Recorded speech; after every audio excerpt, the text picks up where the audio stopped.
We're gonna start the talking tremors. And the show is about to go. I better turn the mute off, yo. Cause if I don't turn the mute off, I'll get copyright strikes. Then there won't be a fucking show. Well, baby, why not tonight?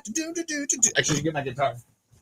Well, it's Burt Gummer Day and we're feeling all right. Well, it's the perfect day or an afternoon, and Tina Todd is here. Yeah,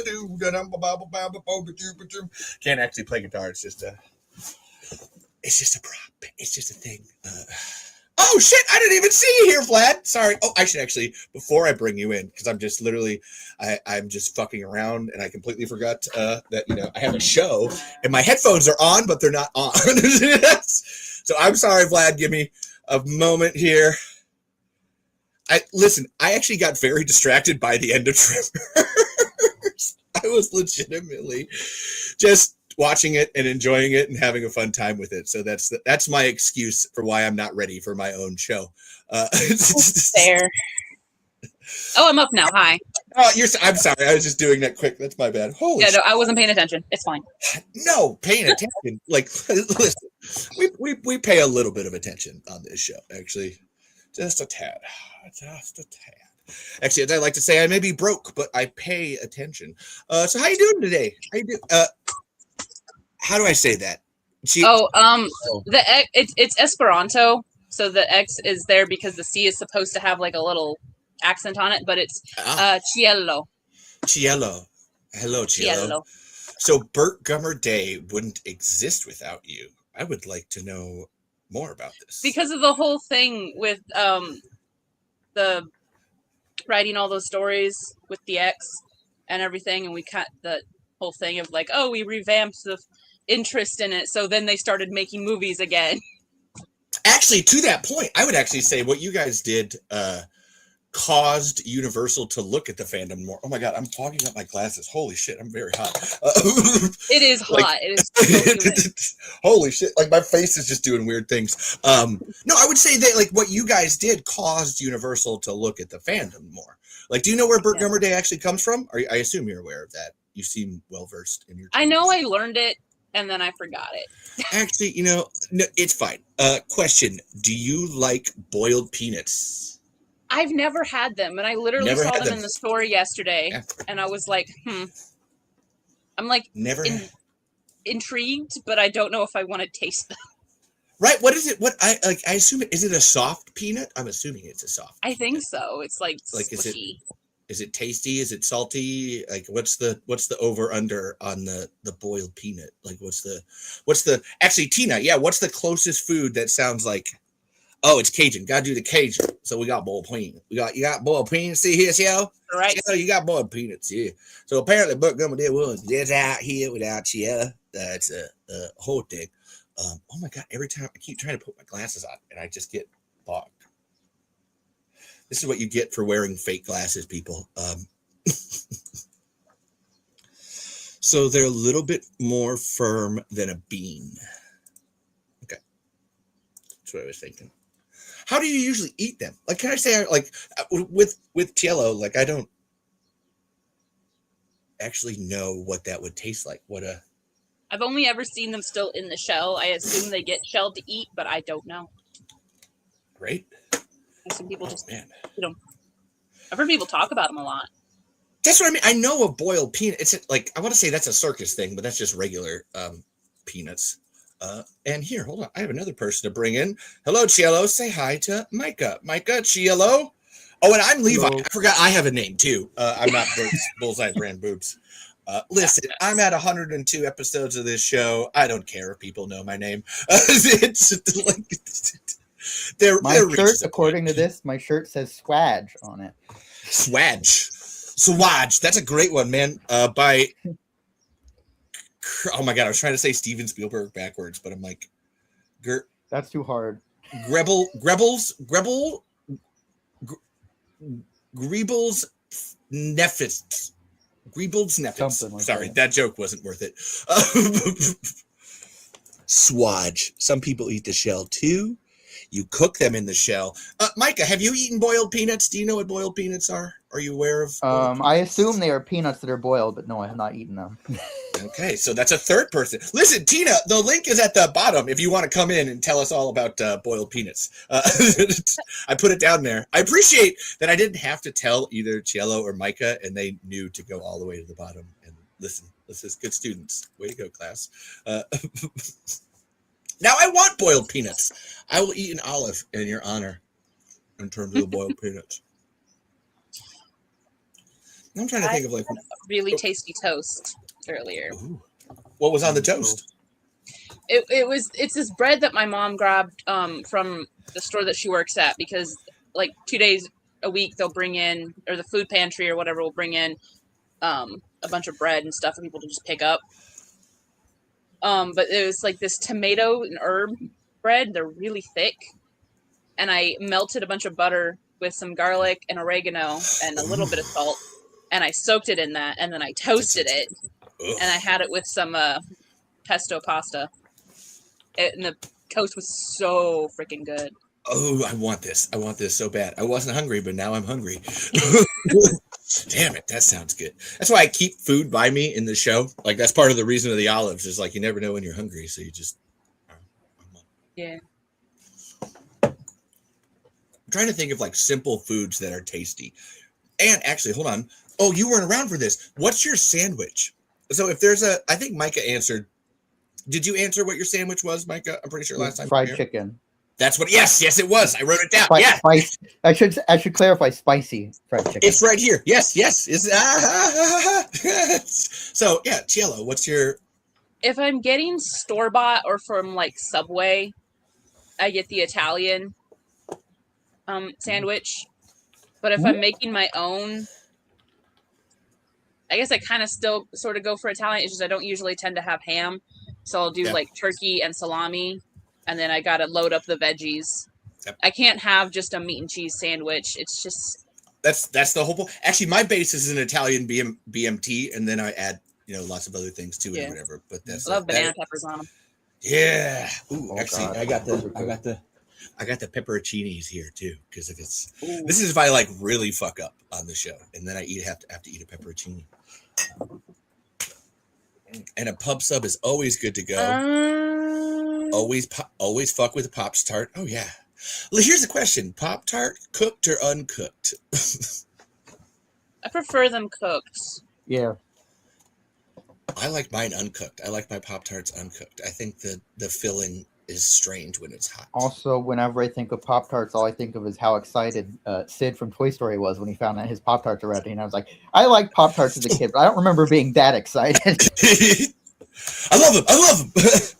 I don't discriminate. Sid, your Pop Tarts are ready. All right. I will be back. My mom texted me so many things this morning after she left, and I haven't had my phone on all day. So that reminds me. Thank you. I just now saw it. Saw what? The text that she had sent, because apparently she was like, there's a load of stuff in the washer, move it over to the dryer. I didn't take my clothes out, so put them in a little trash bag and just throw them on my bed. And I was like, I found all that stuff by myself. And I was like, oh, really? She started a load right before going to work for 8 hours? Like, I don't mess with her laundry. And then later I realized it was, and I was like, whatever, I'm just, because it's hot and humid and we don't have central AC or any AC right now. So I was like, all that wet clothing just sitting there is just going to be so gross. So I was like, I'll move it. And I just picked all her clothes up and stuck them underneath her pillows. Because she's got cats hanging out on her bed and I didn't want them to rough up, but she doesn't have a distinct clean clothes thing. So I'm like, but apparently she wanted them in a trash bag. Oh, that's not. Shout out to Stevie Wildcard for making dinner after working 9 hours in the sun just so I can be here. Oh, and that's true. And while I'm there, and I have to do this because I was already talking about it with Tina, make sure you go back Deathless, issue 4 on Kickstarter, and you can get a cool hollow foil like this. Look at it. It makes it fun. It's fun. It's shiny. It's so shiny and fun and Shiny.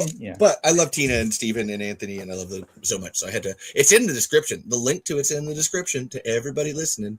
And then also, happy Burt Gummer Day. And I do have over here how Burt Gummer Day actually started. Do you know how it started, Micah? Are you aware? No. No. Well, cool. I get to do this then. Like, this is the fun part of the show for me, where I get to like listen. There's lore drop. Because no, Burt Gummer Day was started by this dude on Imgur. Baby Fark. Make sure this comes up here. Yep. Come on up. Where you at? I put you on stage. You should be there. There it goes. Oh, the GIF is. That's why I was like, why is it like taking so long to load? The GIF is. But yeah, no. This Imgurian, BabyFarkMcGeeZax started this in 2016. And literally, it was just like posting Burt Gummer GIFs. Like he has this thing that he does that's called intergalactic quality GIFs, where he upscales the shit out of GIFs and tries to make them 4K, make them intergalactic quality. So you get this beautiful quality out of a fucking 3-second GIF. But no, it was literally just this guy that was like, hey, I like Burt Gummer. I want to have a day about it and celebrate it. And this is all here. You can go look it up on Imgur. This is BabyFarkMcGeeZax's post about it, actually from 4 years ago. Now that we're at that, this is the 10th annual Burt Gummer Day. And then it ends up actually coming to here. I wonder if you can hear this. Bill, you might have stepped on a shit this time. Shouldn't have. So this is actually Tremor 7, Shrieker Island. This species should be left to die. Take it easy, man. It's R&D gone bad. Very bad. Hunting's a brutal sport, my friend. You know, there's actually a Burt Gummer Day. You know, like Labor Day or Memorial Day. It's not just a legend. He's a superhero in some circle. Yeah. So, like, legitimately, it became canon in Tremor Shrieker Island. Hey, Aggie, what's up, girl? I love you. We're gonna fight. Listen, if that fucker shows up, I'm gonna throw down. It's gonna be so fun. I'm excited. But no, like it got canonized in this, and then at the end of the movie, it'll show up here. Yeah, I was gonna say it has this whole thing. It actually says make sure you celebrate Burt Gummer Day, April 14th, and then pay your taxes, which I always hate and is really stupid. But actually, is there more? Oh yeah, I was gonna say there should be more. I was like, there's way more to this story. This has been a whole thing. And actually, to this point, I had to like fight Universal to get them to recognize that BabyFarkMcGeeZax made this day. Like they basically just took it from him without credit, didn't like credit him at all. And it was only like 3 years after Shrieker Island came out that they were actually like, hey, thanks BabyFarkMcGeeZax for making this. Actually got him hooked up with Michael Gross. Like, yeah, so yeah, that's like, listen, that's what's cool about it. Okay, who's Burt Gunner? Like down there, like someone's wearing it too, and that almost looks like it could be Nate Crabtree, but I'm not sure. It's not Nate. It's Patrick. Hold on, is it Patrick? Nope, it's not. It's just someone down there actually dressed up as Burt Gummer. And man, I don't know who they are. I'm super, super terrified. Should I click it? Should I let them on? Should we do it? Should we do it? Should we do it? Should we do it? Sure. I didn't know what you were talking about for most of that until the very end. You can't see it down here because you guys can't see it from your side, but in because it's my stage, it says Burnt Gunner down here. And this person, I have to say, listen, I'm gonna call you out in a really good way because you're sitting down there in such a silent pose, but all I can see is your face and the hat and the sunglasses. And I see that smile. I saw that smile there too. There it is. And so I'm gonna pull him up because this person is doing a fantastic Burnt Gunner. Oh, good girl. I apologize for my previous appearances on this podcast. I feel like I might have been in the wrong goddamn rec room. Holy shit! Good girl. Oh, actually, I needed to do it too. So fucking A. Bravo, Burt Gunner. They are hurts. Okay. But there's a little drag to me. That was beautiful, actually. Way to take my note to heart. I really like this is my A for efforts thing. I will forever remember this. Like that's fucking bravo. Sexy, slay. Oh my god, Agatha loves it. And yeah, hold on. Oh my god, that's awesome. And I got my glasses here. I'm the drag queen Burt Gummer. Man, that's the sexiest drag queen I've ever seen. That's true. That's true. Oh. Yeah, here's my. I needed tape for my mustache. Hold on. There we go. These yeah, are my we're all doing it. sunglasses. That counts, Micah. That totally counts. That's it's fair. so dark in here now. This is my real mustache enhanced with mascara. Right before we started this, I closed all my curtains a little bit to cut out because it was so sunny and it's all right here. And then right afterwards. Right now, you need son of a bitch.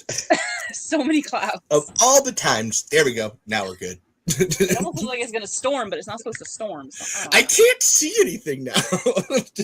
I have so much tape on my sunglasses. If I go outside right now and come back inside, I won't be able to see anything.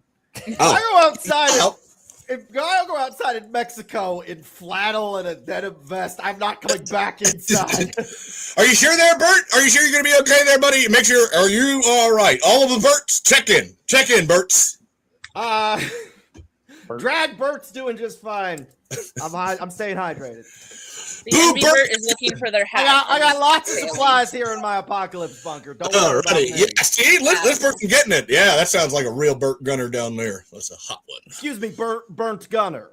Burnt. I'm sorry, I didn't mean to confuse you with the action hero Burt Gummer. You are clearly burnt. I'm the drag queen Burt Gunner.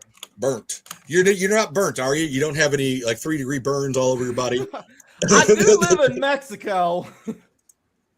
Well, go outside, get a tan, and then you'll become Burt Gummer. Burt Gunner. But I'm worried about the federales. Oh, that's fair. That's fair. They're down there in Mexico doing their thing, their federales thing. Holy shit! This is the. Sorry, Micah. This is covering your face. Hold on. I need to get rid of the comments now. Sorry. I'm sorry, Mike. I didn't mean to hide you. Like you're not doing the Burt Gummer thing. Like you're totally fine. All the finger snaps. You just say Burt or Burt. Am I confusing you at this point? They're all burnt. So there's burnt, there's Burt, there's Bart, and there's birds. All different types of gums and guns and ners.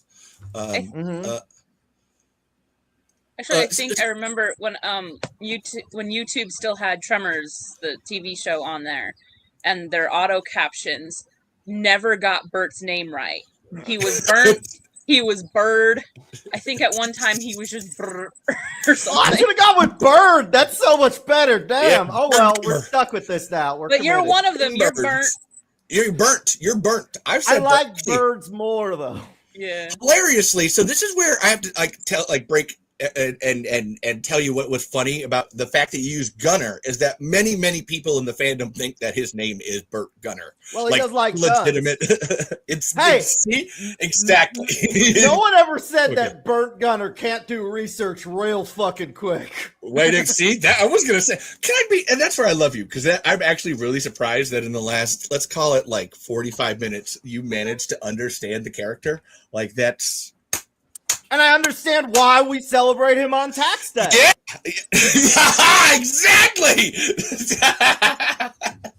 It's ironic. I still don't listen. We don't fully like CLO can tell you. We don't understand why. Like it's tax day of all things. Yeah. Actually, Burt even BabyFark famously does not actually want to pay his taxes. Well, I think that's like changing Columbus Day. It's changing Columbus Day to Indigenous Peoples Day. Is it's an alternative to tax day. Oh, I like that. You either celebrate your taxes or the opposite. Don't pay them. I like Burt that. Actually. Yeah. I understand the holiday. You coming in trying to tell me? How did it start? How did your holiday start there, Mr. Actually, I'm going to say all of these. Hold on. Brent, Bunt, Braun, Burt, not a mister. I'm mix or miss. Mixopolixic Burt Gummer. What's your favorite part of being you? My favorite part of being me, would be the guns. That's the one, and I'm always prepped. Always. But Always. when the holiday started. Well, it started 10 years ago because of I'm not looking at nothing. Because of What internet? What are you talking about? McGeeZax, and you could find baby which was posted 10 years ago this day. Yeah. Yeah. There's a video, there's an Imgur gallery that you could check out if you want to know more about how to become a Burt or bird or Jesus Christ, this is fantastic. I'm learning so much about myself today. I had no idea about any of this. What did you find, Mason? You found multiversal Burts, and then our trusty sidekick, Burt with glasses. We have Burt without mustache, we have Burt with boobs, and we have drag Burt. And then, Technically, there's two Burts with boobs. See, well, I mean, mine has it in the name specific. Oh yeah, that's true. I mean, we can have Burt Boob 1 In and my Burt mind's Boob eye, 2. I don't have boobs, so like it's fine. See, I was also trying to respect your gender identity Yeah. as a person and not ascribe any specific characteristics to you. just because I didn't know. I'm Like, you never know. And yet you called me Mister. What the fuck's that about? That's true. That's on me. That's on me. Non-binary Non-Burtonary Burt. I misread the drag queen. queen. Notice that they're heart sunglasses. Actually, no, I didn't. did. When you first popped on, I was like, "Are those hearts?" Those are fucking Staring at you. Also, the flannel is a dress. Oh, fuck yes! That's a really. Oh my god, I would wear that. That's a great. I bought it by accident. I Like thought Elf it was the Gummer. first female clothes I bought. I bought it thinking it was flannel, and when I discovered it was and I was never able to like push myself to buy a dress, but I was so excited when I did it by accident. I'm like, yeah, this is the first dress I ever owned. Aw, So that's I awesome. used to be a very hipster. I used to wear a lot of flannel. Now I'm a little more punk and definitely more drag queen. I've been looking for one of those plaid dresses for years. Can you stand up and twirl? Can you give us a twirl? Yeah, play. Oh, of course. Yeah. Like seriously. I will have to take the headphones off, or I will strangle myself. Don't do that. We like you. Please don't die. Oh, I want that. I want that. Yeah, I found one that's kind of similar, but right under the boob area, it frills out a little bit. So it's got the little rivets. What size are you in men's clothing? I don't know. It's been a while size. since I've measured. What I usually. I'm a 14, 16. I mean, are you you large, extra large? I'm an extra large. I get the extra large in women's or unisex shirts. I'm extra large. I'm extra large in women's shirts. And I can't wear this. I live in Mexico, so I could send this to you if you want after the stream. Like, just send me your address. I straight up will do it. Which one? I want it. I was just. Are you gonna take it? Okay. Actually, the only fair way. We're gonna fit you. We're gonna rock paper scissors for this. No, it's not. No, I checked on the size, and it is not gonna fit you. Burt's Bullseye brand boobs. I would have tried. I would have stretched that fucker out. I'm sure you could also. There's always the option of not buttoning. All I found was a top hat. It's okay. Did you read my? She can be Hiram Gummer. Yeah. Actually, that's why I got my Black Hand Kelly hat for. You never know when you need it. It says women love me, fish fear me. Does that mean the women's fishes fear you too? Sorry, that was a bad joke. Not every fish has sexual dimorphism. There are not every fish has a two possible. Clownfish. Look at clownfish, yo. You know how much I just wish after a day. Like, can I be a clownfish? Sorry, that got really. Do you know what? Do you know about anglerfish? Do you know about anglerfish?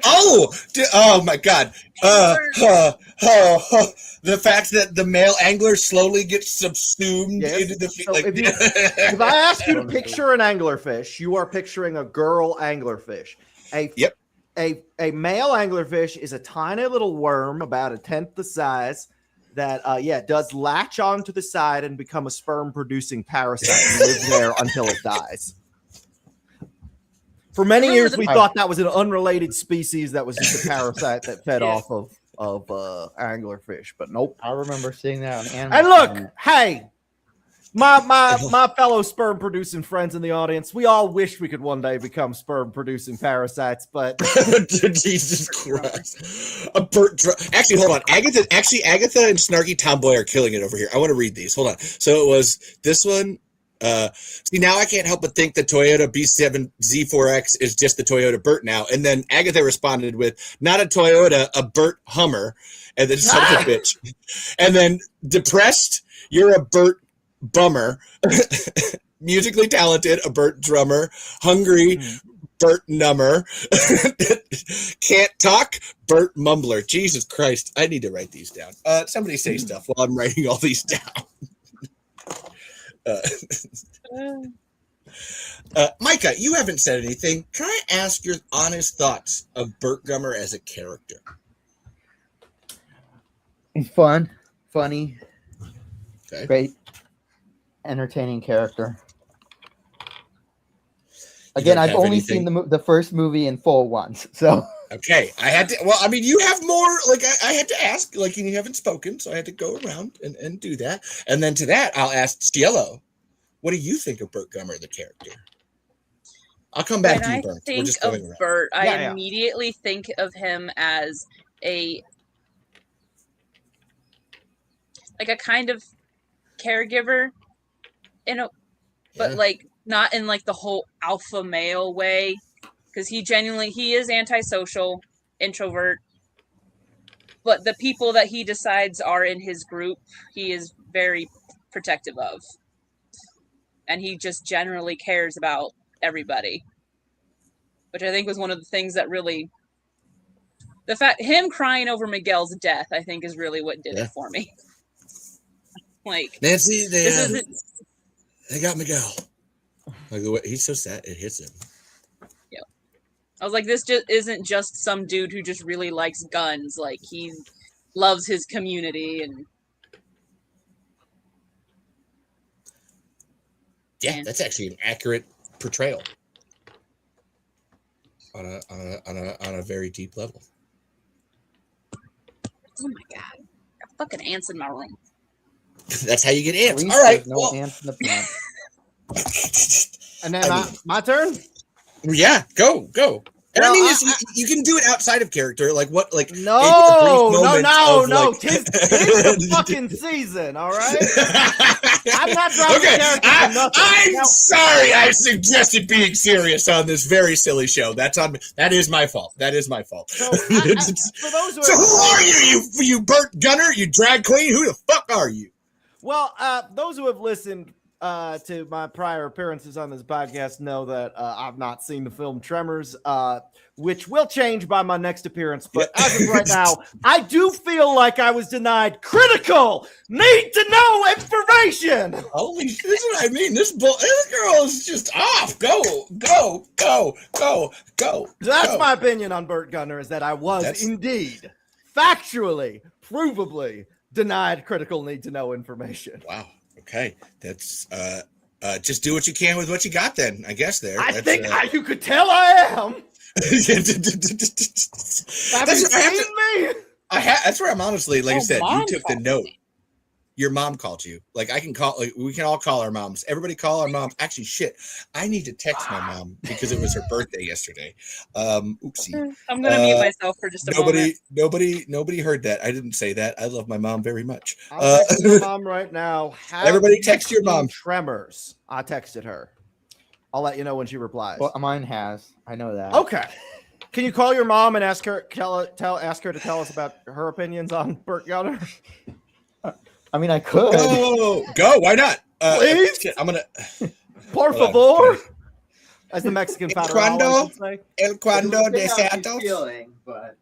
And she can't come in here, so I can't bring her in here because she's in bed all the time. Oh, yeah. Time, all right. So well, I mean, bring us to her. Sorry, that was. Oh shit, that's the wrong one. Shit, damn it, that was the one I sent you. Shit, I tried to send my mom the show. I feel like I'm a cat because I keep doing this. Also, hold on. Hold on. Also, Snarky Tomboy, are you the one from Facebook? Because I think I know who you are. Also, Fashionista, aka Burt Gunner, Burt Stunner. I'm writing all these down, guys. These are all great. My mustache keeps falling off, but I'm gonna write them I'm down. also wearing blush. Did you see that? Yeah, hey, it's camo. No, it's camouflage. That's true. Camouflage with. Yeah. What is naturally pink?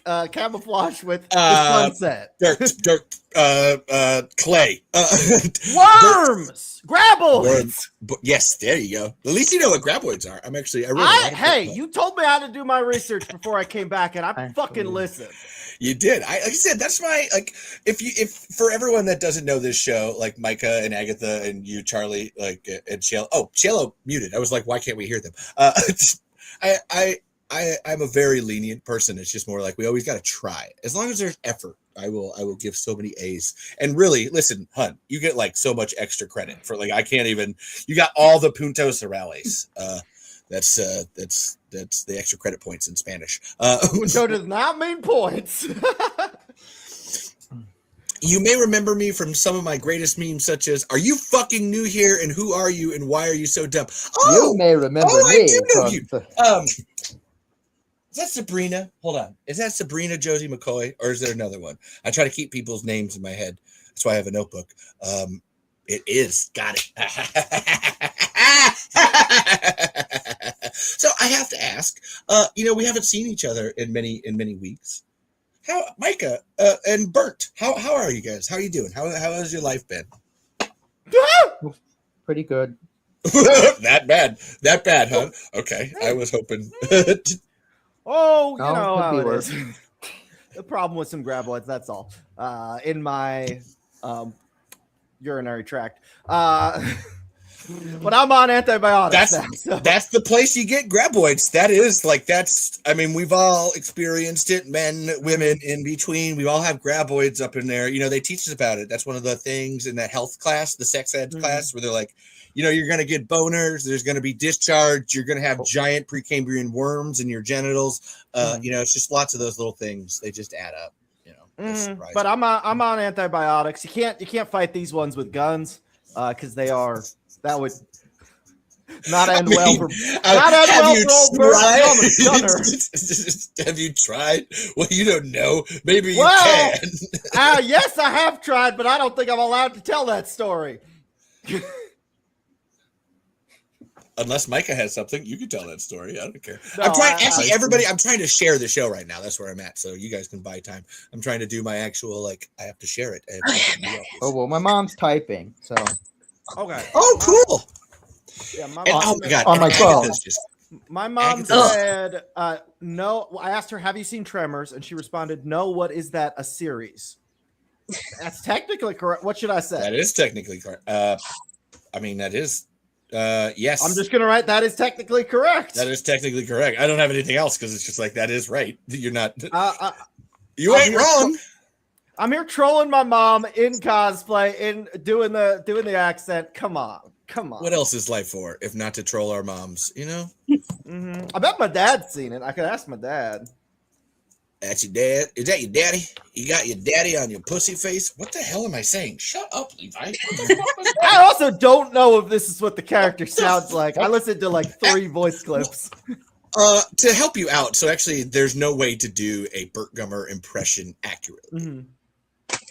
So it's actually even the actor who does it has told people, he's like, I cannot improvise this character. It has to be written. I cannot do this in the moment because the character of Burt Gummer is so specific with his words that trying to do an impression of him is very hard. However, your energy is close. You have the vibe. That's the biggest. I got the line reads. I listened to the iconic quotes, and I used to work as a cowboy at a cowboy theme park. And it's hard for me to switch between accents because you change the way your mouth moves, So I should clarify the movie. Because my mom has Tremors, so I want to make sure she knows I'm talking about the movie. The movie. Oh, yeah. Ask about her essential tremors? Let's really bring that up and hammer it home. Is she good? Is she good? Yeah, no, I'm joking because I have Parkinson's, so I was like, I get that. I feel. I don't know if I have anything, but I do shake sometimes. I'm young still, technically, okay, bud. arguably. Fist bump. We'll make it. We'll make it together. I fist bumped Patrick Warburton once. That's actually pretty cool. I fisted. Never mind. I fisted. I've actually never fisted anyone Kit because Fisto. I don't like. Guys, how does that like? I don't know. Like, you're talking to the wrong person. Do you like make your hand a point first and then you gotta work up to it very slowly from what I know. Thank you. I appreciate thank you. I assumed that. It's just like every time you hear that, it's like, no, stop. People aren't fucking Kermit the Frog, and you're not just shoving it Well, up some people are Kermit the Frog. Specifically Kermit the Frog. Oh, I try not to be Kermit. My mom responded, glad they hired Kevin Bacon. Bacon. I agree with that. And also, hi, Nate. Nate's a Burt Gummer cosplayer who's been on the show before. Fantastic dude. And again, Nate, the link to join the show is at the bottom of the show, so you can join. You're honestly, you have more claim than most of us here because you actually cosplay as Burt Gummer. And then we had Burt, actually Pirate, Burt Plunderer. Oh, that could have been me, but I couldn't. Yeah. Well, I mean, we could kill you, and then you could come back as a different Burt. No, I don't have. Hold on. Are we exploiting the caves or are we exploring them? We try not to exploit caves on this show, folks. But Burt Spelunker is still in there. And then, heyo, Burt Gummer tomorrow for me. You're all doing great. Like, I just, do you guys have anything you want to talk about? Listen, I'm going to do this show for like the next 2 days. You're all looking at me like I'm nuts because I am. I am insane, and I can't believe none of you figured this out yet. But no, like that's where like I can talk, like I can turn the show on and talk about my things at any point in time. Like it's Burt Gummer anywhere, and I can pull up videos to make Burt Gummer happen anywhere. You know, like Cielo, Michael, Burt. What do you want to talk about? What are you into? My dad is telling me all about Stephen Keaton right now, so I'm waiting on him. Ooh, you never watched Family Ties? My dad has watched more. My daddy has watched more Family Ties than I have. So he's America's father, bro, and he's great. Like, and actually, I only watched Family Ties much later after Tremors. Like, actually, in the last like 2 years or so. And like, Michael Gross is one of the best actors of his generation, and it's really sad that he got like everybody relegated him to this idea of like B moviness because he legit should have won an Oscar for Hiram Gummer in Tremors 4. He's an amazing actor. And Family Ties. Plays a different Gunner in Tremors 4. Yeah, he plays his great-grandfather or something. That's hilarious. And listen, it's the best one. It's the best fucking one because of that. Because you get like 3 movies and a TV show with like Michael Gross playing fucking Burt. I'm all pissed and paranoid and guns and blah blah blah blah blah. And then this 4th movie, he's this prim Philadelphian dandy. So listen, I feel I was denied critical, most needful information. Like he has a like reverse of the lot. Like it's fantastic. And he's never touched a gun in his life. That's who I would have shown up. I'm fucking from New Jersey. Philly's not too. Damn it. Yeah. Actually, he doesn't touch I'm a dandy if ever there was one. He doesn't touch a gun until really the end of the film, and then like I won't spoil it, but he touches some good guns. Let's just say that. Here's what it's Burt Gummer Day. It's Burt Gummer Day tomorrow. Yes, it is, Alec. And Levi is an excellent host. Was fun once where I had my interview in my Burt cosplay, and he did. Nate did the whole interview as Burt Gummer, and if you listen to it, it's really funny because I'm trying to figure out who I'm talking to. Like for most, like he does not drop the character, and I'm constantly like, I'm not sure if these questions are for Nate or if they're for Burt or if they're for Nate's Burt or which level of reality we're operating on. Because you were great, Nate. You're right there. Like you were so good. I was like, I don't know who's fucking talking to. I heard back from my mom.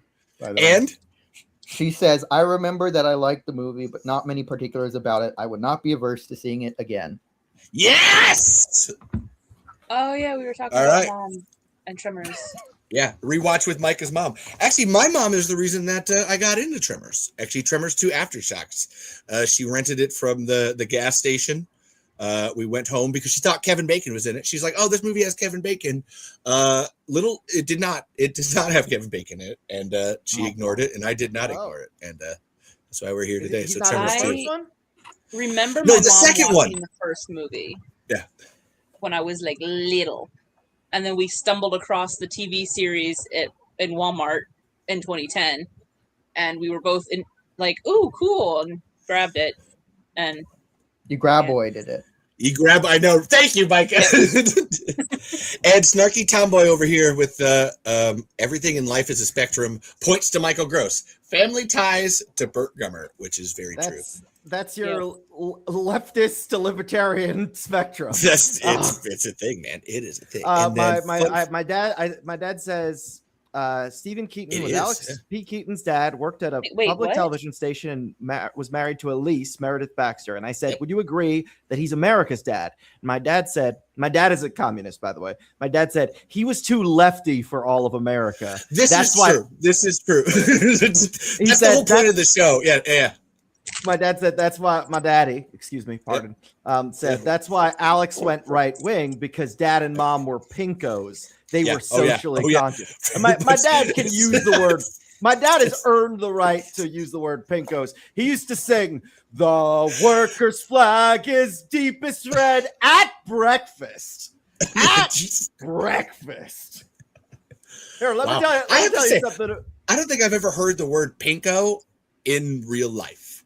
Oh, anybody? Well, my dad got called it many times because what he used to do for fun when he was a teenager was go door to door and say, "We would like to read you a passage, and then we want your opinion on it." And then he would read a text about how people don't owe to their government owe to their people, and that the people can overthrow the government. The people would be like, "Get out of here, you pinko!" And my dad would say, "People should not be afraid of their government. Government should be afraid of their people." Right there. And he said, "Sir, do you know what I just read?" And I said, "Some communist bullshit." And he goes, "That was the Declaration of Independence." And then my dad ran off and smiled like Bugs Bunny.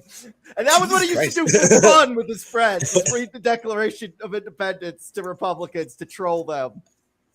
And yes, I will tell. I will. Sorry, hold on. Actually, hold on. Before we go there, wait. What?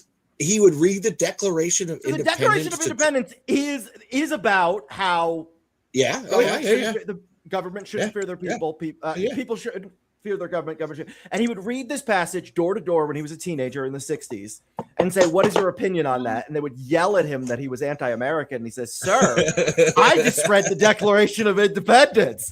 And then he would run off laughing. And that's what him and his friends would do for fun in the 60s. That was Thomas Jefferson.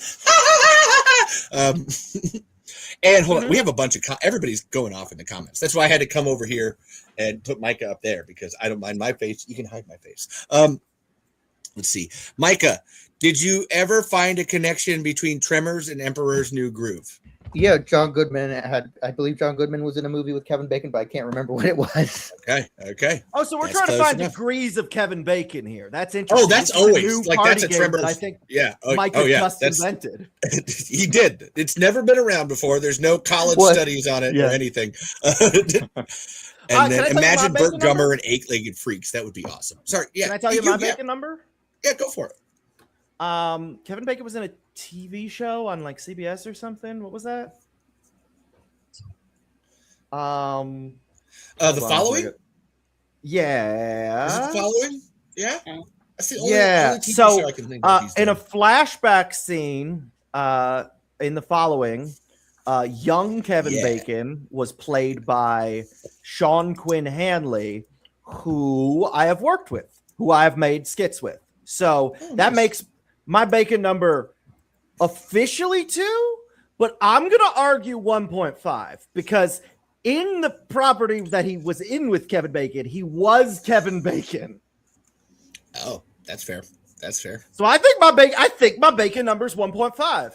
Hey, take it where you can, baby. If you got one and a half slices of bacon, that's worth it. That's good. Shit, that's an impression. And son of a Sean bitch. did look a lot like Footloose Bacon at the time. So Like they cast him well.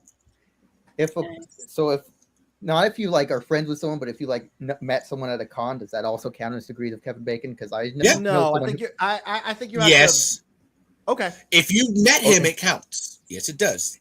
So I've talked to him. So I asked him a question and he answered at a con, and it was Sean Astin was in a movie with Kevin Bacon. There you go. But yeah, I'm just About saying. For talking to me, somebody, or no, I did officially appear on screen with Sean Hanley, so I'm just Okay. I'm pretty not sure to my diminish number is your like accomplishments, but 100 or whatever. Unless the fact that Layla Lee liked a post of mine on Facebook once. And then maybe I could be in the running. But other than that. my favorite Kevin Bacon joke, and it's a dumb one. It was from a Brock Baker. You guys know Brock Baker, the impressionist? He used to do a series where he would sing the pop music from that year as if they were 1920s music. And the backstory of the character who gets de-thawed to cover music every year from being cryogenically frozen for the 1920s and gets de-thawed to cover that year's hit songs. The backstory was that he was this punishment was given to him by the honorable but clinically insane Judge Thaddeus Kavinbakon. And I can't Jesus stop fucking thinking Christ, about what the fuck? I can't stop thinking about Kavinbakon as a last name. And the reason for that being in the backstory images, he needed a picture for the judge's face and just decided to use the picture of Kevin Bacon. So Hey. I think of him as the honorable but clinically insane Judge Thaddeus Kavinbakon. Okay. Do y'all want to know my Kevin Bacon number? Sure. Sure. Yeah. I mean, I think mine's I don't have a Kevin Bacon number. I know Kevin. No. You have appeared. Honey, On no, you what is didn't the hear me. podcast called? You didn't hear me. I said I don't have a Kevin Bacon number because I know Kevin Bacon. Like that's Oh. like this, honey. I actually We know you, so doesn't that cut down That's our what numbers? I was exactly. I was kind of trying to help y'all out here by being like, so like, my Kevin Bacon number is literally I forget right you- next to Kevin Bacon. Hey, but that's 2. I'm a 1.5. So just say That's fair. That's if you got to use me, it adds one more. So I get it. I have to hold on. disagree with the Burt Gummer feast of bologna and beans. It should be cactus and hot sauce. Oh! Yes, cactus and hot sauce, or a package of MREs. That too. Yeah, yes. To that, I am in I'm gonna eat some the MRB. cactus and hot sauce capital of the world. yeah, it's actually Finally good. moved back to the area where I can find cactus in stores. So I can make my stew again. Ow, it's right. This is a No, very dry I ain't talking about in stores. I'm talking about just going and plucking some nearby. Yeah. I'm Hell in yeah. Mexico here. Oh, this was a We bad should be idea. able to grow it, prickly pear cactus here, but nobody does. But it's Hold on, in we the had so many stores. comments here. Agatha was scared of the VHS cover of Tremors, which is always interesting to me that people say that. Which is kind of inspired by this. Yeah, good boy, Micah. Good boy. And From- yeah, so from Puerto so Nate's Plata. walking Michael and Finn on stage. Actually, everybody, if you're in the UK, if you live in England and all that, next week is the For the Love of Horror convention where Michael Gross and Finn Carter will be there. And they're screening Tremors 1 the first day, and they'll both be on stage talking on the whole time. But they're there for both days. I have to do it's a Tremors podcast. I actually have to inform people of things sometimes. But yes, I'd if love you live to in be the able to make UK, one of those someday. oh, I'm working on it, hon. I'm working. I need Tremors Fest in Chicago, and then we can go from there. And yes, Michael Gross played Santa in several Christmas films, actually. Gross. And how do you connect Bruce Campbell to Kevin Bacon? Ron Underwood. Did you know that actually Bruce Campbell was originally one of the people they wanted to play Val in Tremors? And then Rattlesnake, LOL for dessert. Who's hungry? Who's hungry? Yeah, a little bit of rattlesnake. That's not bad. I'm trying to go through these fast. Thank you guys for your time. Yeah, go ahead. Say anything. You can interrupt. Can I say something that's going to forever damage my relationship with Agatha Vile? I have not seen any of the Evil Dead movies. Me neither. Oh, wow. I'm so behind on popular culture. That's The- why sometimes I'll go quiet because I miss something, or y'all start talking about something I don't know anything about. Oh God, who are we as people anymore? What? I'm a little behind on horror movies. I thought they would be too scary for me to watch, and it was my mom who said, "What?" I want to help you out there, Aggie. That was that's my. I'm a little behind on horror movies. How dare you? Sorry. I'm a little behind on horror movies. I thought they would be too scary for me to watch, and it was actually my mom who pointed out to me, you know how movies are made, so you wouldn't think anything happening on screen is real. And I was like, oh! And then I started watching them in my 20s. Yeah. So I'm still a little behind. When I was a kid, every time someone showed me a horror movie, it was literally just pure, like, shock value with no story in it whatsoever. So I always found them incredibly boring. Really? But I know there's good ones out there. I just need to find them. I love Scream. I only have watched it a year. I have watched. Scream has earned its respect. Scream is actually Scream and Tremors have a lot in common when you think about them. So Scream it's technically a parody movie. Like Scream is technically a parody film. Satire.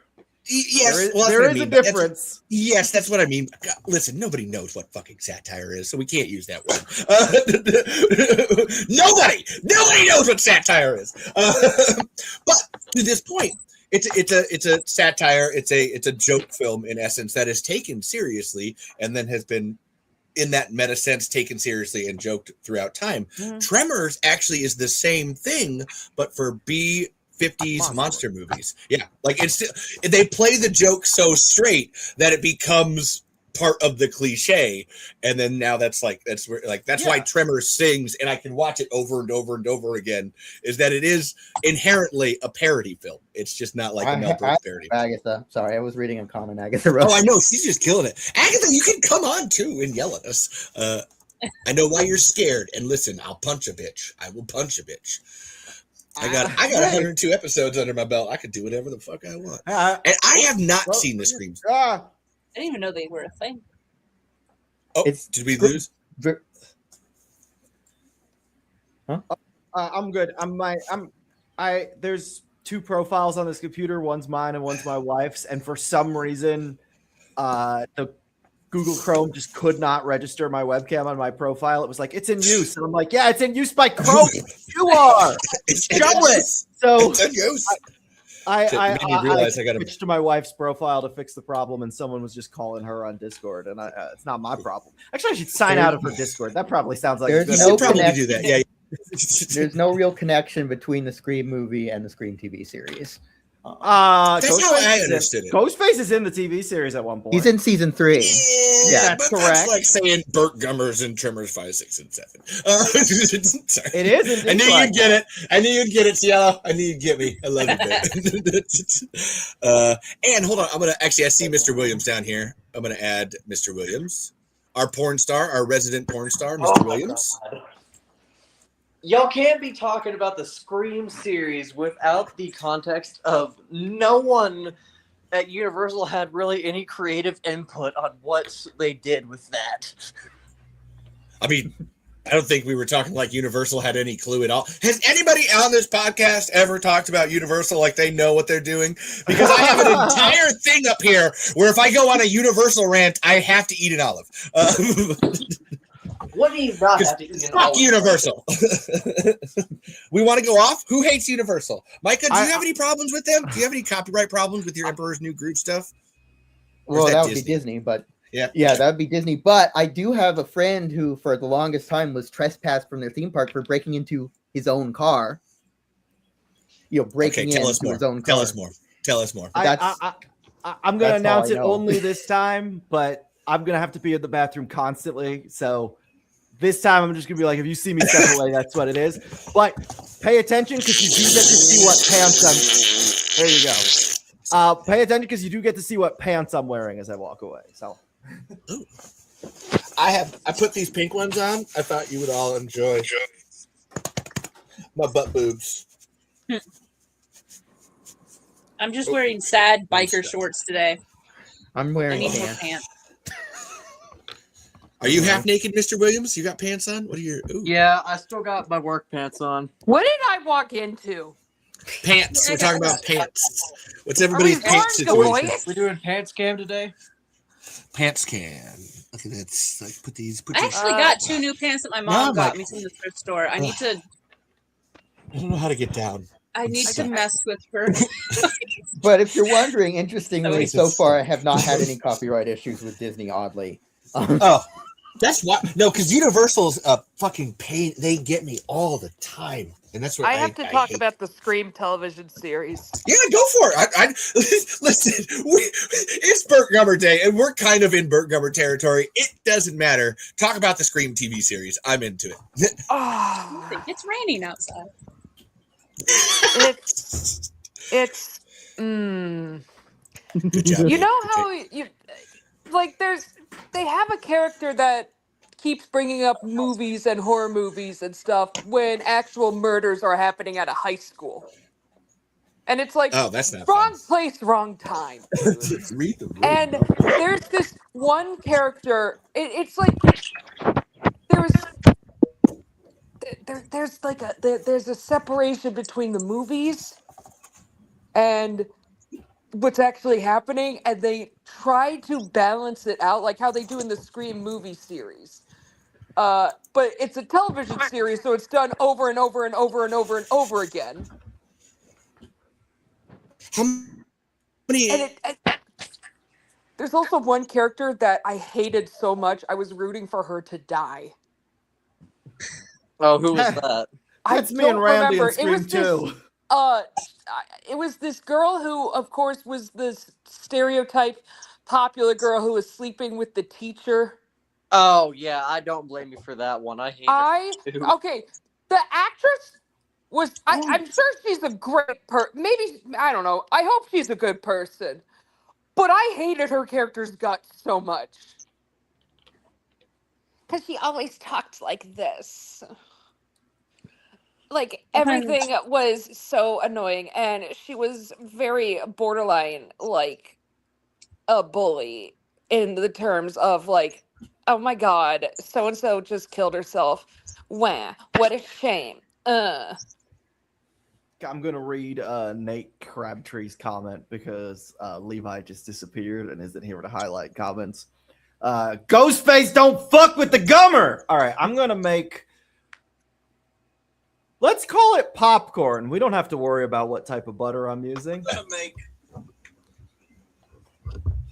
I believe that was the language. I forgot if it was Aztec language or Incan language, but if you had to go to the bathroom, you say, I'm going to make a wish, because wish means pee. I'm going to make a wish. I'm going to go make a wish. Also, I did a lot of Burt Gummer puns. I wrote them all down, and you can talk them out. I wrote them all. Well, some of them was Snarky Tomboy. Too Hot, Burt Summer. Anesthesiologist, Burt Nummer. Keep going, girl. You did all. Keep going. You earned it. I did You're a here. really bad one, and I'm really sorry about this one. Porn star. Oh God. Burt. Oh, that's a good one. Burt Gummer. Yeah. Snarky Tomboy said gymnastics fan, Burt Tumbler. Yep. One Piece fan. This was my clever one. Burt Gum Gum Fruit. God damn it. Fashionista. Oh yeah, fashionista. Yeah, I did that. Tired Burt Slumber. Exploring Caves, Burt Spelunker. Pirate Burt Palunver. And I think that's all I did. Oh yeah, there was a Friday the 13th TV series, but which was also it wasn't not connected to the movie at all. Friday the 13th. It was like it was a store. It's like a store. Like there's a dude that runs a store with magic items. Am I right? Yeah. They are making a TV series. And we did that one. Burt does a band. Burt Drummer. Actually, Agatha didn't say it, but that was one she did too. Burt Drummer. We can keep doing these. There's a whole lot I could say but on Friday 13th stuff. Favorite enemy in a Silent Hill game, Burt Mumbler.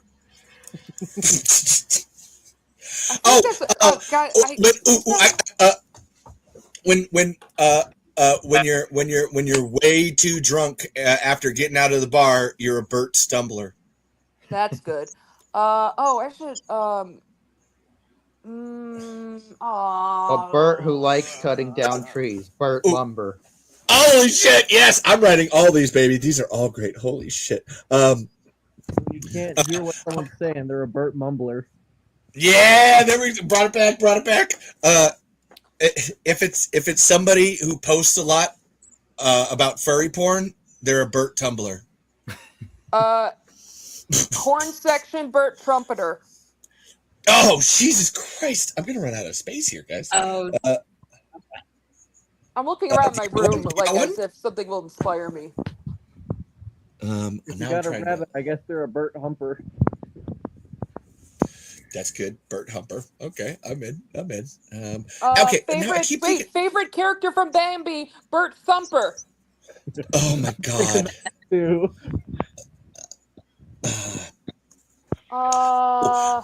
Favorite Burt that runs into your car, Burt Bumper. This is a terrible one. Favorite Sesame Street character, Bert and Ernie. I was trying to find if someone had done anything where Burt from Bert and Ernie was dressed up as him, and I could not find it. We've made memes about it, and kind of just switch the dialogue. But no, now that you said that, we should make one with the switch the heads. No, that has not happened yet. And listen, I pay attention. Have you all gotten my folder yet? Have you all used my Google Drive folder I sent you? Did y'all use it yet? It has everything. It does. It does. Cielo, when you get a chance, everybody, and you too, Mr. Williams, anybody listening, if I sent you that folder of Tremors stuff, let me know when you enjoy it, because I'm going to be using that when I travel I've already Milwaukee this weekend. See? Yes. Yeah, I've combed through that thing already and watched the series, and I've been debating on doing a practice, right, and to get myself back into the flow, and two, just the world and the characters by writing the episodes. Right? Oh, that's fine. And actually, I sent it to you when it only had the movies and the TV shows. It has all the behind the scenes and all the fan art and everything ever. There was a lot of other things. Yeah. There's a bunch of photos and stuff. Yeah. Oh no, that's where I knew you like the TV show. There's the TV show folder in there. Favorite baked dish, Burt Crumbler. Holy shit. Man, I want a peach cobbler now. I said crumble, but a cobbler works too. I know, it made me think of a cobbler. Favorite mecha, I keep Burt looking around the Gundam. room and all I see are my pyramid head rubber ducky that's staring at me judgmentally. Pyramid head rubber ducky. Yes. That's really rubber ducky. That's Ernie though. Google it. It exists. You make lots of fun. Yeah, I'm holding mine right now. I'll give you. But you guys got to guess what it's. You guys got to guess what it's stressed as, based on your knowledge of me as a person. A pirate. You got it! Yeah, I knew you would get it. There you go. I'm gonna say Dipper. Was actually where my mind was at. That's where. Can I admit something to you? Uh-oh. Shh. Everybody close it. Shh, quiet. I don't think that about Gravity Falls that much anymore. I have to pretend I do because the algorithm wants me to, but that was my hyper focus from 10 years ago.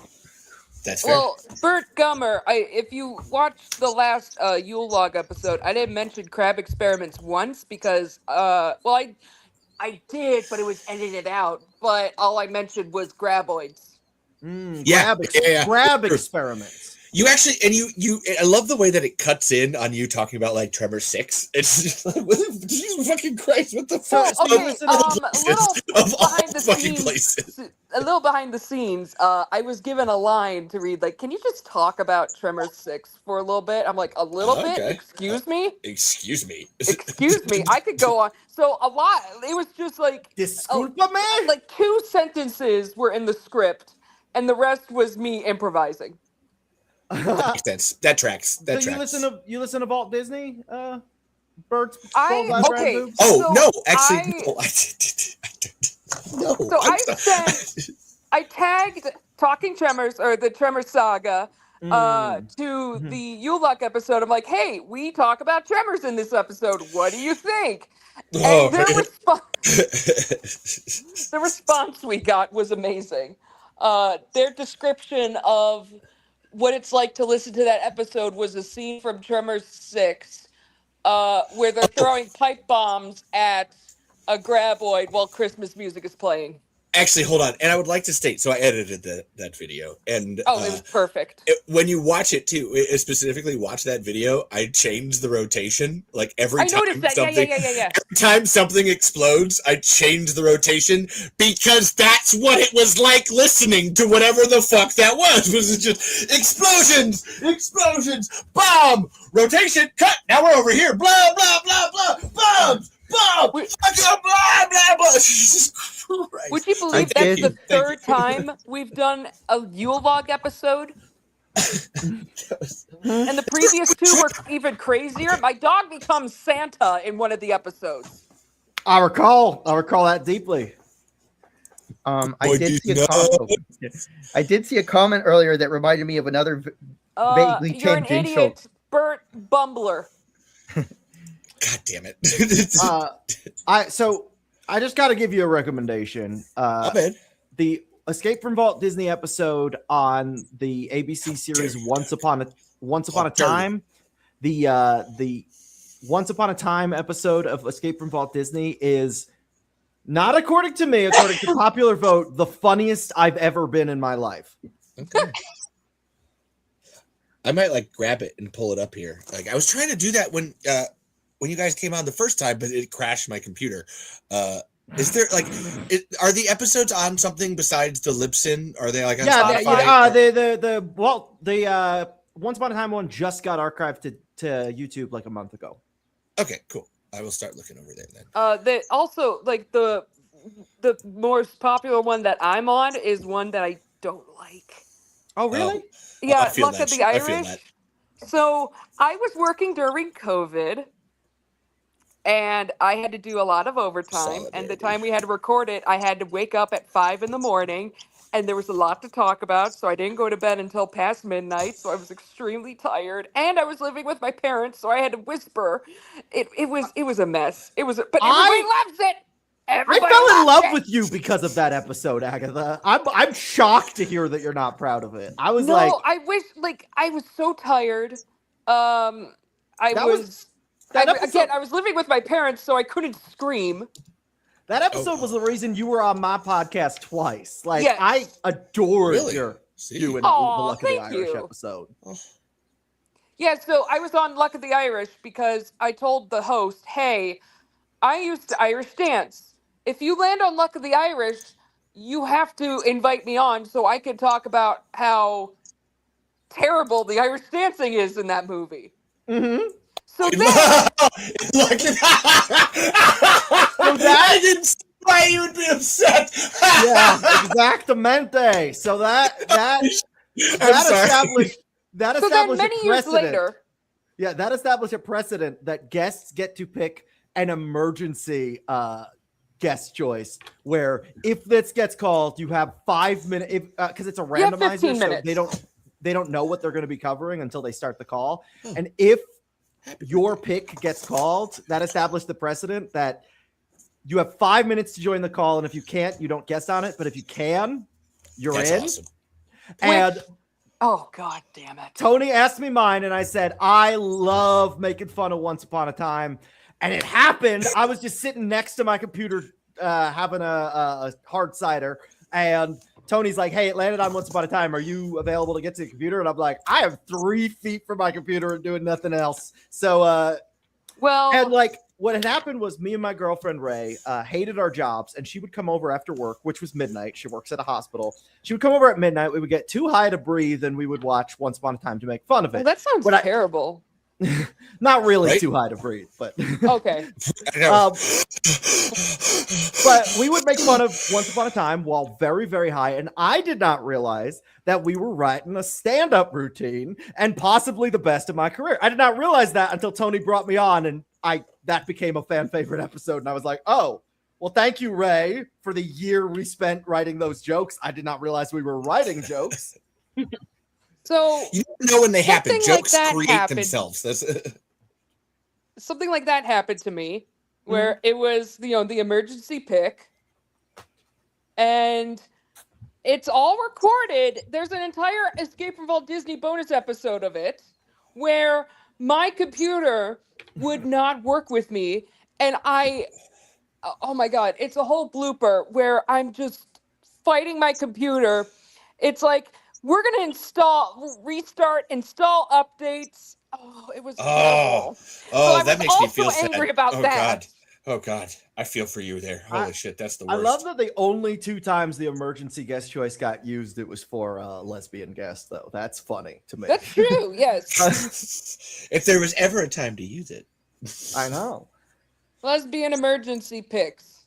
Yeah, they are available to every guest of every sexuality, but thus far, it has only, since it's randomized, it has only come up for lesbians.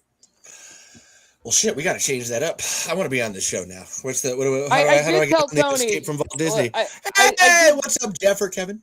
Practice. I did tell the host that you were interested. And, I'm always around. Currently, he's very backed up with some episodes, but I have no idea what that is. Like, what are you talking about? Running a podcast and putting all the episodes together and doing that all the time? That doesn't take effort and work. Tony is Tony is especially those edits. Like listening to the edit on that fucking thing, just like. Oh no, Tony is so perfectionist and meticulous with his edit. Like people have been telling him for years, hey, hire Burt Gummer. I was about to say a different name, but that's not who I am today. Burt Gummer. Yep, as an editor, for all your needs. You can help with the backlog. And I do this professionally. I've edited audio for Alex Hirsch. I've edited audio for off-Broadway shows. I was going to bring that up earlier. Yeah. I do this professionally, and I was not up to Tony's standards, and he has not hired me again since. So like he goes crazy with making sure every single moment is exactly how he pictures it in his head perfectly. Because someone mentioned it's got Simmons was like in a movie you have with to Kevin match Bacon. his madness, and no one. You have to be like the levels of Weird Al Yankovic and the insanity that matches Bill Cosby. Like, well, I have seen every. I have proudly listened to every Weird Al album and have no longer proudly watched every Bill Cosby special. But I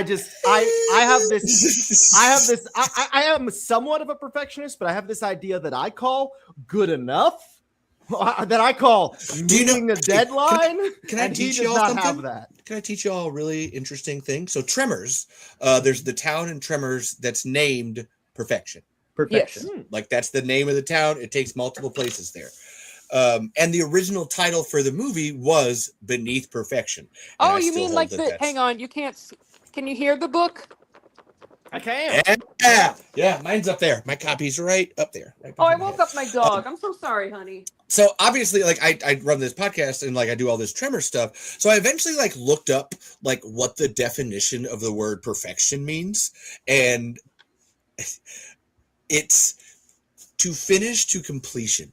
So we all think that like perfection is like it's got to be it has to be exactly, but the word itself actually means like perfect, like the root word perfect means to finish, to completion. So like anything can be perfect, anything can be perfection as long as it's done.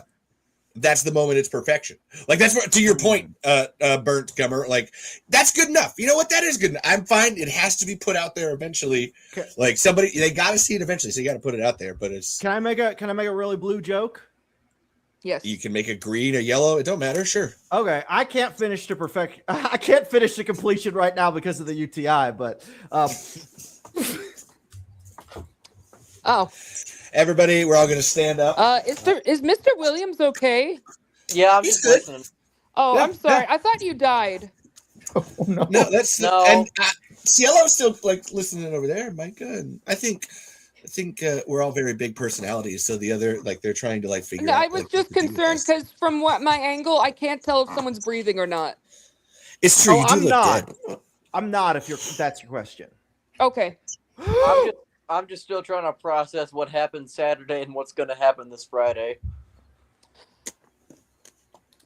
Okay, we need you to tell us more. You want to know? No, like, sorry, you can't say like, oh, I'm just trying to process what happened Saturday as I get ready for next Especially Friday. with what happened to me on Saturday. Oh, it's true. Thank you, because I thought you were talking about the show too. I was like, were you part of that? Like, that's because we got to process. Oh, no, so what happened let's go. afterwards? All right, tell us. I'm in. God, I need to learn how to play guitar. Okay, so to give some context, on Friday, the boys in the dish pit were so far behind that they ran out of everything. We had no large, we had no small, we had no metal plates. They ran out of cups and silverware too. The guests had nothing to eat off of. Oh. They were Like, there Hold my breath any longer. Sorry. midnight, and the manager on deck that night was pissed. Oh dear. How do you run out? How do you run out of dishes? Is it just like a backlog of them, or like what's the? We have a set amount, and we have to keep up with that flow of them coming back so we can get it back out to them. I was not there that night, so of course it all went to hell. Fucking A, man. Where was the porn star Mr. Williams to save the day? It wasn't there. Yeah, the So now DJ you're ready. was not there to help him that time. So that's Saturday. So then now No, you're that like was Friday prepping. night. That was the that's night Friday. before Sorry. Yeah, Saturday. sorry. Okay. Sorry, I'll shut up. Go ahead. So I worked that next Saturday morning, and everyone who apparently worked the night before and was coming up to telling me how horrifically that night went. Like, people were crying. The manager was what the fuck? people were crying. Everyone was just in a terrible, terrible mood after everything that was going on. I used to work food service, so I get that. Oh, it's even worse. We're a pizza restaurant. Oh, that is worse. Yeah. You just get nonstop. Everybody, just go. Yeah, and so I was working that morning, and it was just me. And commissary had to make everything that we could possibly make for us to have stuff except sauce and Parmesan. That's the only thing they did not have to prep out or make. I think they did like 12 batches of dough. Oh, wow. How many pizzas can you make with a batch? It really depends, because I'm trying to... I think one batch of dough is, I want to say, like 30 larges. Oh, wow. Jesus. Hopefully no one ordered gluten-free. Oh, we do have cauli crusts, though. Hey, there it is. Our cauliflower All crusts inclusive. are top-notch. My household damn has it, to I gotta be eat an olive for that. gluten-free because my roommate has a gluten intolerance. So there's no gluten allowed in the house. We got a few people up there who can only eat the cauli crusts. Cauli. It's not that bad. cauliflower crust? That sounds good. Oh no, It's our not cauliflower bad. It crust doesn't taste like cut. I don't think it tastes like it. Oh no, it doesn't. It tastes like kind of Pizza sweet. crust. I like it better No, than with cauliflower crust. This is awesome. I'm learning so much. I love you guys. Thank you for being a part of Talking Tremors. This is great. So anyway, we have like Saturday. That's Friday into Saturday. So then now what are you worried about? Oh, I'm not done with Saturday. Oh, Oh, I'm not done. Okay. I'm done. Buckle the fuck up. I got the special lights on. Let's roll. So I was working all that morning, and they were desperately trying to get someone to cover fryer that night. I was telling them hell no at the time, But then I was realizing how far behind they were going to be because it was our 2 slowest dishwashers working by themselves in the pit that night. And I got to ask, too, when you say dishwashing, is it hand or has you got the machine that goes in? We got or a is it machine. both? Okay. We got a machine, and they still suck at their job. Jesus Christ. I'm getting mad again just talking about This it. is great. I love it, man. Holy shit. This show is all emotions are welcome. We welcome everything. It's okay. But I just took a gander and I realized how behind they were going to be because I work the mornings and I'm doing dish by myself every morning, 6 days a week. Because thankfully we're closed on Sunday. Yeah. And it was probably 4:30 before I even finally got caught up. And that's right around the time one of the night washers was coming in. And it was probably the worst one to come in immediately. And it would have the been shitty another... one, I'm assuming? Hmm? The shitty one, I'm assuming? You said Oh, no, they're there's 2 both shitty ones. shitty. Okay, They're both shitty. Trying to keep track of the different characters in my mind here. Okay, we'll call the first one Amir. Okay. And can we call the second one Jake? Jake and Amir, please. I'm into that. I'm into that. Jake, even Amir though I and called Jake, so that way we don't like really Amir and Jake. Right, non-infringing. Yes.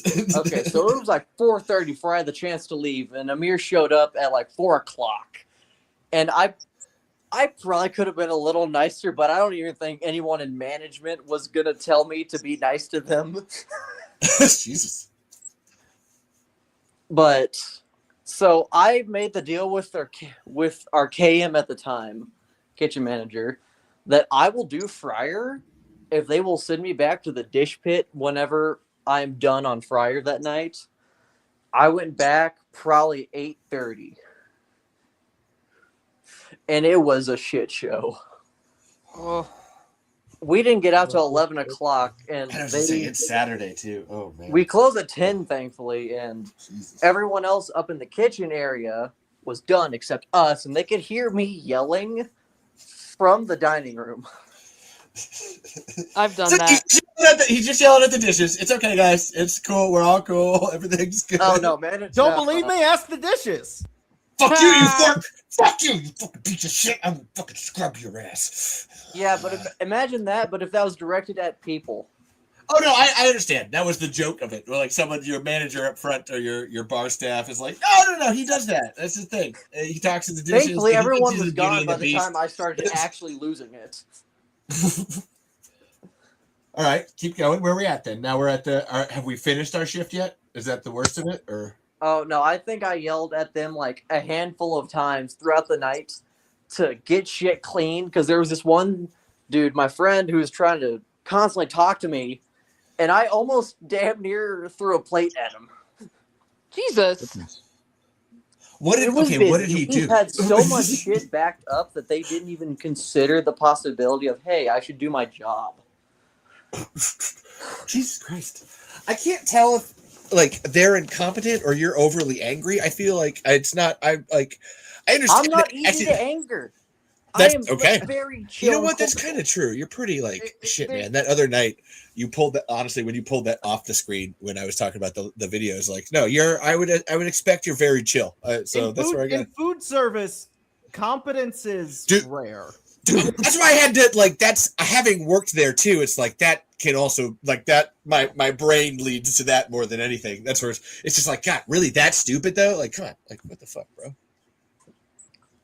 But and also not Michael Gross's birthday, mate. Michael Gross's birthday is June 23rd or 21st. Wait, why wasn't Burt Gummer Day his birthday? It's tax day.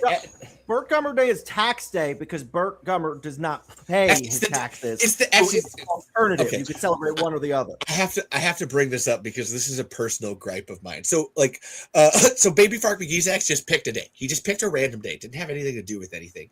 However, what messes me up is that there is a May 14th that is specific.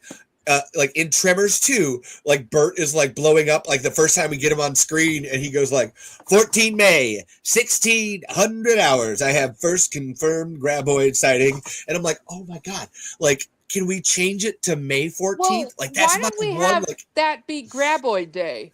see, that's Or where we Tremors need Day. to make that. We need to make it a day because it's like legitimately said in the movie, and then even later when he's like doing to the camera or whatever, and he's like 14 May 1800 hours. I tracked one of the sightless brutes right into this valley. Like he says it multiple times, and this is where you're all gonna like. I think you're all gonna respect me, maybe just a little bit more, because this is how deep I am with respect you. No. I mean, like with my Tremors knowledge, this is how deep it is. Like, this is how much I know. So the 14th of May is actually Matt Wilson's birthday, the son of S.S. Wilson, who has appeared in 2 Tremors movies. He's actually been in Tremors 3 and in Tremors 4. He's one of the tourist kids in 3, and then in 4, he's one of the miners that gets killed in that first attack. So 14 May, like we could celebrate it as some kind of Tremors Day because it's actually like related to like Tremors in the script, and then outside of the script, because I love that Steve like picked a day and he picked his son's birthday. So I feel like we should all like honor that in some way and like create a new Tremors Day on May 14th, or shift this one. I don't know how to shift a date for a holiday, but that's my like. It's my one. I love Burt Gummer Day. It's just like 1 month over, and this would be perfect. Sorry, I propose that we call May 14th Shrieker Day. Okay. I'm into it. Because that's where I love the idea of using that as a day, because it's really the day that Burt Gummer came into his own as a person, like where he went from being a prepper to a guy that hunts graboids. Like it is this transitional day for him. Like that is the biggest day of Burt Gummer's life. May 14th to May 15th. Like that 24-hour period for him, I bet is wild. Like that's where that like the acting, and to tell you, Burt Gunner, when you end up watching it, one of the best acting moments I've ever seen in anything is after that line, I feel I was denied critical need to know information. He gives this whole speech about like attack, the Shriekers attacking and him having to fight them off. And it ends with him saying, I am completely out of ammo. And he drops, and listen, when you watch it as an acting, it's just Michael Gross's eyes. Like, and he does this like, that's never happened to me before. Like he literally, you can see the character go through his entire life story to think about any of the other times he might have lost bullets, and he's like, "That's never happened to me before." Like it's just, like it's not even the words. It's just right here in Michael Gross's like acting, and that's why we're still here, and like that's why I love. God damn it, that man can act.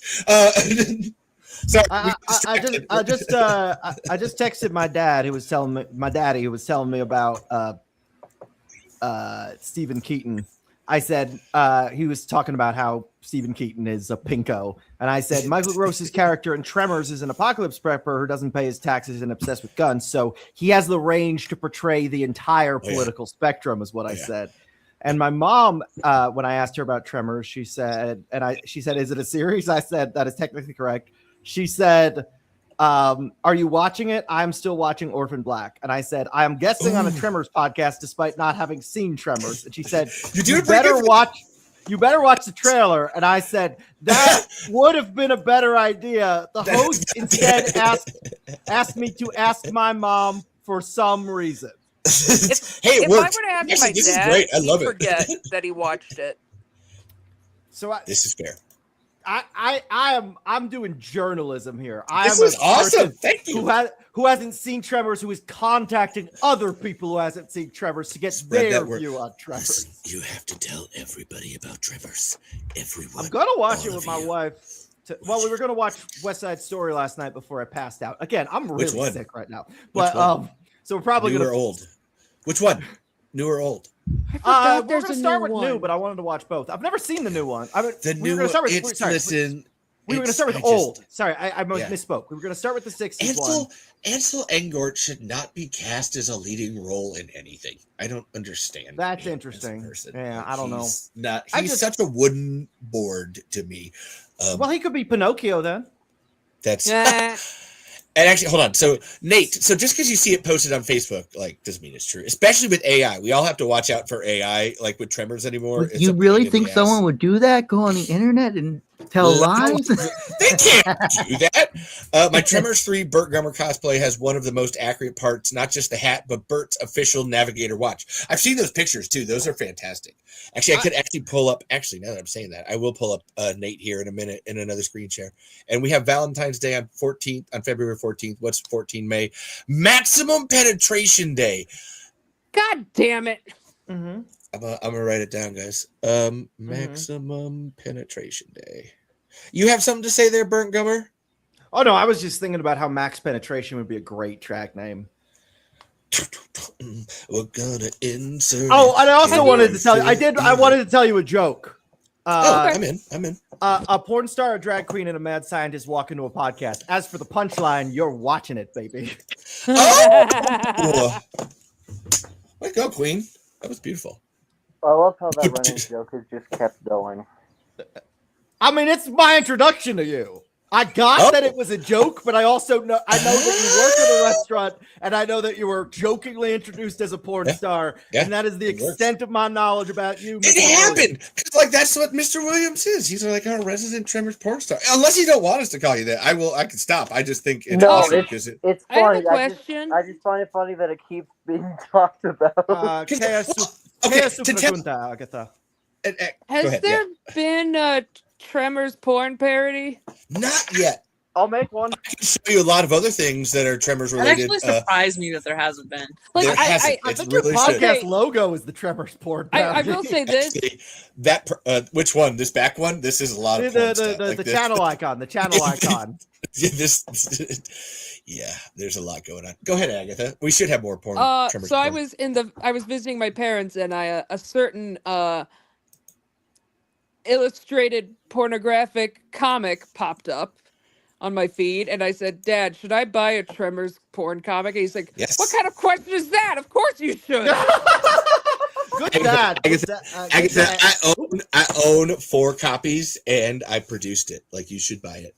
I have it. If you listen to the Yule Log episode, I say, why did I find a Tremors porn magazine in your bathroom? It was because I was telling them, yeah, I have one, and they're like, what?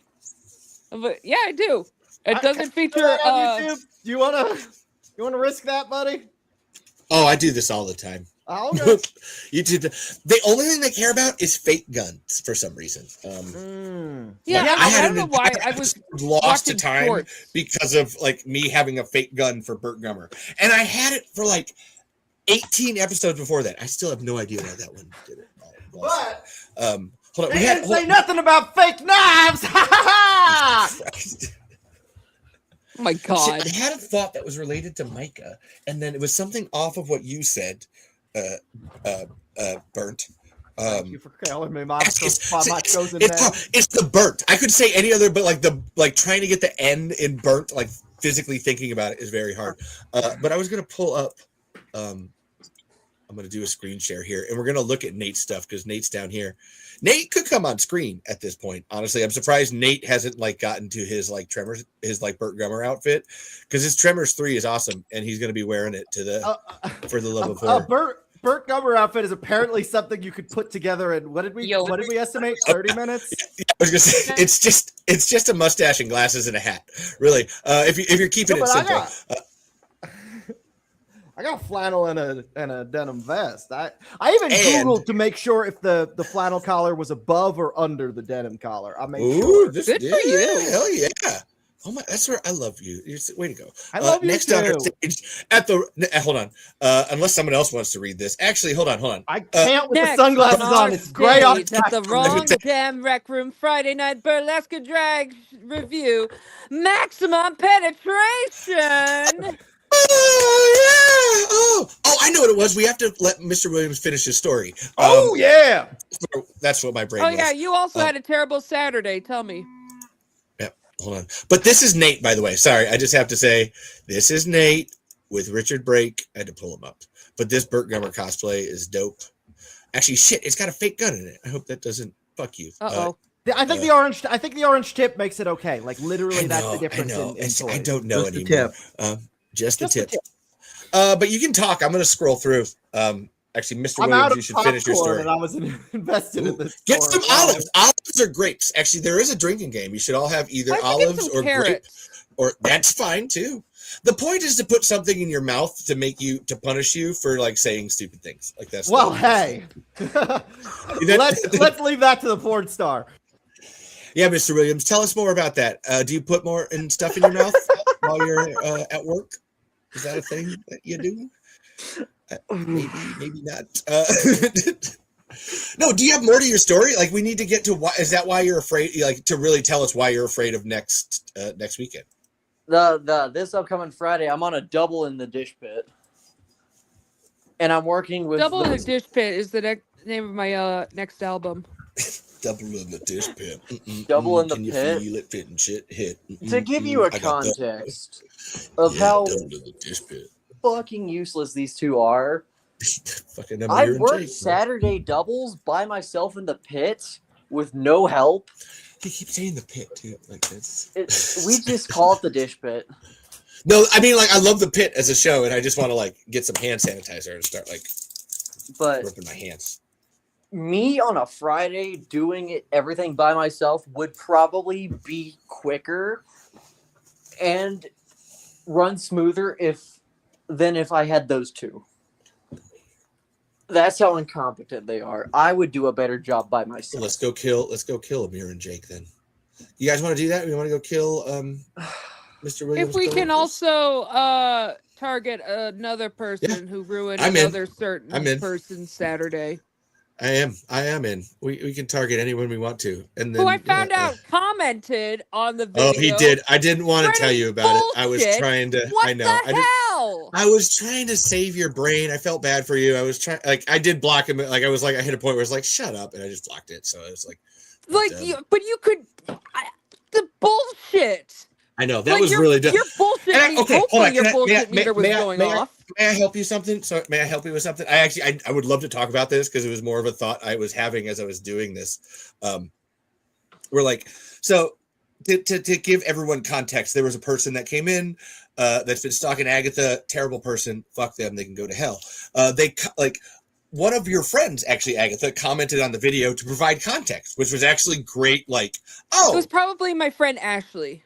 That it might have been, but I was like, I read it, and I was like, thank you. I tried comment to it, but it didn't, it was only till later that I saw this person had commented at it, and I was just like, it was all of this shit, and I have to say, they weren't recognizing that they were the person being talked about in the comment, and I had this whole like, listen, I have several identities, and even I'm like, what the fuck are you saying right now? Like, why are you coming in and doing this? Like, and also, in what universe do you think that you look good doing this? Like, it doesn't matter. Like, all the context that I have is what has happened, like immediately to me in the last like week or so.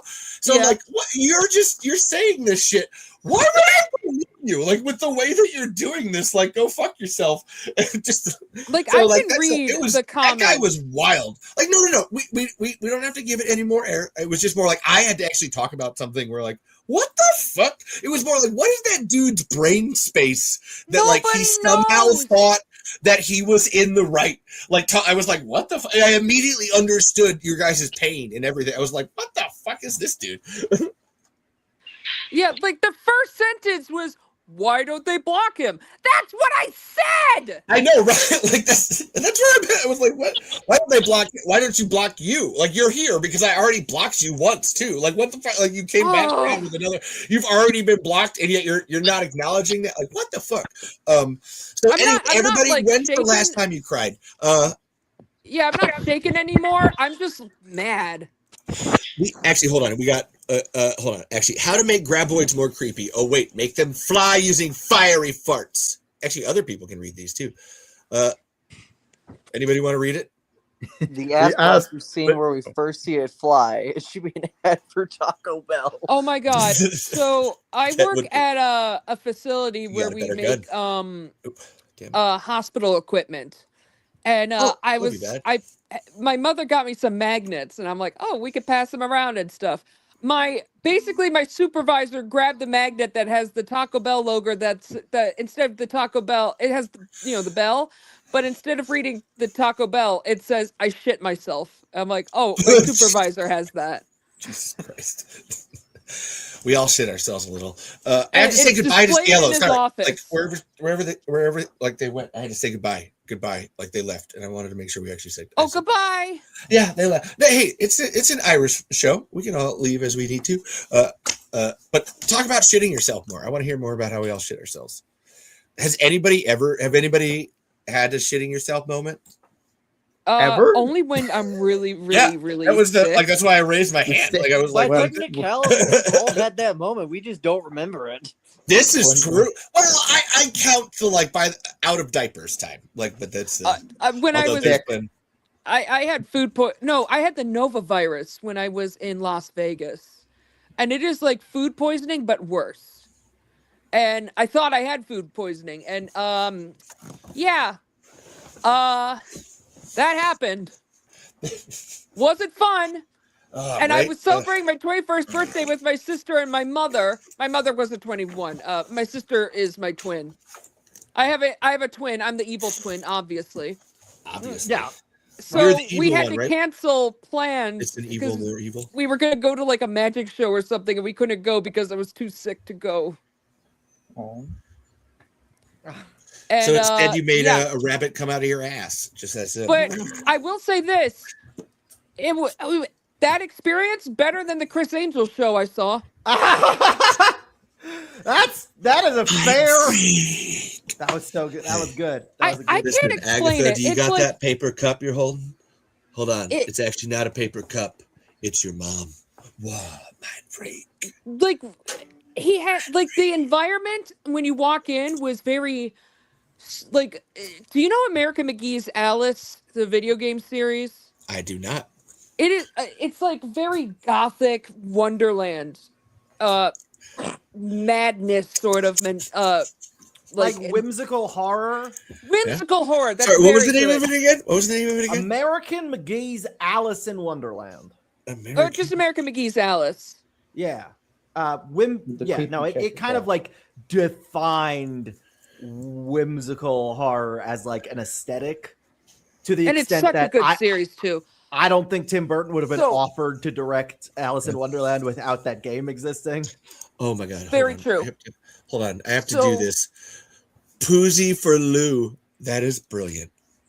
So because of the Uzi for You license plate. Sorry for the Tremors. People. Very good. Sorry. Continue. The setting and the atmosphere was like that. But then when the show started, it was like, "Hey kids, how's it going? We're gonna have a good time, aren't we?" I'm like, "What? No. Are you gonna eat me, sir?" Yeah. It was so jarring.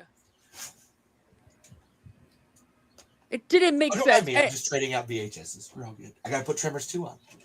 Anyways, I'd rather have the Nova virus again than have that. But I do remember I don't watch the show a lot, but laying in bed sick, you watch whatever's on TV, and it was Supernatural, and it happened to be the episode titled Chris Angel's a douchebag.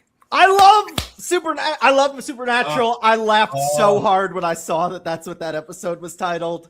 It was like the day after I'm watching it, and it's like, yeah.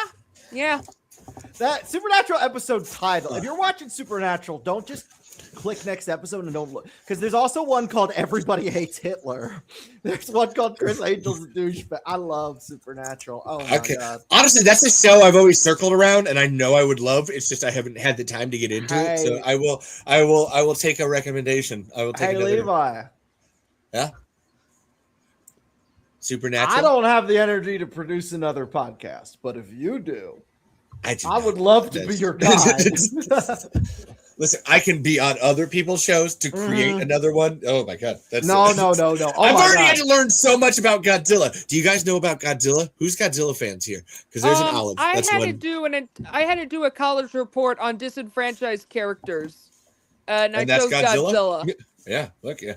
I told y'all I saw the original film on a date at the Alamo Draft House. 3 years ago. Yeah. Or someone else did. Some kind of pirate lady said that. Maybe I'm Burt Gummer. Yeah. Actually, hold on. I need to change my name. You're right. Sorry, I put the wrong. That's on me. Hold on. Damn it. Hold on. Now you made me realize. I just need to get rid of some words here and done. Birds. Oh. You got big old man titties. Actually, in Tremors 5, he's kind of peeking out a little. He's got some A cups in that lion's den when he's rubbing the piss on himself, and he actually does shit himself. I ain't got nothing although I don't have boobs, but I do have a bust. I'll show you the picture of me in the corset. It is crazy. I looked at that first time I looked at that picture. I'm like, how'd you Photoshop that so quickly? And my friend was like, no, that's what you look like. And I'm like, no, it cannot be. Also, Nate, you can join in without your Burt Gummer cosplay. Like you can be a regular person. Like or this you is can do not what I'm doing and hide your face. This too. It makes it more mysterious. Can I say, Agatha, when you talk, I think of your avatar or whatever that animated character is. I don't even know, but it's that maniacal person with the hair and your green. So I was like really. That's what I picture. So I was losing my shit over the live action One Piece, and someone drew me as a pirate from One Piece with the wanted poster. And if you look at the bottom corner, you can see my little puppy poking her head out. Hey. Oh, I do see this actually. Okay. Actually, hold on. Let me pull it up for everybody so we can all see. Hey, everybody focus on Agatha. Oh, yeah. I see it. Since you've seen the live action One Piece, can I just say, lesbian to lesbian, can we fucking talk about Emily Rudd? Holy shit. Oh my God. I have no idea what that we're scene about, where she's sure. like, oh wow, it started to rain. Oh wow, it's starting to snow. I came this close to passing out when she just showed up with the bikini with no warning. I literally got lightheaded. You're familiar in One Piece or in anime where people get nosebleeds? Yeah. Yeah, that's what happened. Oh my god! Like, I was Sanji. My wife was like, "You don't usually like skinny women," and I'm like, "But look at her. Look at her. Like, she said, never mind. I retract my point." She said, "Yeah, baby." Go look up. Levi. Go look up Emily Rudd as Nami. Okay. I can do this. As Nami. Emily Rudd One Piece or Emily Rudd Nami. Actually, I'm gonna be honest. Everybody also, Nate, in that just show click is the link beautiful. down below. Everybody in that show is Scroll in the beautiful. description. I cannot believe that Miss Wednesday winked and flew a kiss at Nami in her introduction. Holy shit! God. Oh, and let's not forget. Hold on. Princess When I click Vivi this is gonna be. Oh man. And her enchanting vertigo dance. I'm not. Why would you? You don't have to instruct me not to forget that, Agatha. She made us all remember that. Just go pull up a She's picture. got a real Mila Jovovich. Hey Jamie, pull up a picture. I did. Don't you dare! No.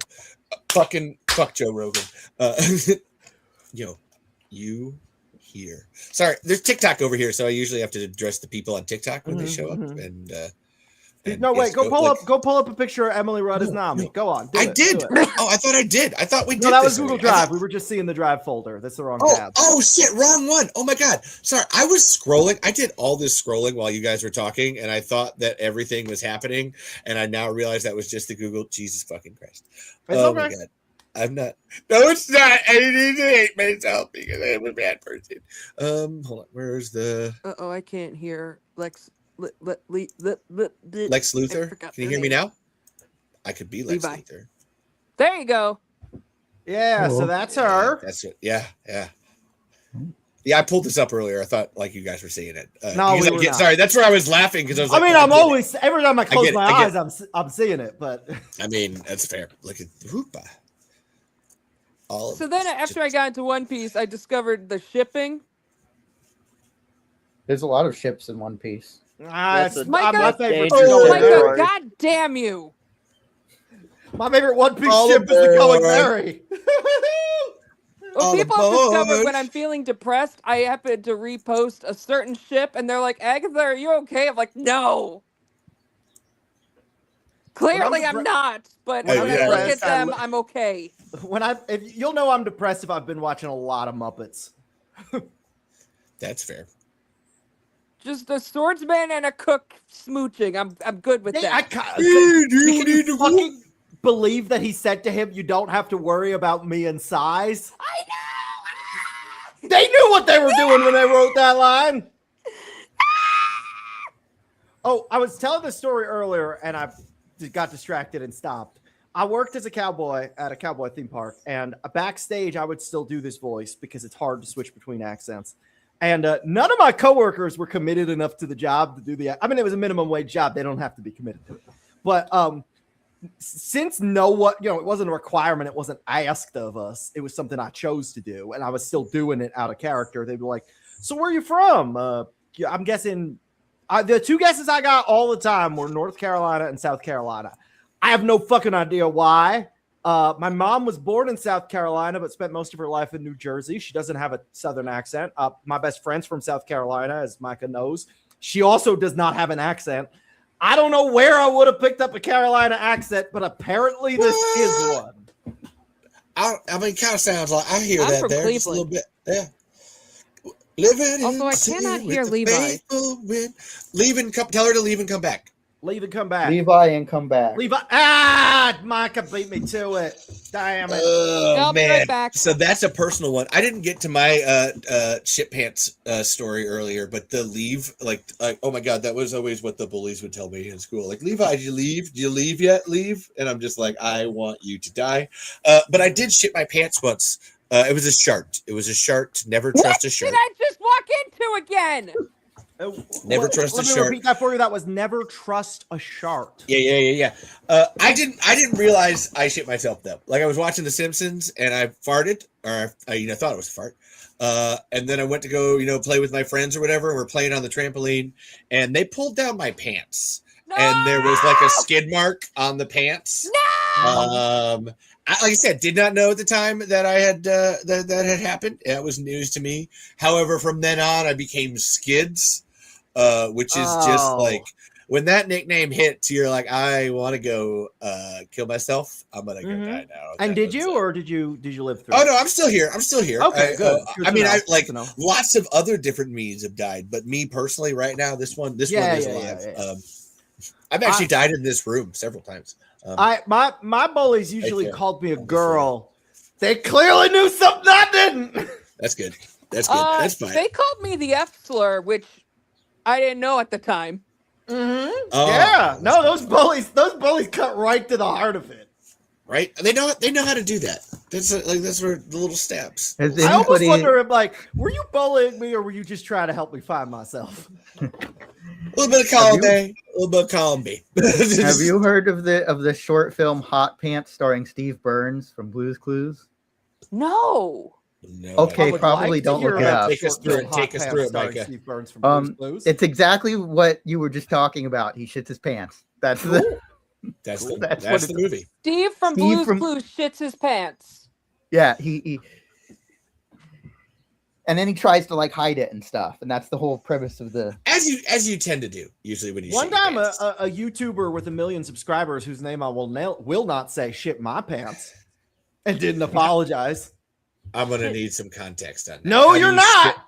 I know better than get drama out there on the internet. I was. How do you? No, it's more like how do you shit someone else's pants? Very carefully.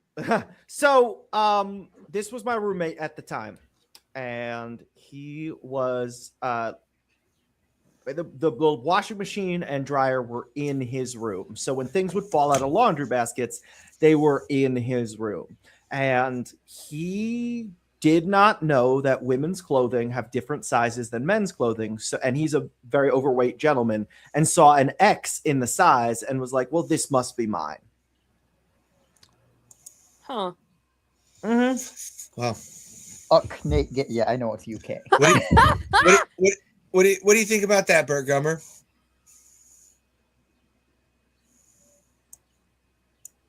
I think we lost him. I don't know if he can hear us. I think that's a hilarious response. I mean, the image, like, well, see, that was what was like terrifying about interviewing Nate or Burt Gummer was I was just like, this person never wants to be interviewed.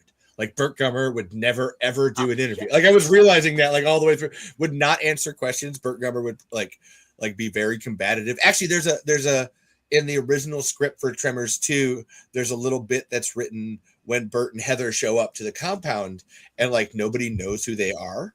And Burt's like all offended. And Heather's like, well, yeah, honey, you didn't want to go on any of those news shows and like talk to the people and the journalists. So like nobody knew about us. And I'm always like, that tracks for who Burt Gummer is. Mm-hmm. That's better than Ghostbusters 2 being like, and then suddenly no one believed it happened to them anymore. Yeah, right? Actually, Tremors does a really great job answering the question of like, why don't people know about this? And it's a whole thing of like, well, because they happen in little isolated communities, and then people see it on the news and they don't automatically believe it, which is a real fucking thing that we've all experienced. And like that's like yeah, we had a Bigfoot sighting in the area I'm from. I won't say where, but there was talk about I done saw Bigfoot walking in the backyard and he kidnapped a woman. I'm like, what? Bigfoot got a lady. I've been here a year and 3 months, and I ain't seen no chupacabras. That being said, my area of town's mostly chickens, cows, and sheep. So I think there need to be. Maybe it's a chupacabra. There you go. God damn it, that was beautiful. Thank you. You know, we actually have a cryptid here in the Panhandle. We've got a supposed goat man. We have a frog man. Uh-huh. And it just... This story doesn't get to end there. Wait. Shut up. I want to hear what Mr. Williams has to say about this goat man. So a couple years ago, outside Sorry. of the zoo here in town, there was this trail cam footage of something walking around outside the fence. Oh my God. And it was a goat man. That's fucking awesome. No one has seen it since, and there has legit been like police talking about it. You can, if you look up, I'm not going to dox myself like that, but that was close. I looked it up, and I put my town's name and zoo, and there's like news articles about the goat man outside of our zoo. And every year at the convention we have, like, people still talk about it. That is insane. That is fucking wild. I'm from New Jersey originally, so you could probably guess what my local cryptid was. You're Jersey Devil. So I did do a Jersey Devil hunt once. We went to the Blue Hole, where it said that the devil will drag you down to hell. So New Jersey has 1,500 people per square mile. Oh, love you, Nate. I'm glad we got to see your face for a moment as Burt Gummer. That was actually like beautiful.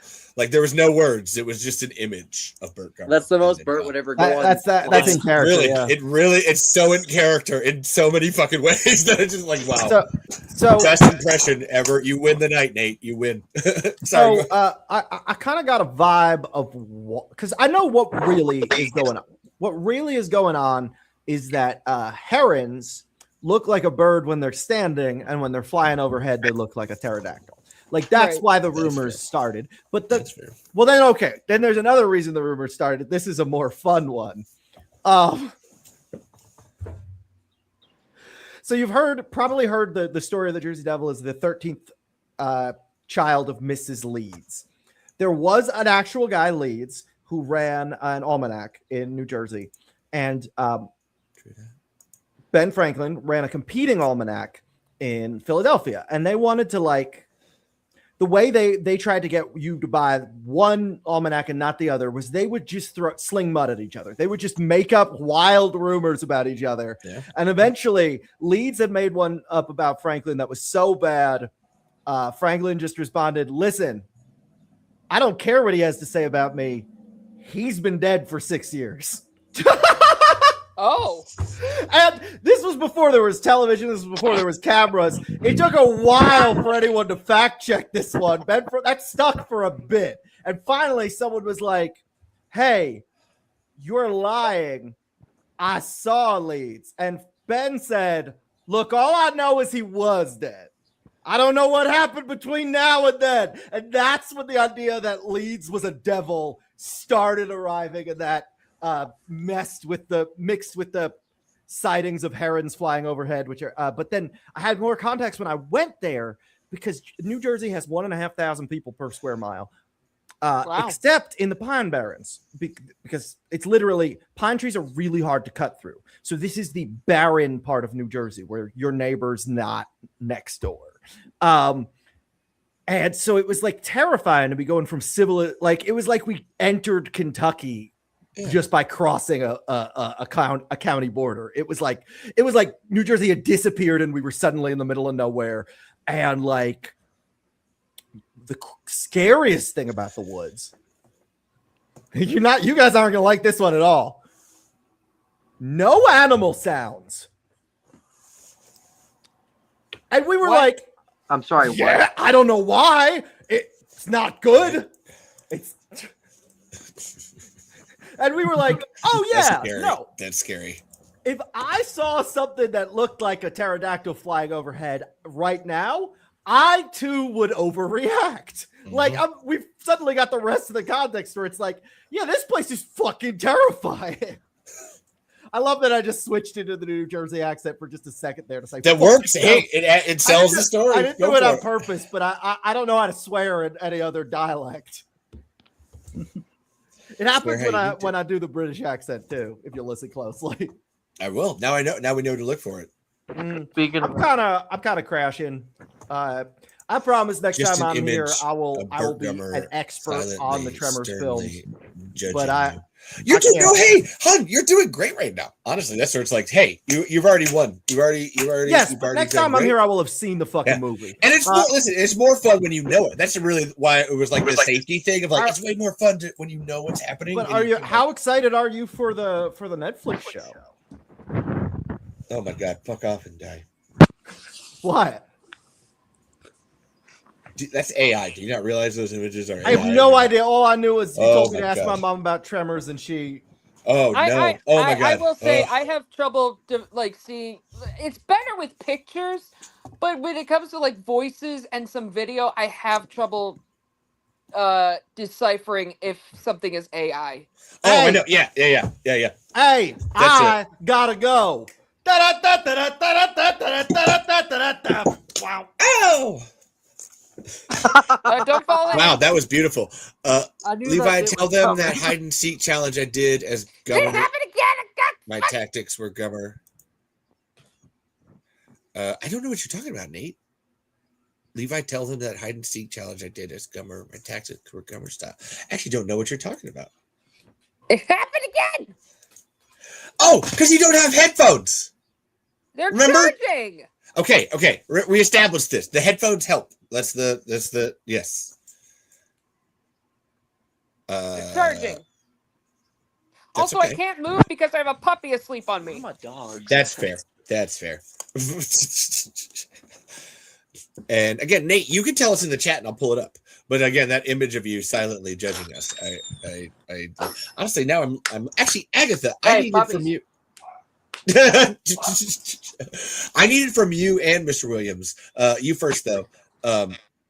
What do you think like is the character of Burt Gummer? Like, who is Burt Gummer to you? Oh, that's a good question. Yeah. Well, he's like Ash Williams. And what's her name? Ripley? Ellen Ripley. Yep.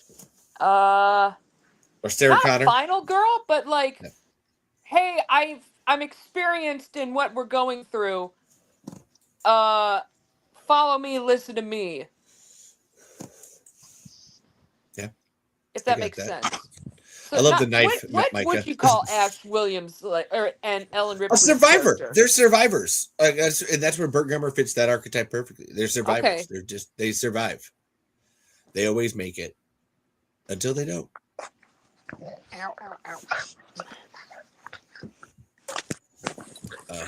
No, that was a great answer. Oh, look at that little puppy. I want to play with a puppy. Okay, we're gonna pull it up. Everybody, focus on the dog. Focus on the doggy. Here's it. It's all a doggy. Puppy's a puppy. What are the names? What are the doggies' names? We need to know names. That's Chachi. That's Jack. Oh, It's Chachi and Jack, or Jack. Puppies. Shakira Muchacho. Wow, Shakira Muchacho. And this is Kimber, our old lady. Oh. Give that old lady She's like lots 12, of love. I think. Furry graboid attack. A furry graboid is an Ohio Isn't that just a graboid danger or a noodle northeastern with graboid. Danger noodle. Ohio, yeah, Midwest graboid. I got furry graboids. They're based off of woolly bears, according to my headcanon.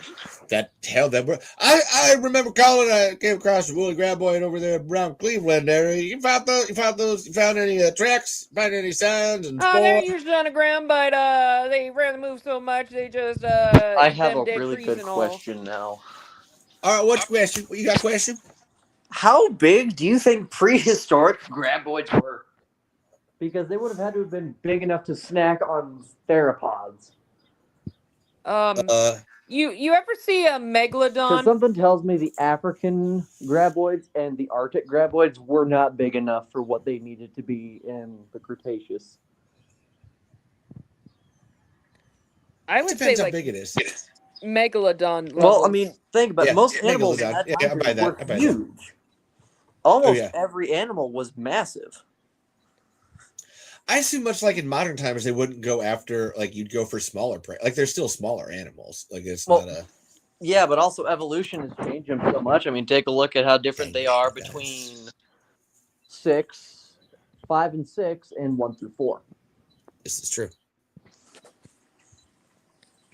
I think the queen graboid from 7 was probably closer to how big they were in prehistoric times. That's my script. I have a whole script where the opening is a graboid takes down a tree because it's so big and it's in that prehistoric era, and I just love that idea. Like, they're just huge, like really big. Like, don't go medium big, like go really, really big. T-Rex versus a graboid. Yeah. I think I proposed this question the first time I came on the show. Yeah, that's where, and we were talking about it, it's like the graboid presents the interesting challenge of being under the ground. So trying to figure out how much the T-Rex can be prepared for that and attack, because really, like, it doesn't have enough arms to do anything. So you could just get it, grab it, pull like down. That's the graboid's greatest. Just pull that fucker into the dirt. Yeah, that's true. But also T-Rexes have finally been proven to have been the largest terrestrial land carnivore. No and ifs or buts, and they've finally been proven that they are actually reaching their full size at 40 years old. So we actually don't know how big they got. Oh, wow. The science. Also, the bigger the dinosaur, the more beef flavor it tastes. Math is mathing. They would weigh upwards of 12 tons, which is heavier than the bulldozer, I think. Yeah, imagine actually pulling it down. Like they say in Tremor 7, there's that one that pulls like an elephant down, and it's like, that's a lot. That's a big mass to physically get through the ground. And I think they were saying that was the queen graboid, if I'm not wrong. Yep. Yes, it was. I think because it had the tracker and they were tracking her. Tractoring her. I think a T-Rex would be too big for a graboid. Hold on. Do you got it? Hold on. Are you gonna do it? I have one. It's a Burt Gummer who's on the farm a lot. Is a Burt tractor. Wow. Sorry. I mean, you're gonna groan at me after all those puns we did earlier. Yeah. Sorry. Yes, I am. Watch me. How dare, Mr. Williams? Who is Burt playing Gummer a string instrument? Burt Strummer. God damn it. Mr. Williams, who is Burt Gummer to you?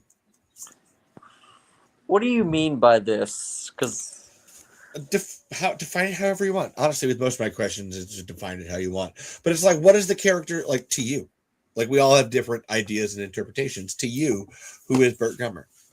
He's like that one uncle you only see once a year, but you know it's going to be either a really good time for you or a really bad time for everyone else.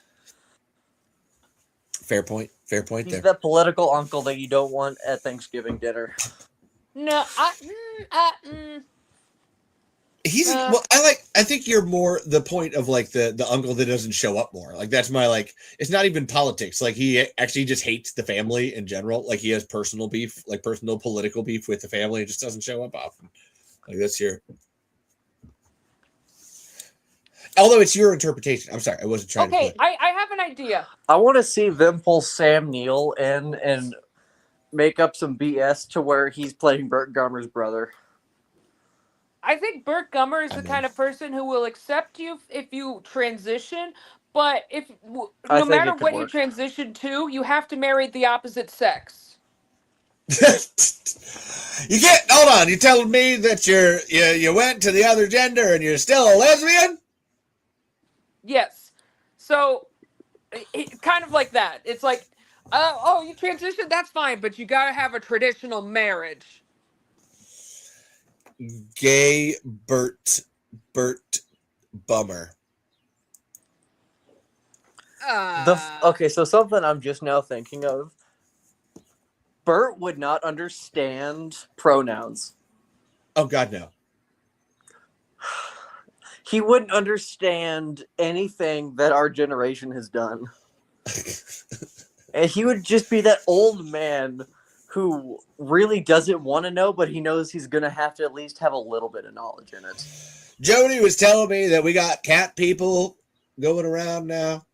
So. Oh, you just know there's I people got to feed identifying them? as graboids. Oh my!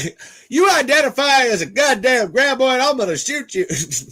Cats are fine. You identify as a graboid, well, I get to shoot you. I got some problems here. Listen, you can put on any furry mascot costume you want. You put on a big G costume, we're gonna have a problem there, Sonny, or girly, whatever gender you identify as. Yeah. Honestly, I think that would be it. It would just be like, you good? Stop it. You don't look. Yep. I would love for if or when they make the next Trevor's movie, it's just Burt having Vietnam level flashbacks to the first movie. Honestly, I think everyone should. And I think there should be a level of like everyone has those and they give Burt a bunch of shit for thinking he's alone in it. It's like, dude, we all almost died. Like, you're not like special. Okay, out of everyone that almost died, who do you think almost had it the worst in the first movie? Mindy. Rhonda. That's fair. Oh, Rhonda went through some shit. Yes, she did. Because I listen. She almost didn't have pants. Well, she no, almost she did have got reeled in slowly barbed wire? with barbed wire wrapped around her legs. Yeah. That's horrifying. Like almost like dying, like really thinking about that, just slowly being reeled in. Oh my God.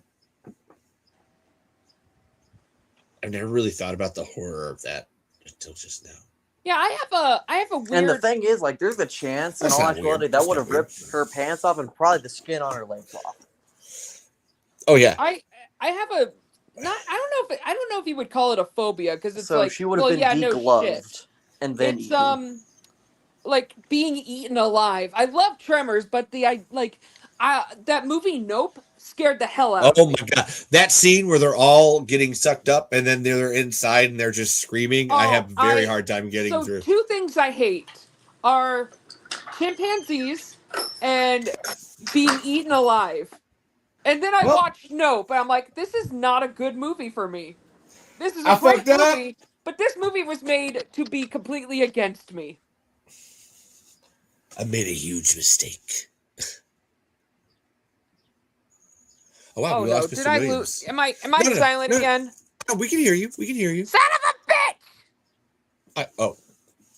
It's every time someone leaves. That's so interesting. I wonder what that is. How you doing, Micah? You want to stab somebody? Yeah. Happened again. It's okay, babe. It's okay. We eat olives for technical difficult. Because it's funny. God damn it, Agatha! You fucked up the whole show. Everything's. Ugh! God damn it! Yeah! How dare you? Sorry, Mom. You damn right. Like, listen. I'm gonna make you respect yourself and love yourself and realize your self-worth so fucking hard, okay? Yes, Mom. So we got dinner. There's beef stroganoff on the stove and red velvet cake for dessert. But before that, love yourself. Yes, Mom. Yes, Mom. Olives are better than pickles. Fight me. I don't need to fight you because I love olives. Like, so I'm into that. I don't like either. I used to like olives, but then something happened and meh. Oh shit! I should not drink juice with a mustache on. Ew, that was gross. I mean, you could. Oh, I have to drink juice with a mustache on. So. Well, yours is like on. Like I'm getting more tape and adhesive on my. Like, that's, like there's less chemicals in your mustache. I'm assuming. Yeah. If they did a movie with a flashback to a younger Burt, who should play him with a low budget for the movie? Ooh. That's a good question. Oh, who's the guy who plays Polka Dot Man? David Dastalmatian. I wouldn't mind. I like that. Because he's also in One Piece, and he's just a chameleon. He does a fantastic job at whatever role he's given. That Late Night with the Devil movie, like, he is Polka Dot Man forever and always. He's a fucking superhero. He also plays number 3 in One Piece, and I did not recognize him.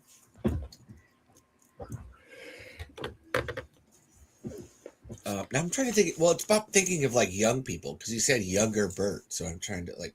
Usually, my go-to like is Pedro Pascal, but I'm like, no, if we're doing like a younger Burt though, like, see, I don't know any young actors because I don't care to. Someone on the Disney Channel, right? You know, I was gonna say Zac Efron, but Zac Efron is now old, so that doesn't count. That's how dated my references are. Like, shit. Who's in movies now and stuff? Ooh, Austin Butler. I don't know. He's a young guy, right? Yeah, I'll take an Austin Butler. I don't know. That's the only young actor I know of. No, right. I was gonna say Jack O'Connell from Sinners and Bone Temple. Oh my God, yes. So I go more just because I want Jack O'Connell in things. I gotta talk about Sinners. Oh, hun, let's in it and da da da da da. It's Sinners. What about you? When I was 8 years old. Oh, so sorry. So I used to Irish dance. On the Mississippi. And my friend and host of podcast Escape from Walt Disney messages me and says, Agatha, have you seen Sinners yet? I'm like, no, but I'm about to. He's like, you got to see Sinners. I won't explain why, but you have to see Sinners. So I lied to you. Yes, I lied to you. My favorite song to dance to was Rocky Road to Dublin. And all to reap the corn. I live where and I hear was that, born. And I scream in the theater.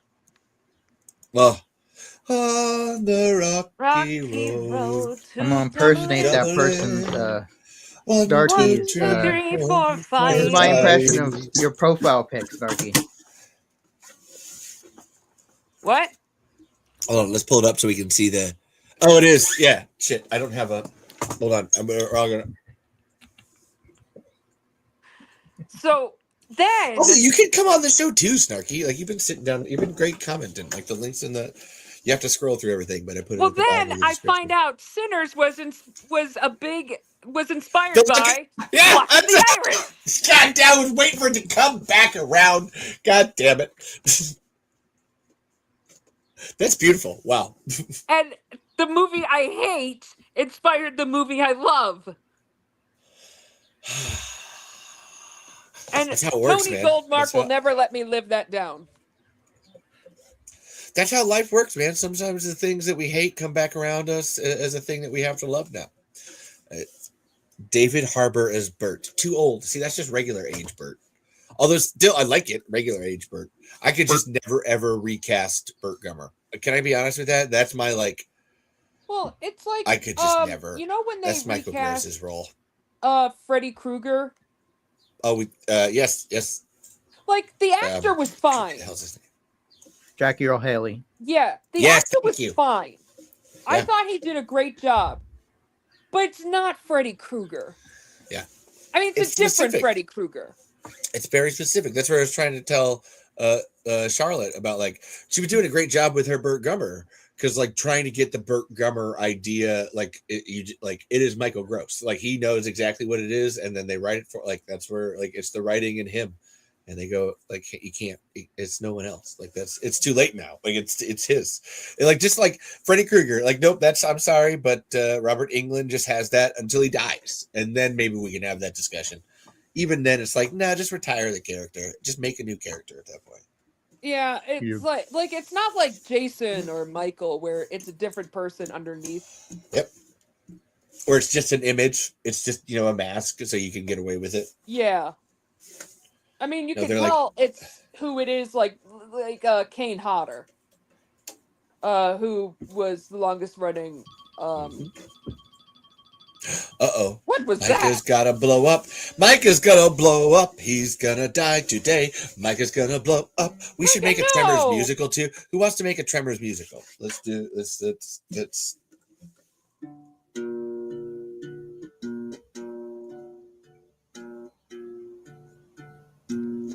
There was a couple handymen loving each other in the end, putting their dicks in each other's butts.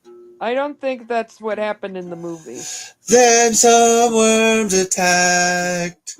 They realized they had to get back from Bixby. No, you didn't say it right. Alone. Listen. I'm not even hitting things. I'm just strumming. No, you didn't say Bixby right. Oh, it's true. Bixby! There you go.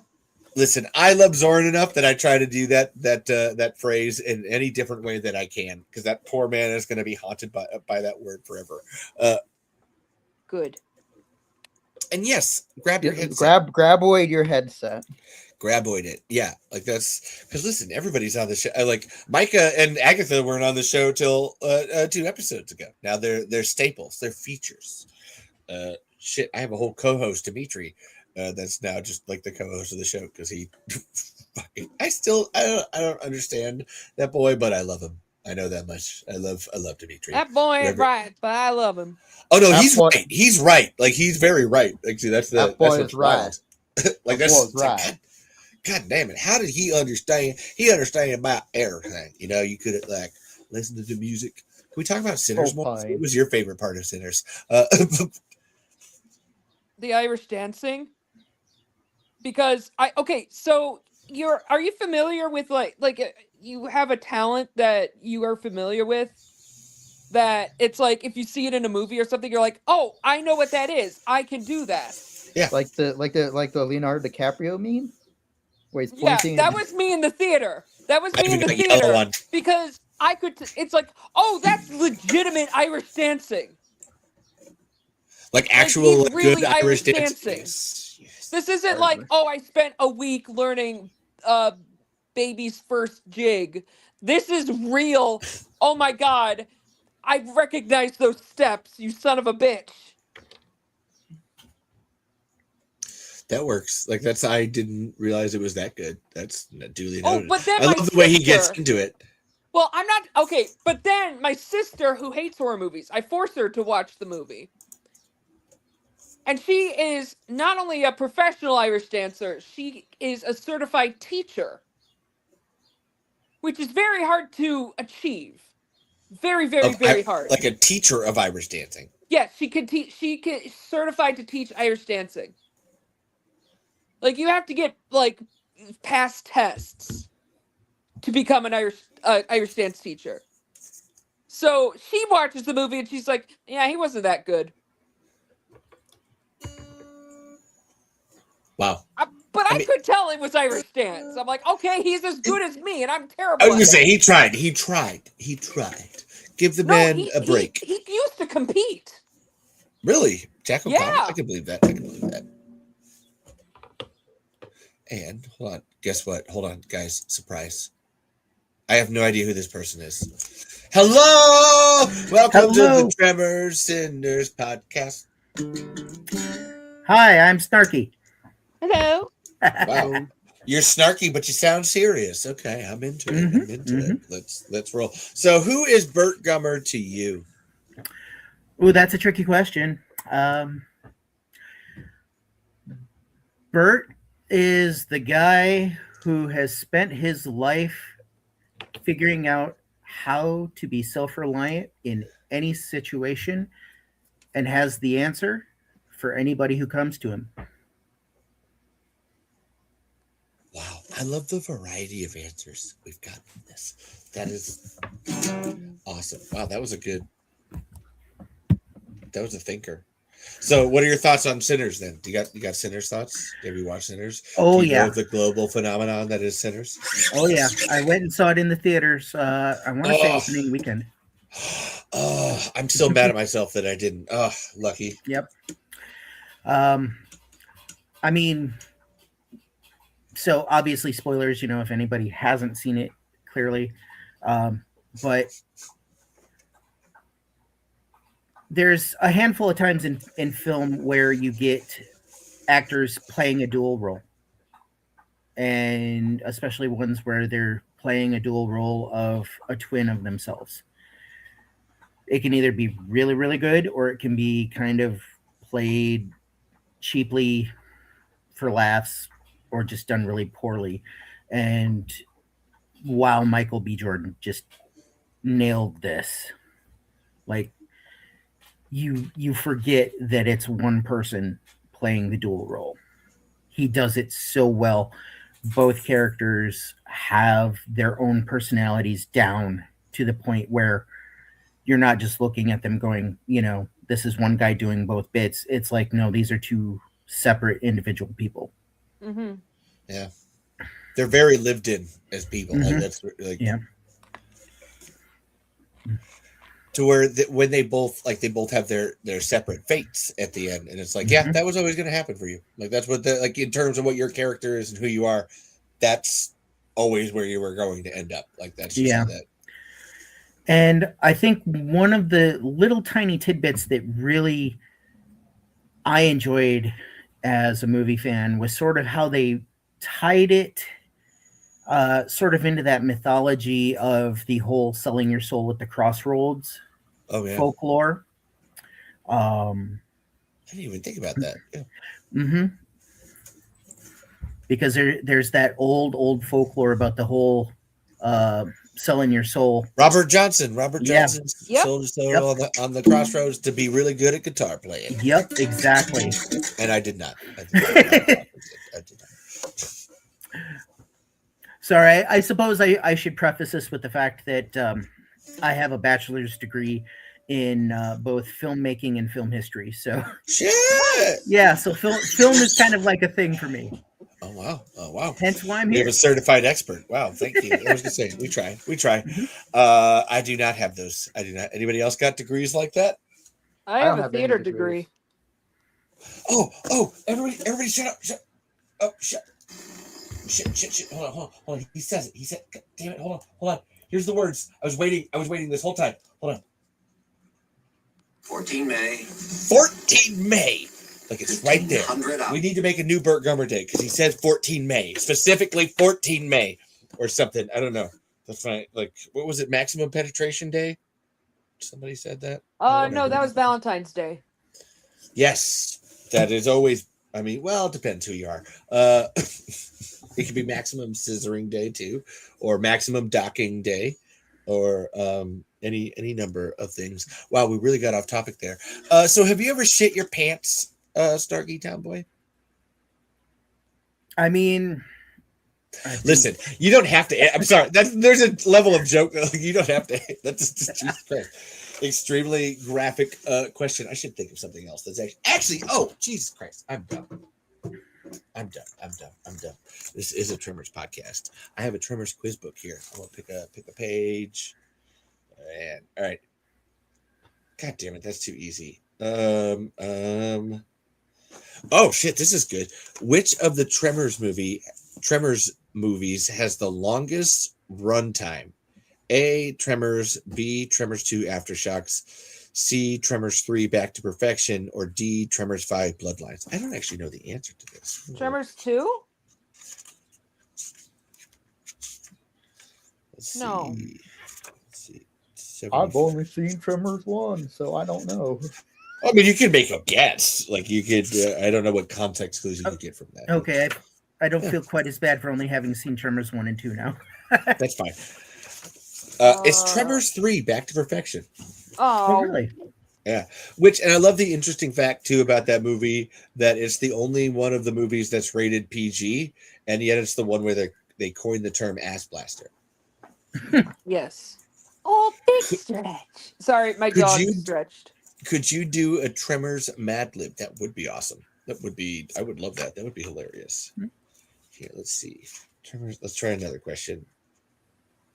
Here, this is fun. What country was Tremors 5 Bloodlines initially going to be set in? Australia.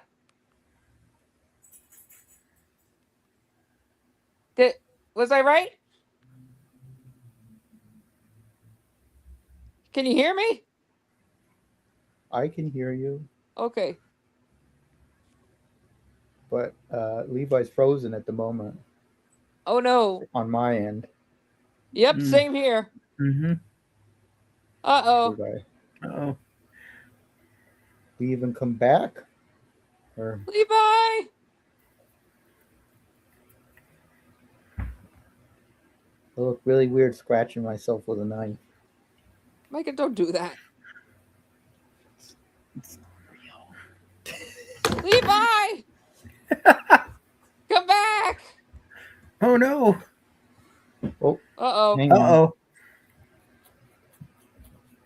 Uh-oh, SpaghettiOs. It's so shiny. Oh, little girl. Oh, she goes snort, snort. Yeah, but, the knife is my little girl. No, I know you're talking about Cherry. Oh, Cherry. Well, I'm going to continue playing Metopia. Metopia. Utopia. Let's see. Who's going to join? I'm going to have Burt Gummer join my party. Where is he? Oh, well, that was weird. There he is. There we go. I'm right here. Did I lose? Are we playing Metopia? I've lost. I've listened to so many things. And I'm going to make him a tank. Yeah, Agatha's making Burt in Metopia, or I did make Burt in Metopia. Yeah. That's us. Hey, Levi, what happened?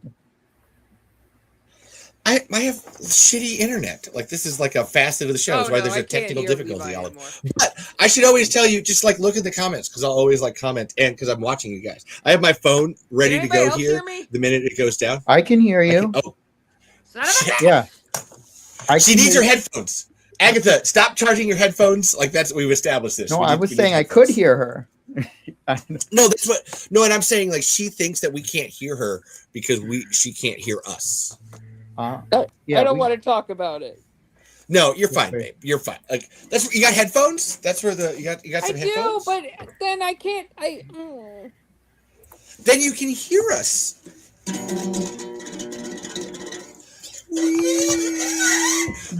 What else? Oh, that was awful. I'm sorry. Listen, that's my.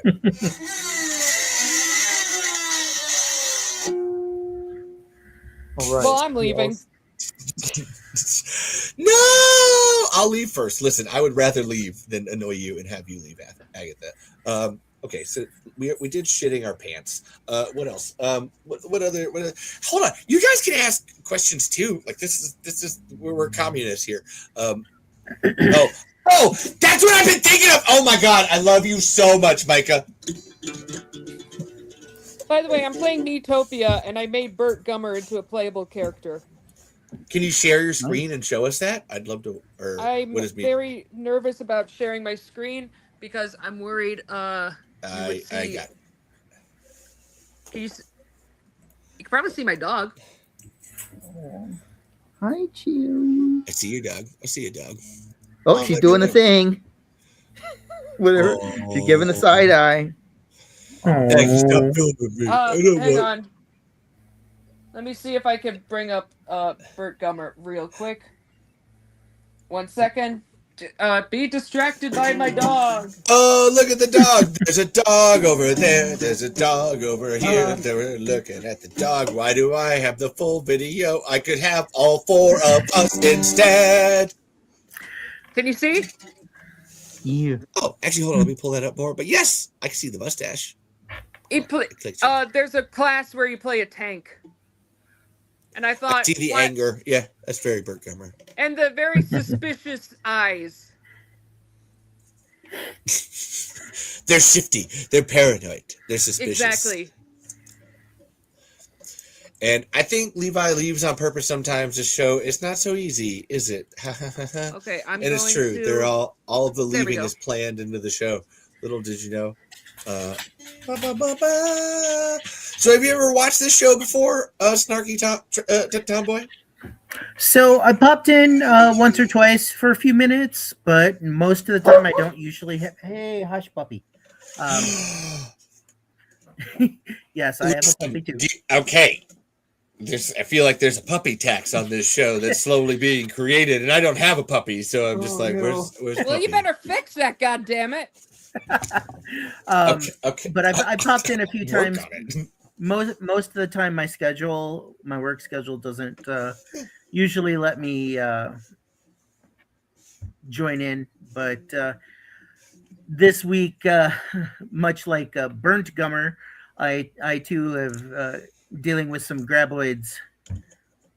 Right up in the urethra? You got graboids in the urethra? That's fun. We all got graboids in the urethra. Instead of graboids being under the ground has been inside the graboids, dealing with some stones. They say there's nothing new under the sun, but under your skin. Yeah. So, you know how it goes. Kidney stones. Yay, fun. Ooh. Stay on those residual kidney stones. Yeah, exactly. Sometimes my mouth. Yeah. That's residual awesome. boulders. Are you mad at anybody? Do you want to like? Oh my goodness. Do you want to dish on anybody? Micah, do you have anyone you're mad at too? Like, and send in the RV cards.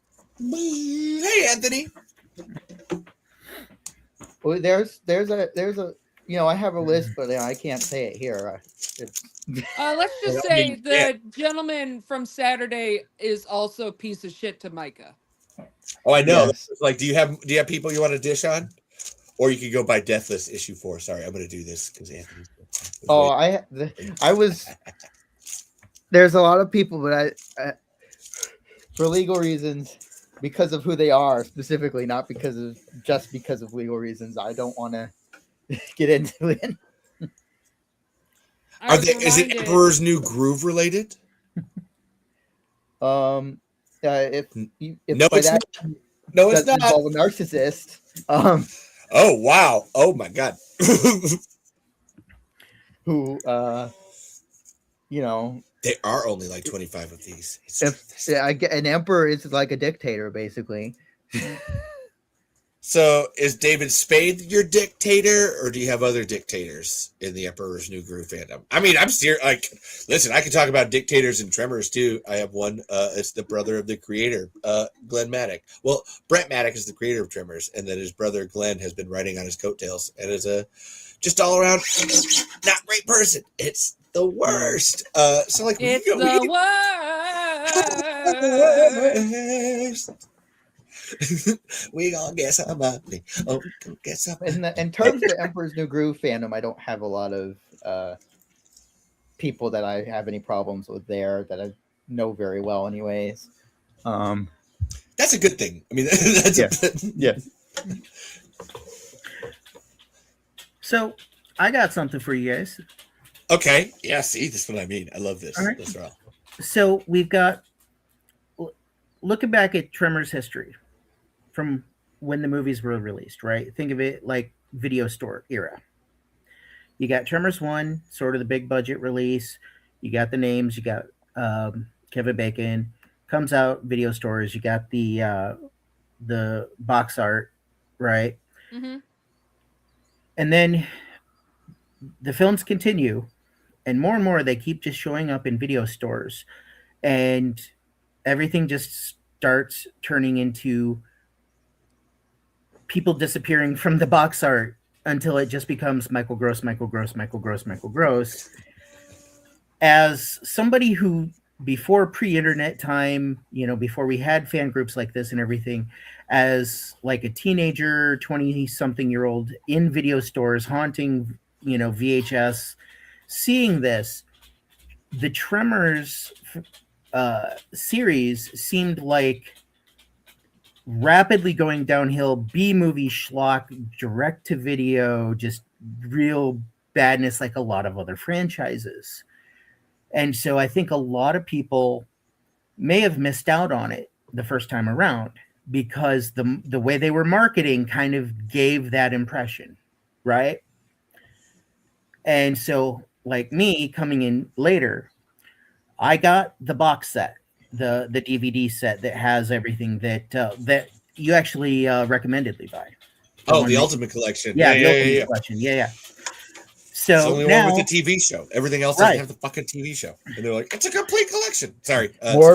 They should release more movie sets that include the TV show. Sorry. Yeah. So thank you, Mike. I had watched the first movie a few times, and the first movie is amazing, of course. Of course.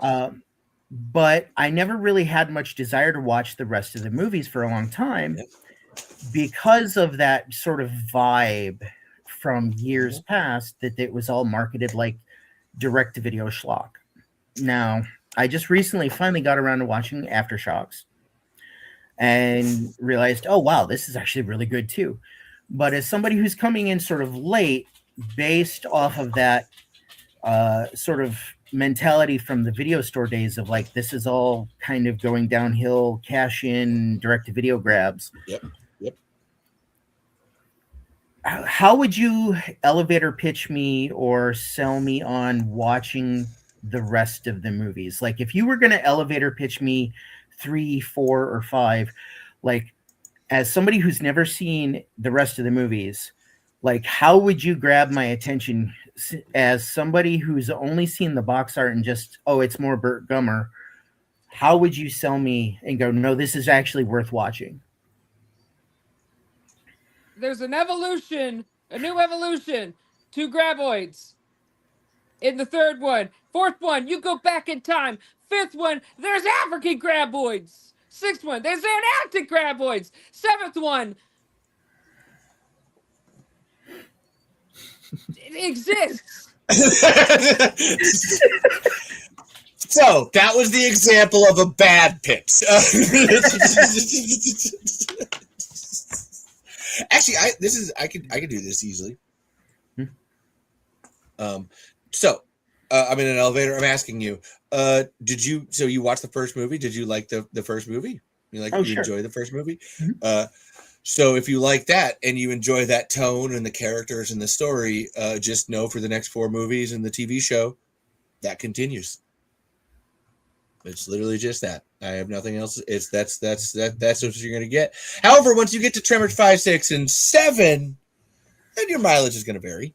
But those first 4, they're all made by the same. They're all made by the same people, and they all put the same amount of love and care into it. So if you like that first one, you're definitely gonna love those next 3 in the show.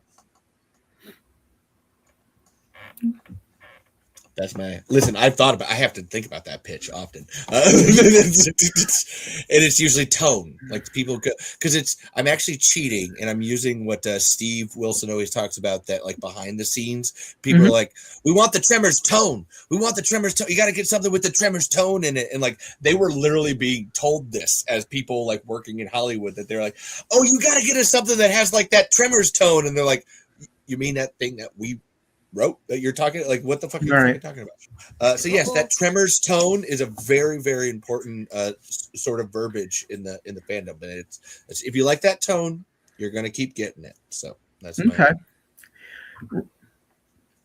Because a lot of it, I think you could probably understand.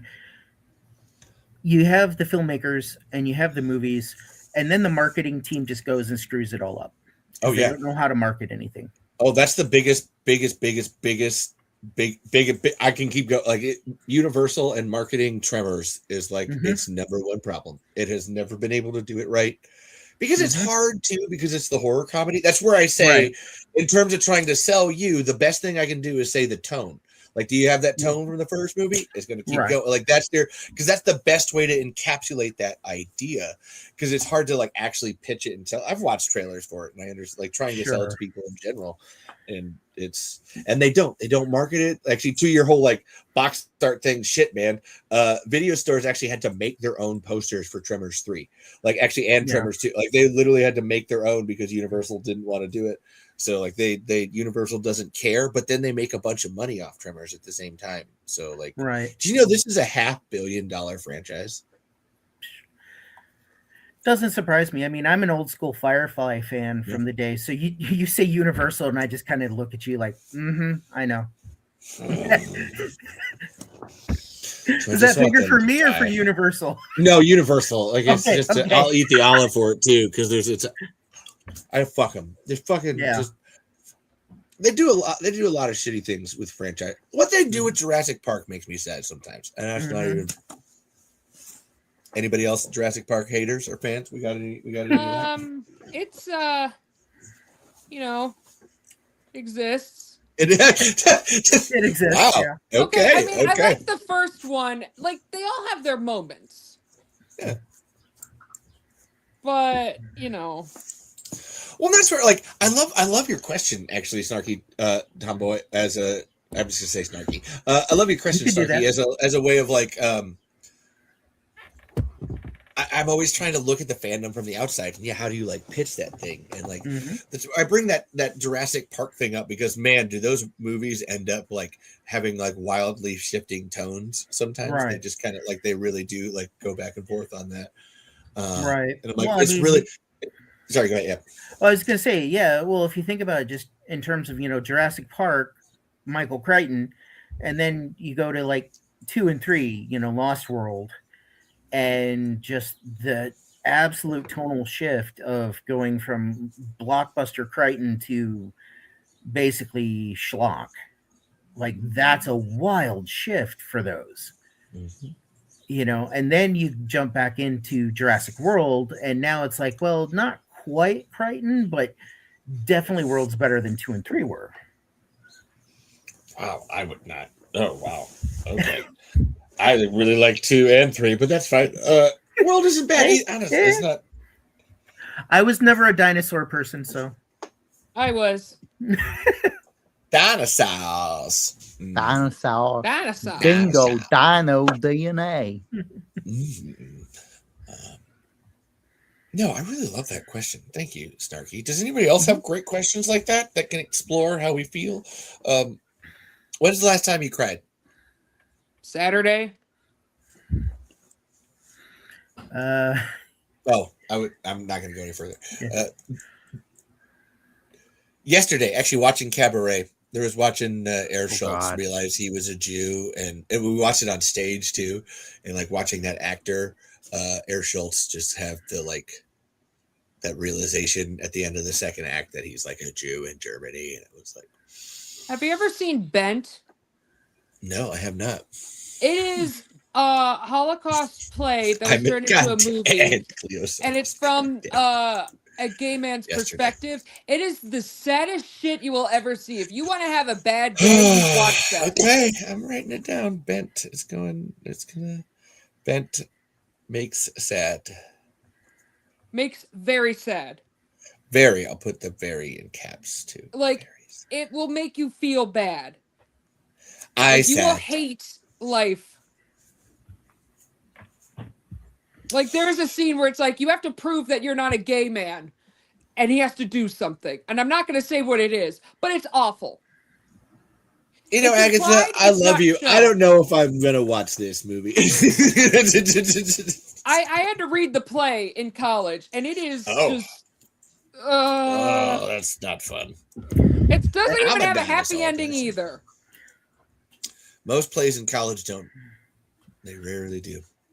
I can hear the cringe. Lieutenant of Inishmore. Well, I guess Lieutenant of Inishmore has a kind of happy ending. It's not terribly sad, but it's well, they had a cat blow up.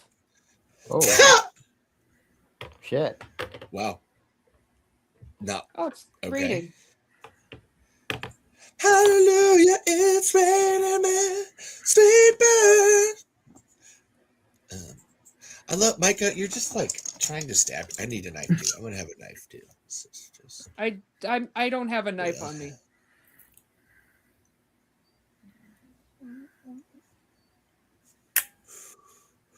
Hey, that counts. That's.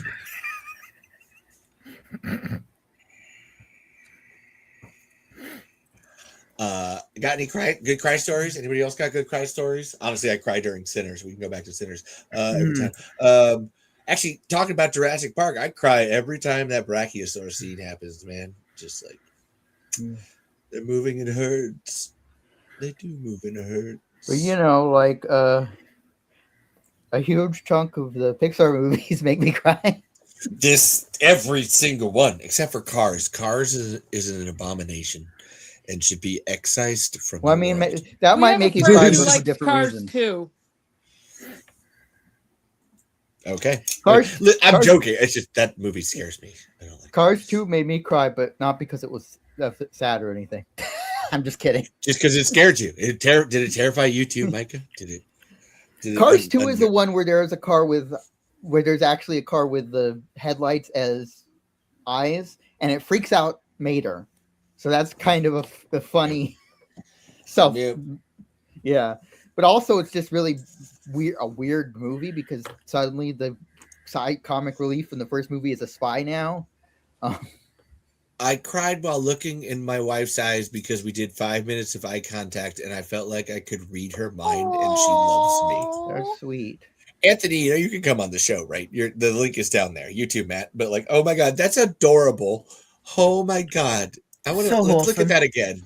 I cried while looking in my wife's eyes because we did 5 minutes of eye contact and I felt like I could read her. One time a movie didn't just make me cry. Like for the next day, I was like a wraith. I don't even remember.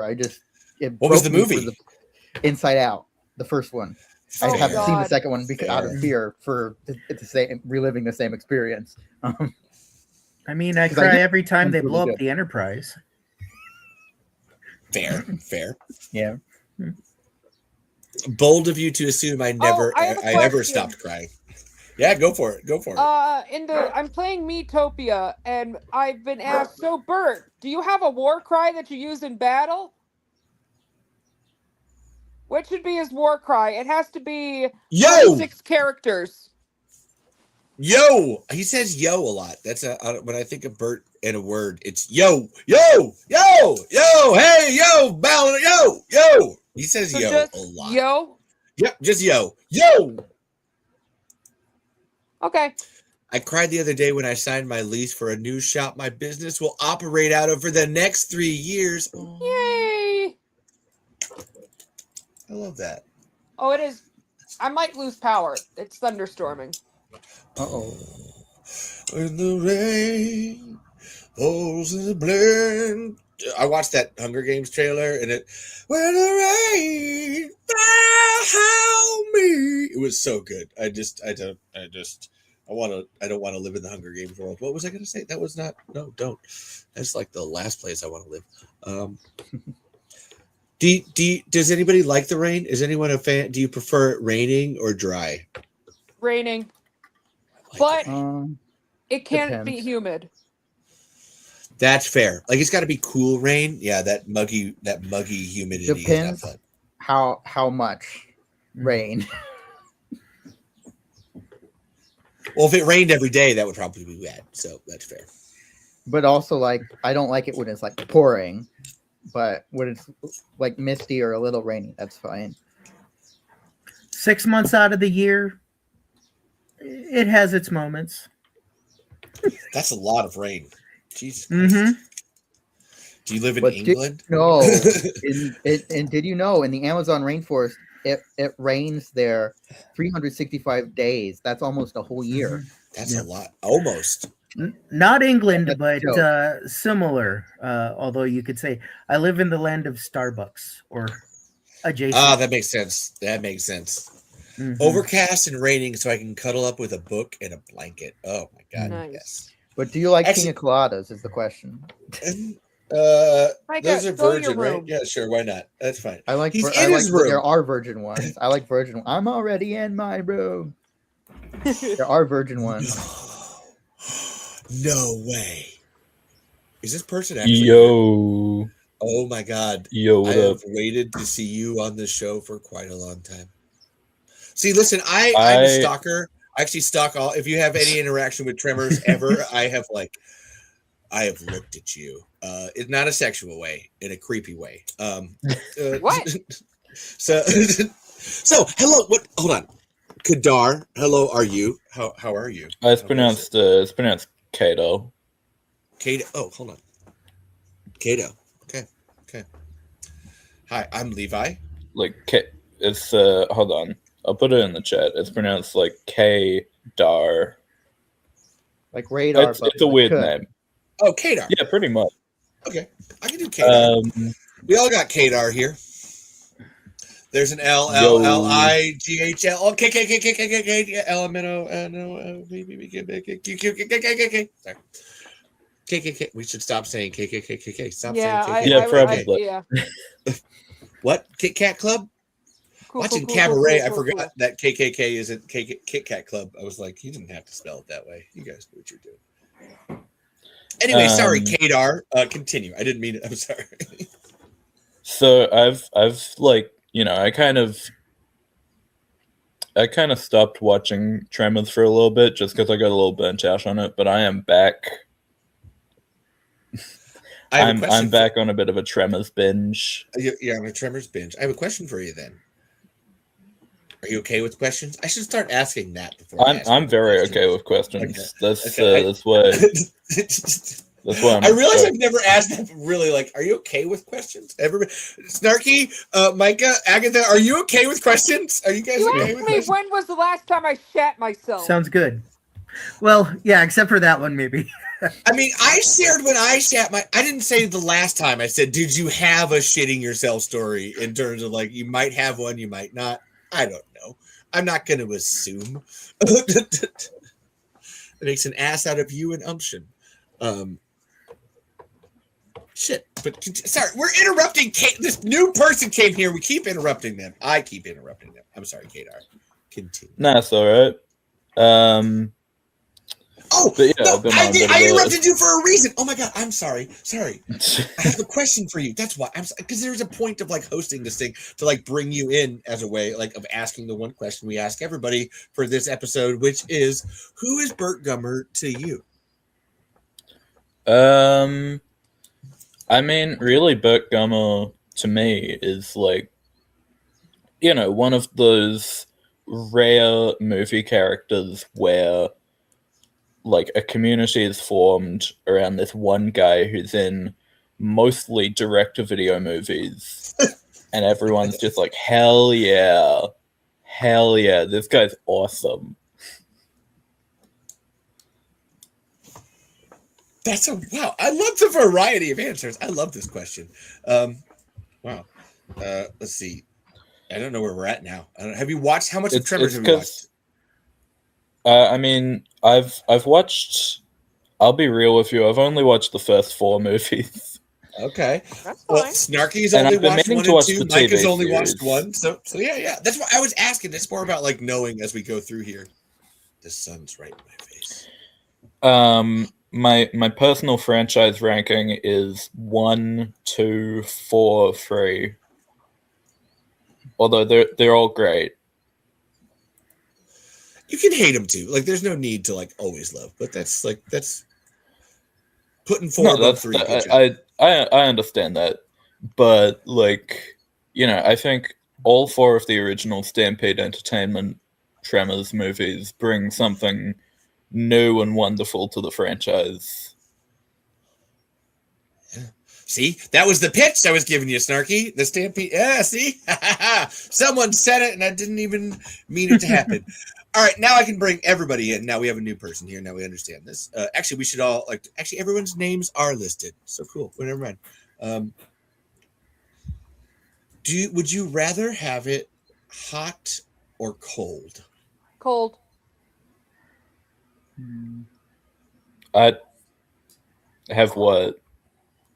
Any like The living. the Like, would you temperature. rather be hot or cold? We were just on the what was it? It weather. was rain. We were just on rain or sunny. Now we're on hot or cold. This show is random.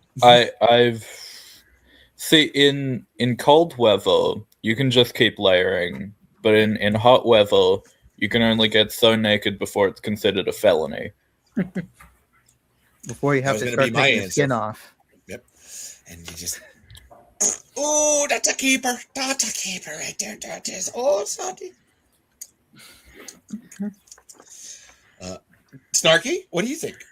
Gotta go the same logic as Kadar there. Yeah. I mean, you know, otherwise you start getting into the whole Buffalo Bill thing.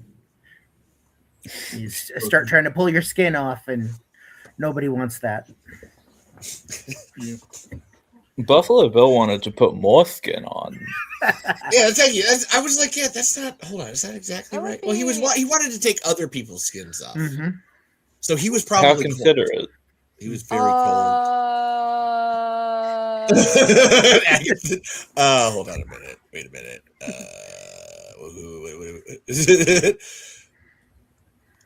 Also, Kadar, you can ask questions too. Actually, Snarky asked a great one earlier. We can all. What do you want to talk about? What does anybody want to talk about? Who are we as people? What is life? I mean, do you think that like there's a God? What happens after we die?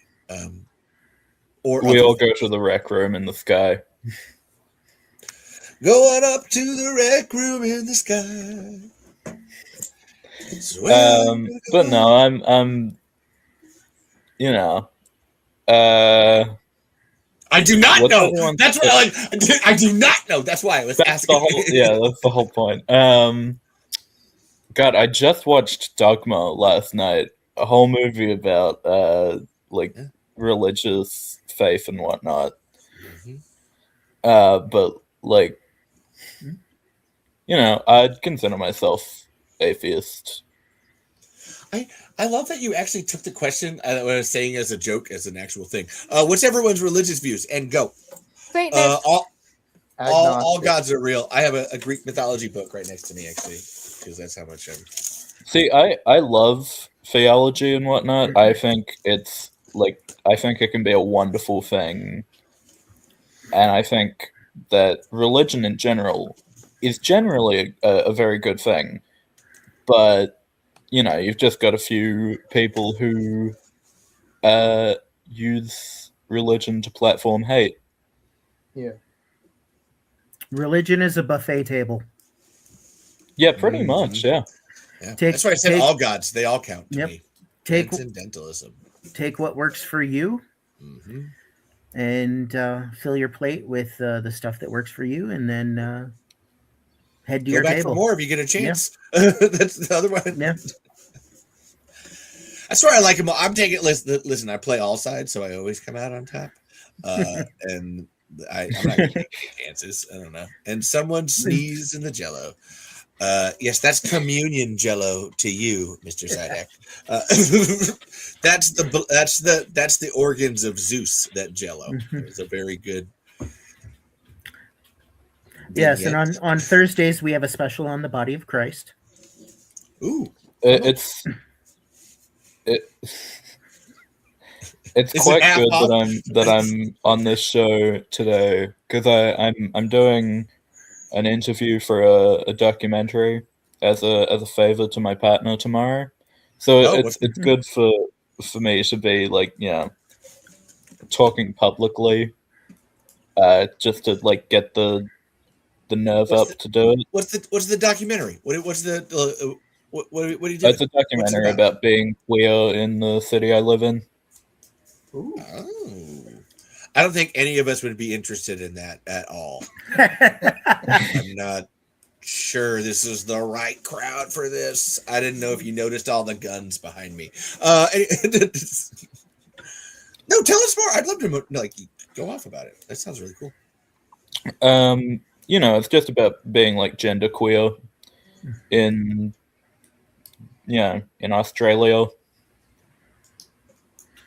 Oh. Right on. Nice. I feel like if I say too much more, then I'll probably end up accidentally doxing myself. No, it's okay. Yes, that's fine. My name is Levi Dylan Burzloff Lutt. I live in Maquoketa, Iowa at 22272 Highway 64. Come fucking find me, bitches. Hell yeah. No, I wanted to do that for Agatha and Micah, just so you understand that, I will dox myself. I will take people. Thank you, I guess. Fuck on. That's how serious I am about keeping you safe. You're in Cleveland.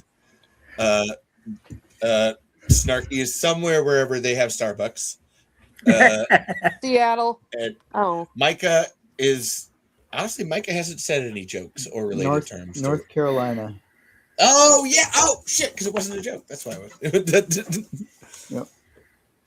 Living in sin with the faithful. And again, Matt Sidek. What are you doing down there? Get your ass in here. The link's in the description. That's how Kadar got here. That's how Snarky got here. How Agatha got here. How Micah. Literally, the only person was me. I don't even exist here. I might have to go soon because I have to get up at 5 a.m. Oh no. Oh shit. I don't know what time zone you're really in, but Oh no! I'm sorry, Agatha. Did it happen again? Did I lose you? Oh, I shouldn't have left. God damn it! I knew it too. Son of a bitch! That's on me, Agatha. God damn it! I'm a jerk. I was trying to do a joke and it was a bad joke. And son of a bitch! Oh, they're back. Yeah. I give you the day off, Agatha. Thank you. That would be nice. Right? Are you my boss? Can you do that? Yeah, actually, your boss is here right now, Agatha. Show him your tits. Yeah, okay, yeah, here. I'm on video. Woo, you can totally see them. Look at them. Knockers. What do you call Burt Gummer, who works at a strip club? Burt Knockers. Burt Stunner. Yeah, you said that. That was the Fashion Diva one. Yep. Yes, it was.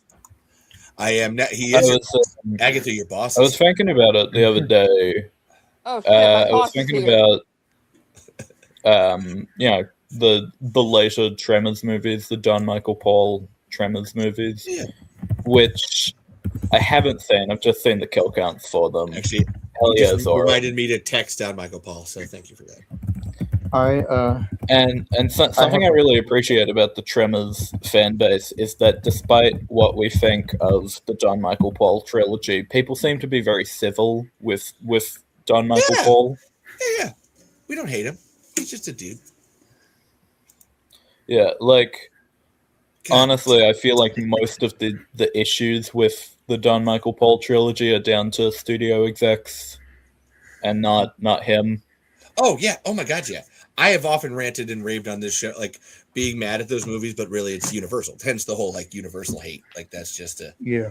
Don tried his best. That comes with being a Tremors fan. This is from when I went to see the movie in October. See? Hell yeah. That's Tremors is brought to you by, and I don't remember who it was brought to you by.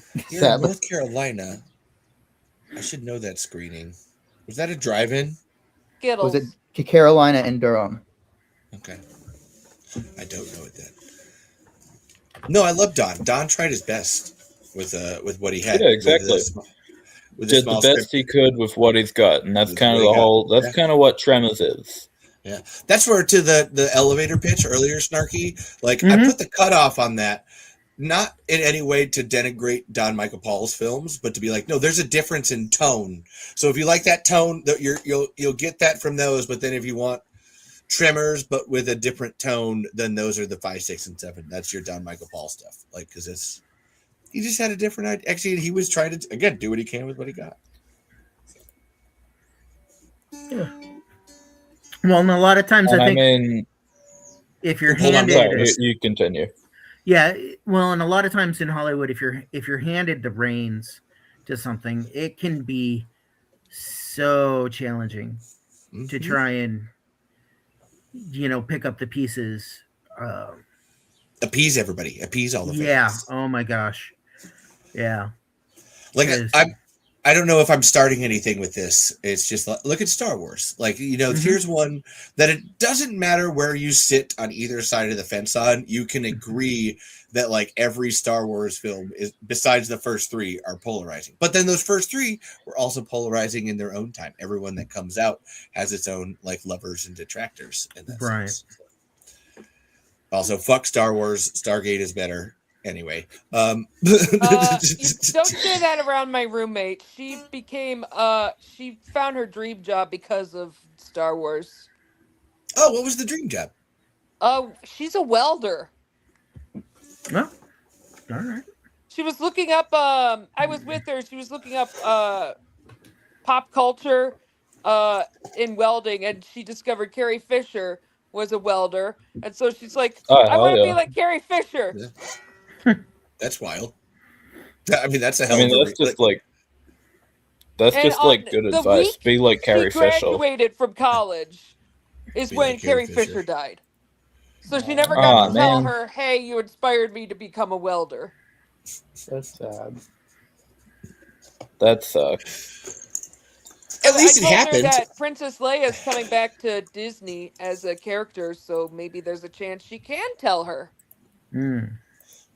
Be like Carrie Fisher. Yeah, that's just good advice. Anyways, I do have to log off because even though my boss, I didn't get much sleep last night because I had nightmares about being back in college. Ugh, that's gross. Yeah. So I had a fucking weird dream about. Thank you. Sorry, I should ask. Is it chill to swear here? Fucking shit cunt, yeah, motherfuckers. Well, good night. Okay, all right. cool. Good night, Aggie. We love you. Love you too. Good night. Thank you. But yeah, we were just talking about dreams there for a second. That reminded me. Last night I had this weird dream about Donkey Kong 64. Did you collect all the bananas? No, it was like a fucked up copy of the game. It was evil. It was a creepypasta dream? Yeah, pretty much, yeah. Well, you're here. You got to explain it. Come on, we're Okay, yeah. It was this copy of Donkey Kong 64 at the back of a supermarket,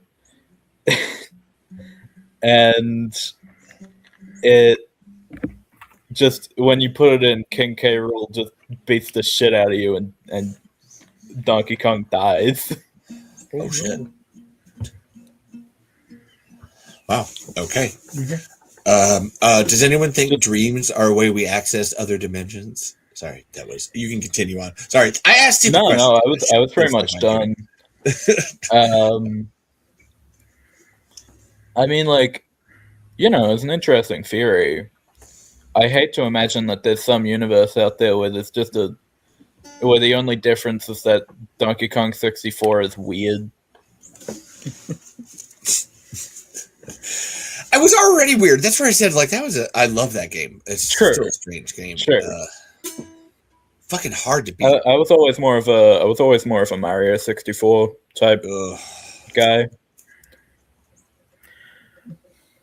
Well, if everything in the universe is all just electromagnetic radiation anyway, who's to say you're not getting transmissions from other dimensions, and it's just the way your brain is interpreting it and making it into something your brain is trying to process and understand.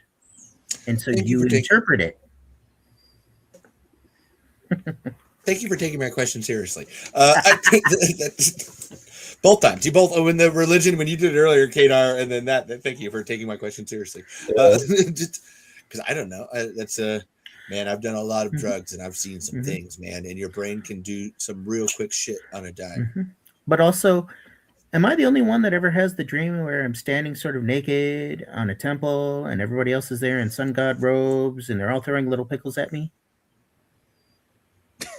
That is you. Yeah, I think that's a you thing. It's a you thing. Why is it only you that only ever has that dream? I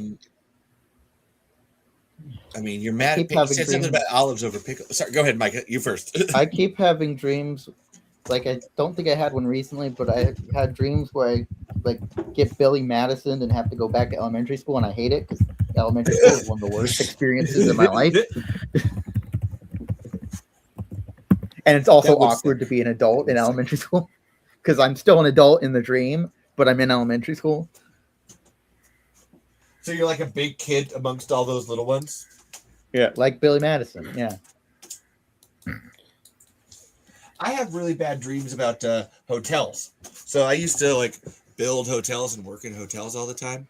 And I have really bad dreams about just the hallways. Because like if you're in a hotel, and especially if you're working on it all the time, like everything looks the same.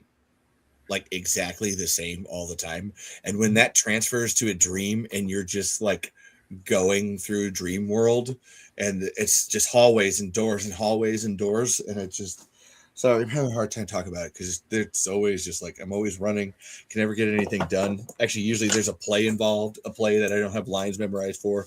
And it's, oh my God, sorry. I'm being traumatized. It's okay, Levi. We're good. Woo, good. How's everybody doing? I'm doing all right. Yeah, go ahead. Go, Kadar. Go. A few years ago, I was doing a marathon of all of the Nightmare on Elm Street movies. Ooh. And, you know, like, afterwards I was having a lot of weird dreams that happened to have Freddy Krueger in them.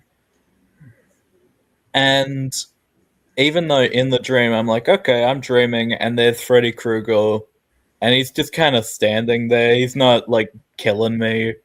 But there's a little part of my brain that's like, oh shit, I'm dead. Maybe you are dead. That's what I asked about the like different dimensions. Maybe you are dead. Maybe one of you is dead over there. Yeah, maybe Freddy got me. Freddy got. Freddy got fingered.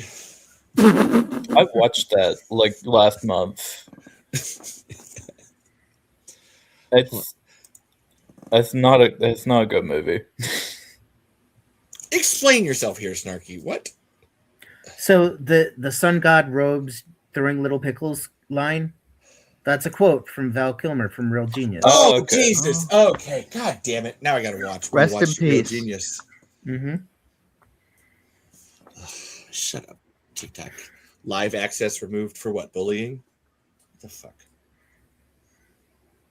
They do this all the time. Apparently, I harass and bully people on TikTok, even though it's not. I think it's just more when I use swear words, like they catch it.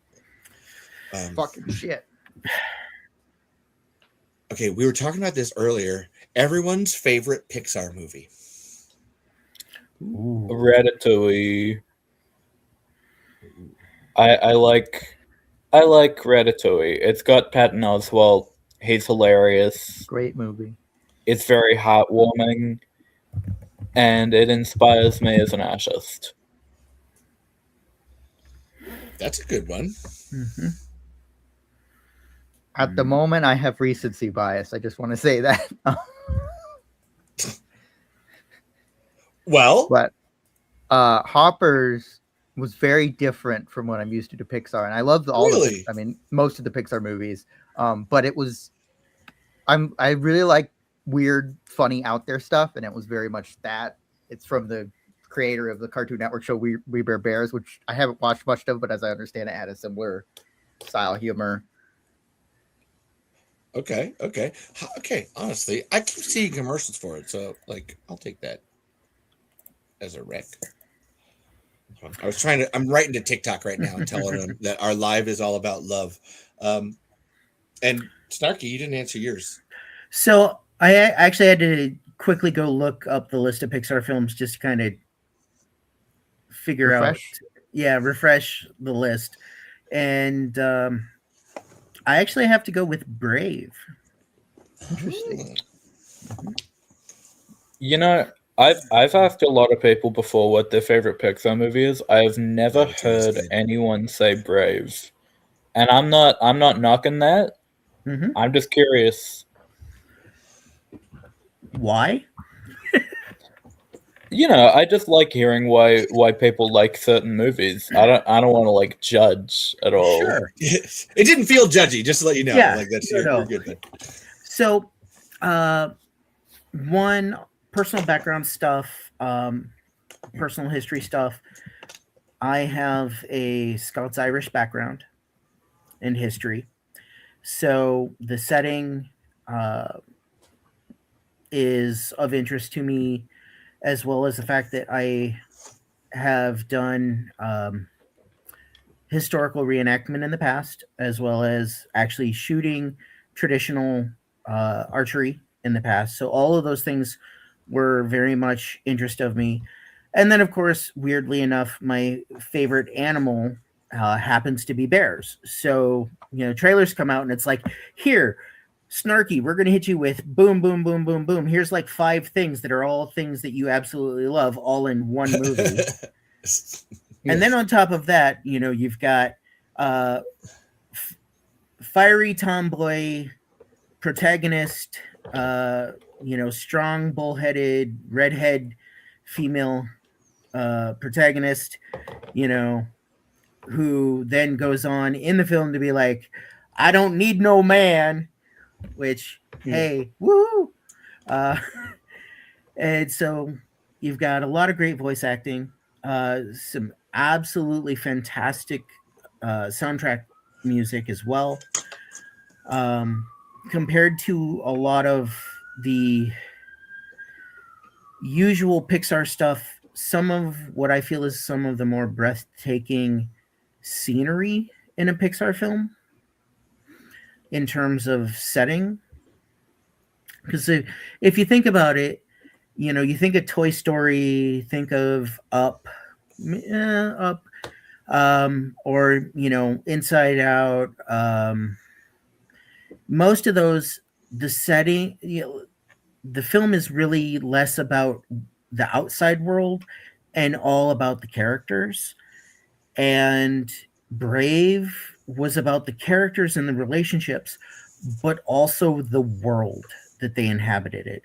And so Pixar, that film was one of the very first where they really kind of pushed the envelope for the world that she lived in. Really, really painting it well. Whereas, like, if you look at The Incredibles, they kind of like everything is kind of a little simplistic in terms of, you've got great story with the characters and what's going on. But again, all of the settings of the worlds that they exist in tend to be a bit more stylized. Wow. I haven't even seen Brave yet. I really need to now. Like, I'm having a FOMO of like, shit, I need to watch this. I feel like a lot of people are a bit too harsh on Brave. Like, I do remember liking it when it first came out, and I didn't really.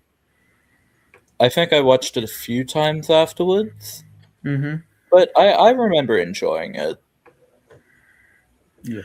And I mean, it seems like it was pretty much tailor-made for someone like you specifically, Live it. I was gonna say, live your truth. Sorry, I'm trying to. Hell yeah. Right now, so don't mind me. Well, Live and if you're somebody who's sapphic, who's into people with accents, then that doesn't hurt either. Scottish attacking that too there. They feel it's coming down the Glen and Row. Way about talking like this. Now I got a wee bit of thing going on here, so I got really distracted. But yeah, if I was gonna have to do like a like a ranked list, I would probably do like Brave, probably Incredibles, and then maybe Ratatouille or Up. Nice. Fair. Yeah. I didn't get to say mine, and I'm actually surprised none of you did. Listen, A Bug's Life. I understand it's the first Pixar movie, but A Bug's Life, and again to the it's not the sorry, there's other ones. My bad. Thank you for that. But like, I cry at that movie every time. Like the story of A Bug's Life and how it's executed and everything. Like, that's just one of my all-time favorite movies. I just like.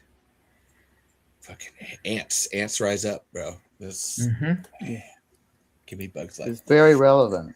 And the hero is Flick is a total like he shouldn't be a good hero, but like he tries to get out there. He tries to invent it.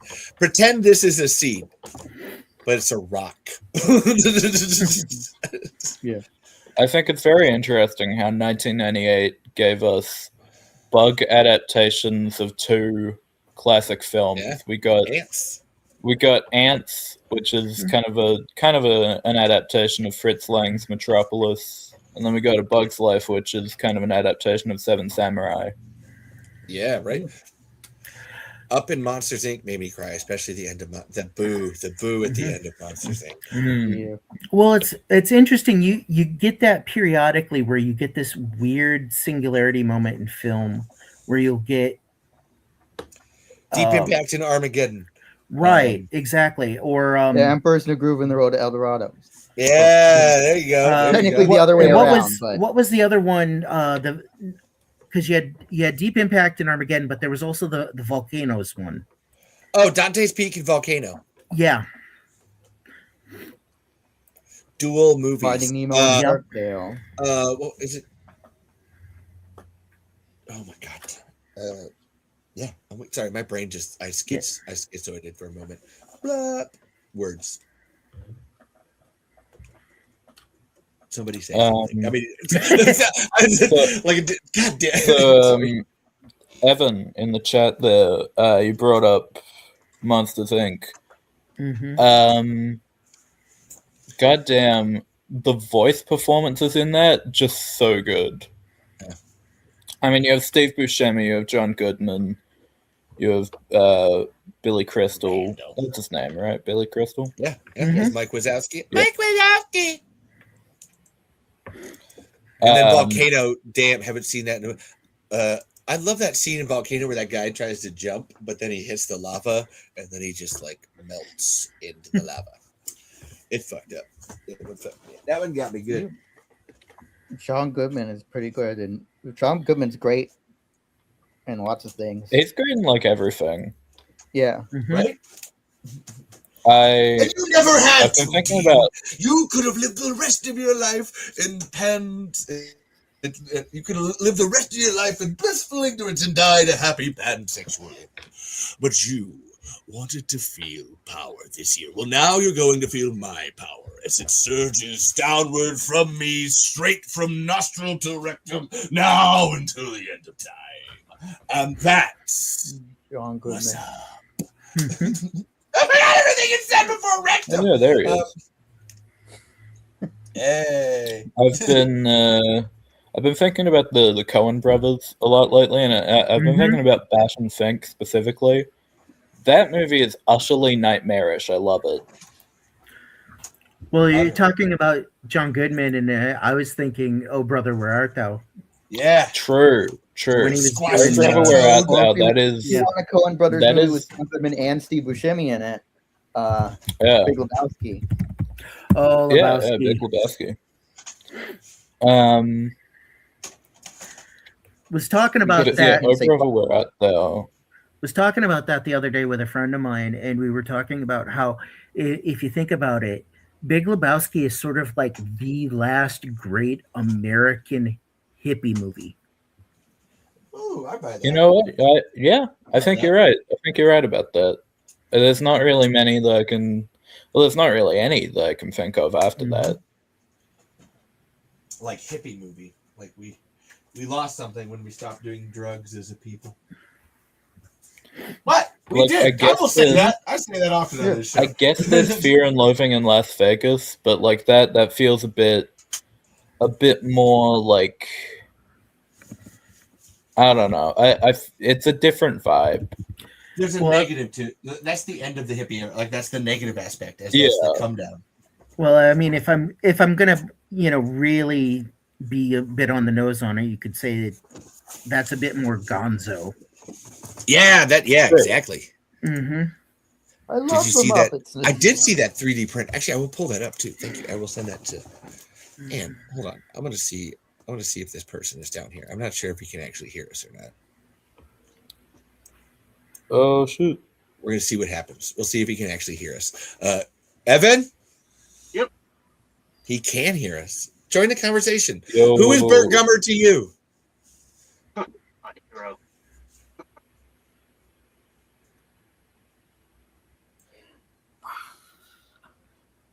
I mean, think on it. You can think on it, or you can tell us about the last time you shit your pants or something. I don't know. Listen, it's a really great idea of a segue question. Like, when did you shit your pants? I don't know. That's Oh man. Every day, baby. I just be shitting. I would answer, but it's probably far too recent for it to not be. That's a question for you to decide. Like, if you like, that's fuck it. It was a few weeks ago. I was pretty sick, and I gambled on a fart. See, don't never gamble on the farts. Every time. I feel you. I never get the fucking camera to work. Camera problems, technical difficulties. Damn it! I'll eat the olive for the technical difficulties. Those are firm olives. Let's try that microphone. Maybe that's better. Try that, Mike. Where else we at? Now I'm like, ooh, actually, you guys, I'm trying to think of questions to ask, and I have Burt Gummer videos we could watch. Do you guys want to watch Burt Gummer videos? Yeah. I mean, I'm down. I've got one other thing to say real quick. Yeah, no, please. The adding the videos is more just to fuck around. So please, Yeah, I collect Blu-rays, right? And I placed an order recently for some Blu-rays, and I got one in the mail yesterday. I got a Toxic Avenger on 4K. Ooh. But I've also got the following coming in. I've got Dogma, There Will Be Blood, Wreck, Misery, and most important for this stream, Tremors 3. Yeah, that's what I got on right now. Warning, this motion picture. Good choices. Good choices. Well, I mean, it's just 1, 2, 3, 4. You just go through it. It's great. It's just there. Honestly, There Will Be Blood. I rewatched that movie recently, and that movie fucking slaps. Mm-hmm. It's so good.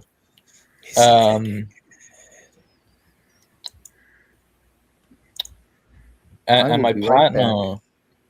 my partner picked up the Decline of Western Civilization collection. So, like, all three of those movies. What are those movies? What are we talking? Is that Mad Max or what is that? Those are like punk documentaries from the 70s, 80s, and 90s. That's dope. I'd watch that. Yeah, they're all free on YouTube, but my partner just loves those movies so much that they just had to pick them up. I gotta sneeze for a sec. I'll just mute real quick. I don't care. You can. I have farted on this show. I have sneezed. I've never orgasmed on this show, fortunately. That feels like it would be crossing a line. But I've bled on this show. I've had spills on this show. These are the bottom of my feet. You guys like my feet? I don't wear shoes, so that's my feet. I don't ever watch my TikToks. I don't wear shoes. Shoes are for losers. You can piss, shit, and I mean you can come on this show. I think there's people that watch this show because I'm sexy, and I've come to deal with that. Well, depending on your definition of come, many of us have already come on the show. Hello! We're all coming. You all came on the show. Thank you all for coming on the show.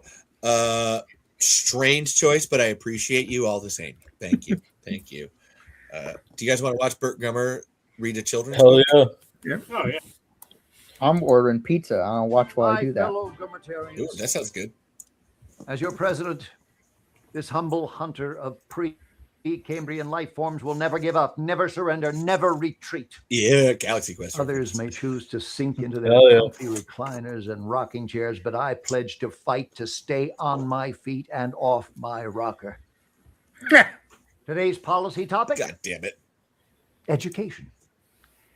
Simply put, we are failing our students, graduating generation after generation of zombie-like mutants, ill-equipped to deal with the real-world challenges never addressed in the halls of academia. That's right. I'm talking graboids, shriekers, and ass blasters, none of which are studied, let alone mentioned in today's classes. More than 30 video about this. in the American West. I know, I love it. We'll watch This it. is an Actually, we will watch it. unforgivable outrage. It's as if the entire scientific and academic community is making a deliberate attempt to hide the truth. The anti-graboid bias in education is obvious, and these graboid deniers know full well that denial leads to complacency and complacency to extinction itself. Education is at a crossroads. Without the dissemination of graboid, shrieker, and ass blaster facts in our schools, we are putting our children at risk. As president, I will institute a cabinet-level department of pre-Cambrian education, ensuring that monster morphology and biology will be taught as early as preschool, and that no student will be allowed to graduate without demonstrating a thorough knowledge of graboid, shrieker, and ass blaster extermination techniques. Jesus Christ. Elect me this November, and America will take its rightful place as the leader in anti-graboid, shrieker, and ass blaster technology and training, creating thousands of high-paying jobs and exporting our technology and expertise to the world at large. Our path is clear for an educated, enlightened America. Don't be a bummer. Vote for Gummer. Go, Gummertarians. God damn it. Just that cheeky fucking little cunt. I love him so much. And as an extra, so like there's an 8-part series here, and it's Burt Gummer running for president. And Michael actually like wrote these. Like this is Michael Gross's like idea. This is his like Burt Gummer like whole. I fucking love him so much.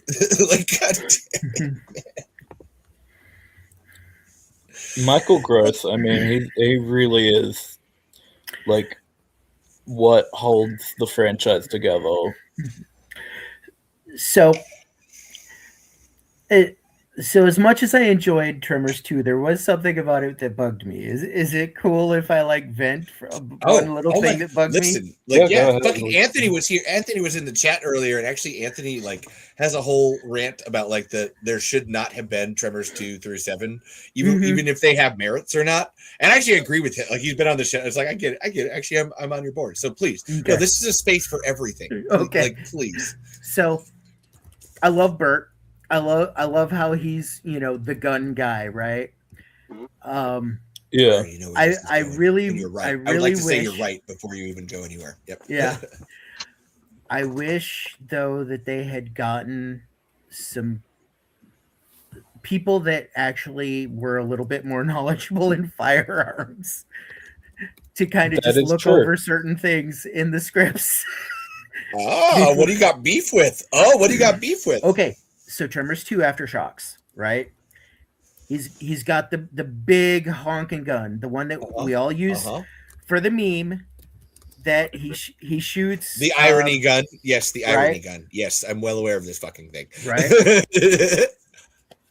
So he's got that thing out. He's got a giant scope on it. They've done the thermal sight, and they can't hide anymore. So he's got to shoot it, and they make a comment that it's 100-yard shot. That's not that hard. It's not that hard. Yeah, and he's like, you've only got the one round. Fred goes, you got the one round. You got to make that shot count. Actually, it's Grady. Actually, Grady. Listen, hey, Grady? you only got one bullet, right? Yeah. Well, you better make that count. I know. Right. And I'm sitting here Listen, going, you're talking to the person. We can quote this, but continue. Sorry. Yeah. And it's 100-yard shot. It's not that far. It's not that. I'm well aware of this disparity. Yeah. Yes. And I'm just sitting here going, you've got this big of a gun with this big of a bullet with this big of a scope at doing 100 yards. There's no way you miss. There's no way you miss. He was 3 feet in front of you. Right, I know. Right? So this is fun. I mean, there's Hiram Gummer. He missed with a cannon. Now, admittedly, this is Burt we're talking about. You also can't tell me Sure. there's no way he doesn't. I just have wanted his to quote scope Tremor zeroed. 4. He doesn't have a what, Snarky? Oh, I was gonna say, because this is also Burt. Like, the only other logic somebody could say is, well, maybe his scope isn't zeroed right. And I'm like, this is Burt we're talking. Well, no, about. and he doesn't say it. I would like to state that that shot's over. Like 100, like he's like I think Earl says it. Actually, if I'm, God damn it, now I'm like, I just did the quote earlier. Now I'm trying to I have to lead into the scene. Yeah, it's actually content. I'm gonna literally look it up because I always have these movies on my phone. Hell yeah. The only reason it bugs me is because I routinely go out to the range and do 100-yard shots all the time with iron sights. That's nothing. I was gonna say. Yeah. So to make this interesting and to have to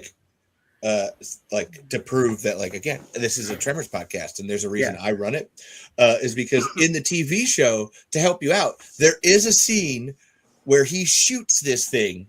That is he's in the store. He's actually in Chang's and he shoots it from like half a mile away, and they drive out there and literally Tyler's like, damn, Burt, that was a hell of a shot. That was at least half a mile away.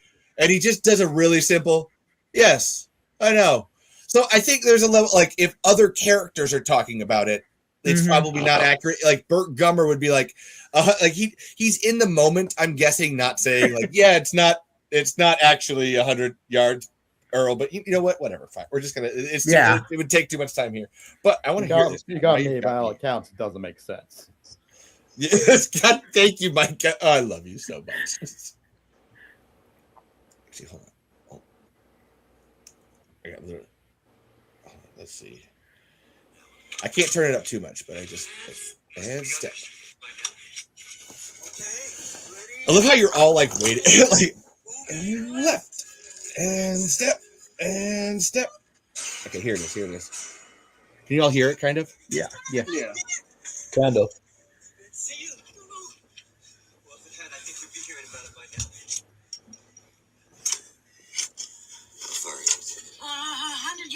Yeah. Okay. So that's her. That's her guesstimate. That's okay. I let's put it down to she's a geologist, not seismologist. Yes. She's not a size queen. Size queen. Yes. Hey, Joey. Thank you. I try to dress up. She's not a size queen. No, that's good. I love nitpicked. Oh my God, I love little tiny ones like that. Honestly, I thought you were going to call out Burt for the not looking behind, not knowing what was behind his target, but that's actually the joke. And I would say, actually, as another bit of Tremors lore, so the co-creator of Tremors, Steve S.S. Wilson, was actually drafted into the military during the Vietnam era, and he actually loves guns. Actually, he has that rifle. Actually, Nancy Roberts, the producer of Tremors, gifted Steve that rifle after Tremors 2. So he has that, and he still hasn't fired it yet. I asked him every time I think of it, and he still hasn't fired it. It's just and it was actually a whole thing where he was going to do it during in 2019, but then COVID happened, and then he was not able to. Although he does live in the middle of nowhere, Arizona. I don't know why he just doesn't go out, because it's a big gun. That's the actual rifle that you use for that, not a prop gun. Isn't that a 50 cal? Yeah, yes, it is. Those custom cast from So I've rewatched Tremors 1, 2, and 4 with my partner, and their thoughts on them are: these movies are great. the Shriekers are adorable. Oh, yeah. Right? I want one. Shriekers are so cute. I love those guys. Right? Cute Got a and animatronic scary. one on Etsy for like $10,000. Right? I mean, if I had the space for it, if I had the money for it, I'd probably buy that. My wife for 10 grand. Who am I kidding? I was thinking to myself a couple months ago, someone selling the title card from the movie Freaked on eBay. If I had the money for it, I would absolutely buy that. Oh. How many? Oh, dang. That would be cool. Freaked is awesome. I'm not Yes. sure if anyone here has seen that. Okay, Oh, yes. cool. Oh, yes. That's the one with Alex Winters. Alex Winters, yep. Yeah, yeah. And- Yes. And Mr. That's the one that Jinx, by the Zoran way. wants to do on the kill count. Yeah. How many Star Wars? Shut up. Sorry, my TikTok didn't come back yet. I thought it would have. I'm just always interested learning interesting connections between films and such. So like I had no idea until I saw it in the group, the connection between Tremors with the Shriekers and then the connection between that and Starship Troopers. Oh yeah. Oh my with god. the bugs. Yeah. And I like Alec, Tom, and Phil, yeah. Yeah. And then as soon as I saw the post with that, and it was like, oh my god, that makes perfect sense. Yeah, I could totally see it now. The designs are ever once you realize, and it's not even Tremors related, but realizing that Alec Gillis and Tom Woodruff Jr. have designed so much of what we see around us, you're like, oh my god, that's why like some of your favorite stuff does look alike, because you're pulling. They love to pull real world stuff. They're very like real world like designers, so that's where you get a lot of great stuff out of that. Yep. Let's make Starship Shriekers. I want it. I'm in. Let's roll. Yeah. I'd buy that for $1. I would rather spend 10K on another trip to Ireland and Scotland. That's fine. I mean, Well, and I bring it up because earlier in the show, before I joined, you were having the conversation about the T-Rex and the Megalodon. Oh, and, yeah. right? And my thinking was, okay, what about the brain bug? Right. See, that doesn't seem like a defensible creature. Like for me, if I think of Starship Troopers, it's the main one. Like what would they like? How would a Graboid really do with that main fucking pincer piercing thing? Those guys are so powerful. That's what they point it out often in the movie. They point out just how lethal they are, just how fast they are, how smart they are. Graboids are smart, but like, I mean, they're lethal to people. Like that's the thing people like really miss out is that like they're like people are bad, but like in smaller animals. But anytime you go bigger, they have a harder time. Sorry, I didn't mean to interrupt you. I'm sorry, Gator. I feel like Val could kill a Graboid. Val couldn't kill one of those guys from Starship Troopers. I buy that. That's the whole point of being a Marine infantry is that like you die, you're going to die. Like you like this. That shot with the infantry made me what I am, and the guy's got no legs. You're like, what? Shit. Visual storytelling. God damn it, man. Well, thanks, Paul Verhoeven. Well, and if you think about it, both of them were underground. Yeah, it's true. It's true. So that kind of mitigates the Graboid's major advantage in a lot of things. It's true. It's yeah. I was just thinking, speaking of Val, what about that reboot? What's going on with that? Do I gotta do this again? Okay. I want it. I understand. You're talking to the person making it. But like so like the problem is Universal. Okay, so like Steve and Brent are currently writing it right now. So like you're gonna get a new Tremors movie from Brent Maddock and Steve S.S. Wilson, hopefully directed by Ron Underwood. However, this is where like studios are very iffy and stuff. It's being produced by the lawyer and the people behind the new Predator films. So like you're gonna get something akin to that as a sequel, because as a major thing, they don't have any of the full sequel rights. All they have is the initial Tremors 1 Beneath Perfection rights, and that's just to that. They don't even have the movie itself. They just have the script Beneath Perfection. Hence why the novelization came out, the Beneath Perfection novelization. That's one thing they could market, because they can't even use the actual image of a Graboid in the film, because that was designed by Alec and Tom after Universal came on and they were being paid by Universal. This whole copyright thing comes down to what was made before Universal came on board. And because these guys worked on that script for 5 fucking years before anybody else in Hollywood ever touched it, that script is theirs. All that design stuff that happens afterwards, like, and this is how crazy it is. Like I said, Graboids. However, the visual image of Val is copyrighted. Burt Gummer himself, that image, those silhouettes, those are copyrighted. Can't use those anyway. Like these, like you can use these characters and maybe like age them up or whatever. You have to do different things visually with them and create new stuff. So they're literally working on this. And then, and this is where I don't mean to be. It's not your fault, Evan. I'm sorry if I come off as frustrated. This comes up a lot, and I have to. I prefer being the go-between for Steve and Brent, because they're literally writing this and they have all this pressure. So then, like I said, all that, that's part of that. So then now you have to deal with the studio, Universal Studios, who, as we've already talked about in this whole thing, has no desire to play ball with anybody. Like, they don't care at all. They just want Tremors. They're going to hold on to it. They don't care. They basically want Stampede Entertainment to die, and then they can come in and like just do whatever they want. So you have that. You have a studio unwilling to work with them. And then also like a current landscape climate of like putting that movie out there. And then this is the big one all the way over here. So now you have like 30, it is 40 years of history. Steve and Brent, like I said, they started writing this script after Short Circuit came out, because that's what like got them the opportunity to be able to write and spec a script and get paid for it.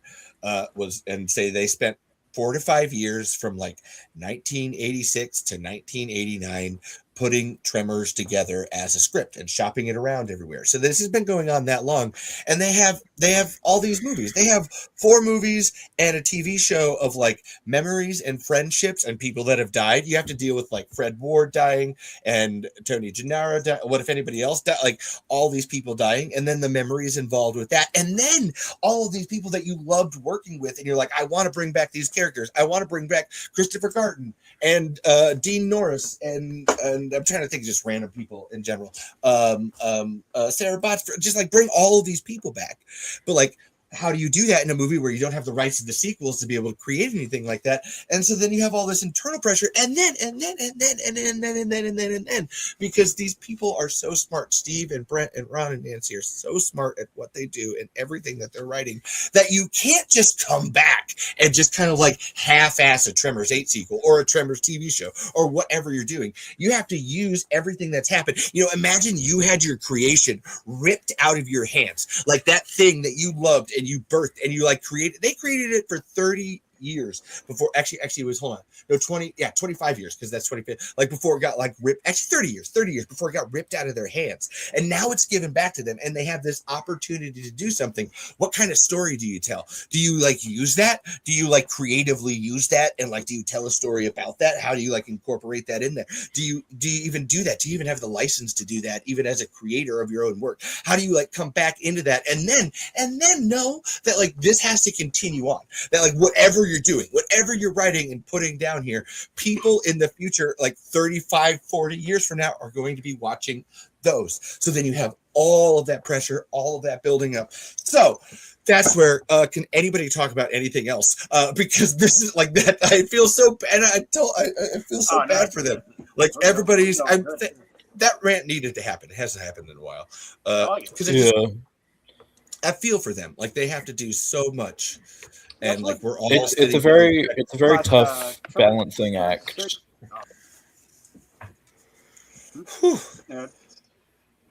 Yeah, no, that on the one hand, like it's tempting to just have like, oh, it's Burt Gummer, but we can't use that Burt Gummer. Like think about it. And on the other hand, it's like the hat and stuff. Like you can't like. What about his son? Like, why don't they try and do a spin-off that? They don't. Well, to Stampede, those are Tremors 5, 6, and 7. They don't even own those. Yeah. Those aren't even. That's not even part of their stuff. They could theoretically be like, I guess he had another son. That'll work. Yeah. We can't mention the first son. You're all in the wrong ballpark. Anyway, like everybody focuses on nostalgia, bring back the same people over and over again. Just do a new story. Exactly. That's what I said. That I was bringing up the Predator, like do what Prey did in terms of just follow, focus on a new story, and then you're build gonna from get bored. There. We have Graboids. I assume I don't even know if they're allowed to use the word Graboid necessarily. Actually, Graboid, no, that they can, because that's in the script. The word Graboid is in the script. It's the actual design of it. And I'll pull up. I know I have.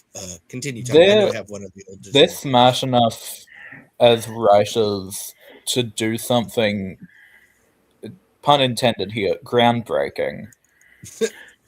That's what I mean. Like that's where I trust them. I really like Brent and Steve. Yeah. I trust fully, and I know that they'll do. So a lot of it sounds to me like the major distinction is you have basically they have the textual rights of the script, but anything that is visual or likeness rights is basically going to be tangled up. Yep. With everything that was basically from the films, that anything that Universal had. Any sort of visual, and so they basically have to figure out how to disentangle themselves from any of that sort of likeness. Pretty much. Issues. I mean, I'm sure they'll have to. I'm sure they'll have to like do a whole new Graboid design, even right? Like that's. I mean, that would still be interesting. I'm still down for that. I mean, honestly, I'm one of those few people who thinks that the Tremors 5 Graboid design is actually kind of sick. I actually like it. I'm not opposed to it. There's an old. Continue to actually. Oh, I got it here. I can pull this up. I can do this. Or do like a different evolution. Like actually, I proposed this on the show that we don't know how Graboids go from the baby, the dirt dragon, to the adult size. You know, there's still like 29 that's feet like the one worm there that you don't actually know. That's like the know. one blind spot we have. And so I have this. I have this idea about like. It's about building the tentacles. So that baby worm, the distinction that it doesn't have is they don't have tentacles compared to the big one. So like as an adolescent, it's building tentacles, but they're doing a thing where they like come out of the ground and they look like plants. So like the tentacles are coming out of the ground. They don't look like your regular fully formed tentacle, but they have the ability to like move a little bit and like form shapes, like basic rudimentary like flower shapes. So they look like, you know, just like plants. And then that's where like a coyote comes up or a rabbit comes up and then the tentacle just grabs it, pulls it down.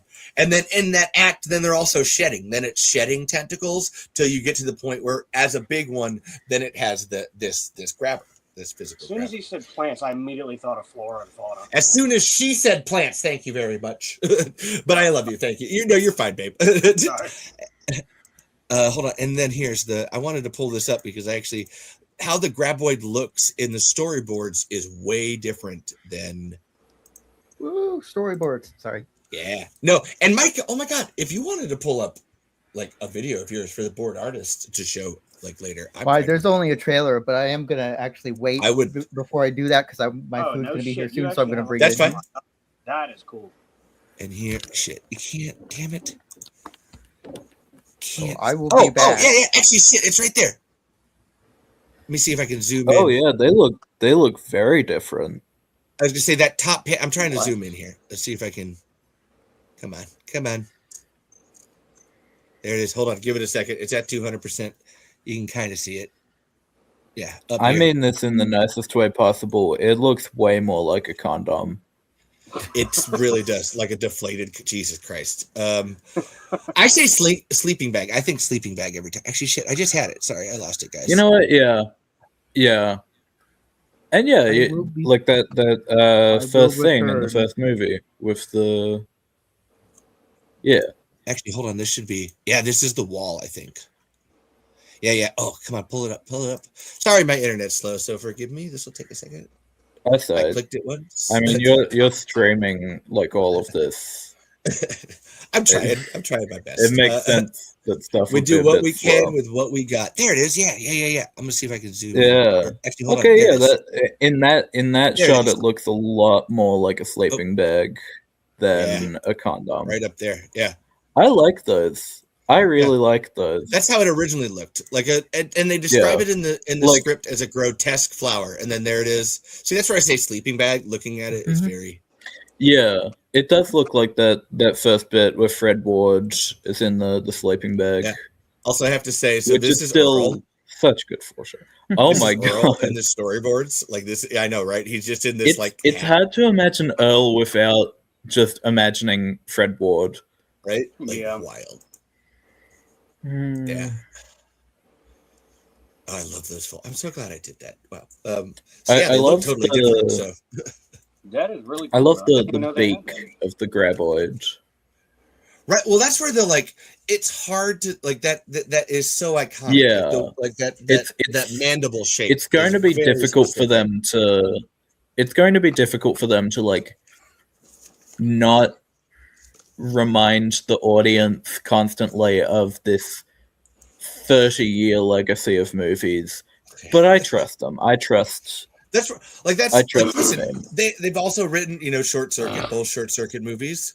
Yeah. Batteries Not Included, Land Before Time, Wild Wild West. Actually, I like Wild Wild West. They wrote Wild Wild West. I did not know that. Yeah. No, they're smart, inventive people. That's how we got here. They actually have books too. Actually, Brent Maddock has this book here that's about. It's called The Films of Jacques Tati, and it's the French comedian filmmaker Jacques Tati. He made 5 films in the 1950s ish era, and it's just. I've been meaning to watch some of Jacques Tati's films. And then Steve. So then the other creator, Steve Wilson, has this book called Puppets and People. That's all about the animatronic era of Ray Harryhausen and stuff. Ooh. So this is what you're getting. You're getting French comedy and and Ray Harryhausen animatronics. That's what you're getting. That's such a good those are the building blocks of that's solid, right? Yeah, that's right. Yeah, that's where people pitch ideas, and it's and I encourage everyone to make their own Tremors film. I have 5 Tremors films that I've made. I love making them.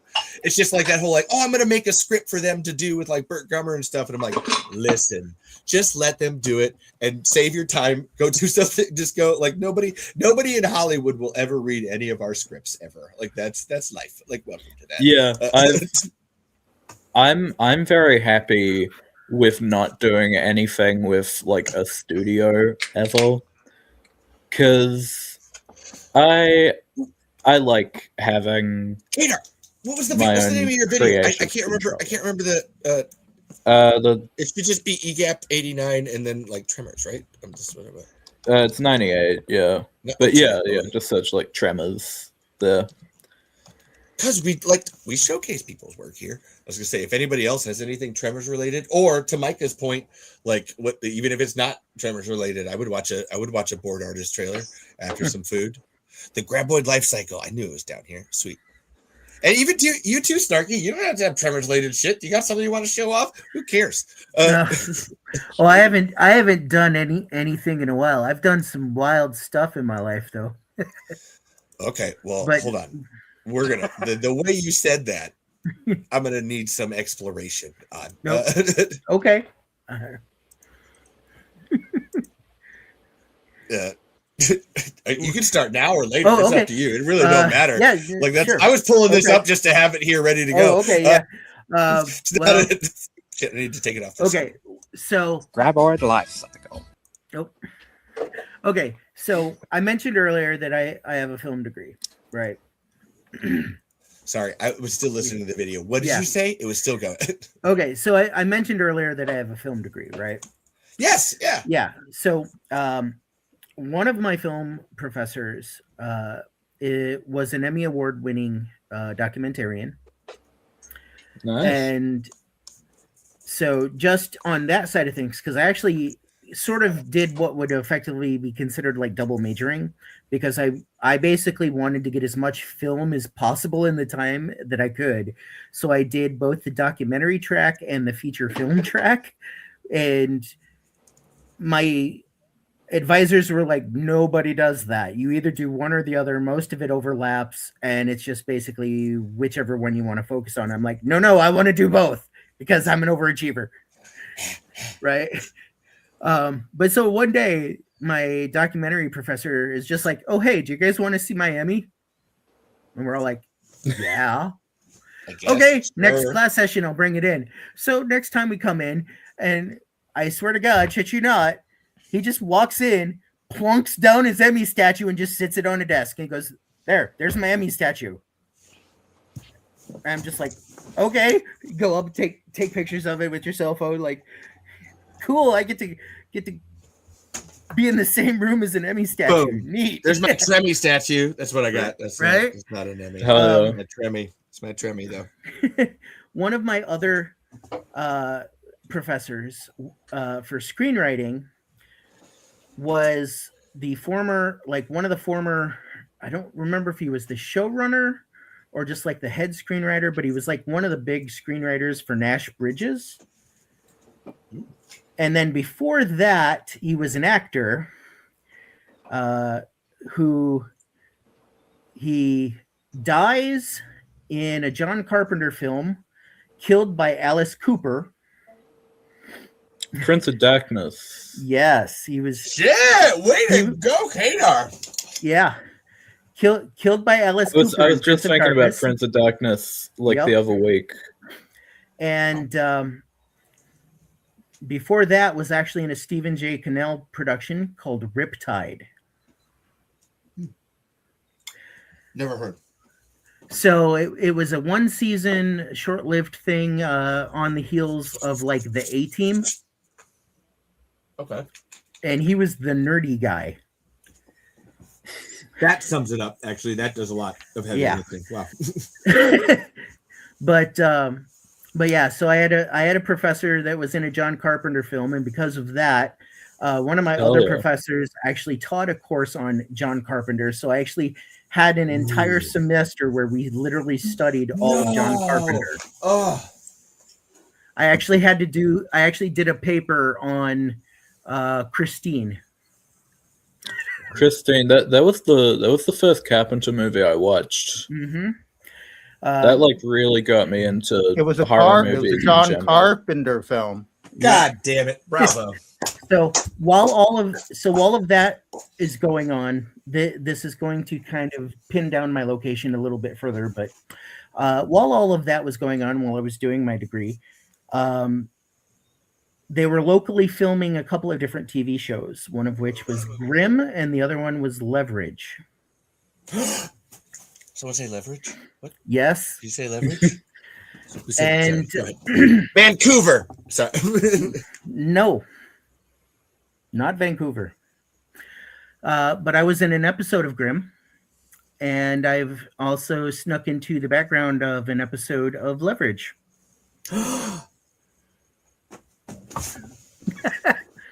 What episode? It's literally playing downstairs right now. I would like that to be known. Leverage is, and I only discovered it 2 weeks ago, and we have binged 5 seasons of Leverage. Do you guys know what cocaine is?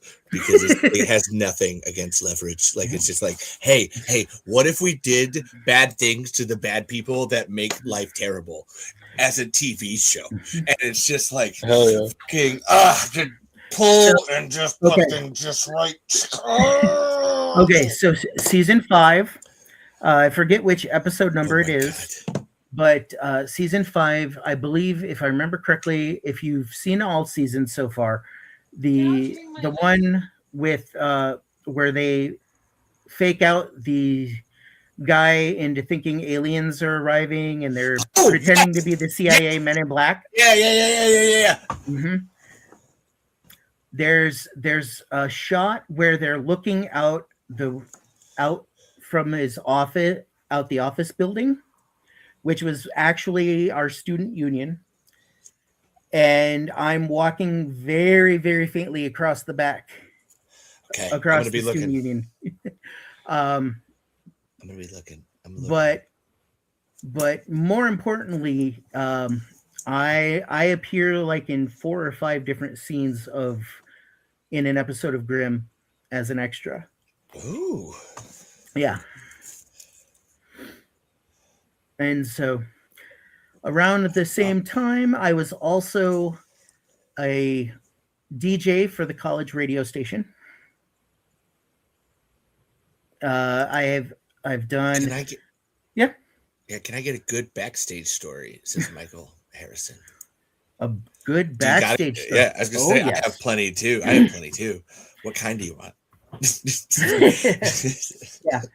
Okay. So, do you want from Levi? Do you want from me, Michael? I think actually. So listen, all questions on this show are directed to everybody. Like that's the.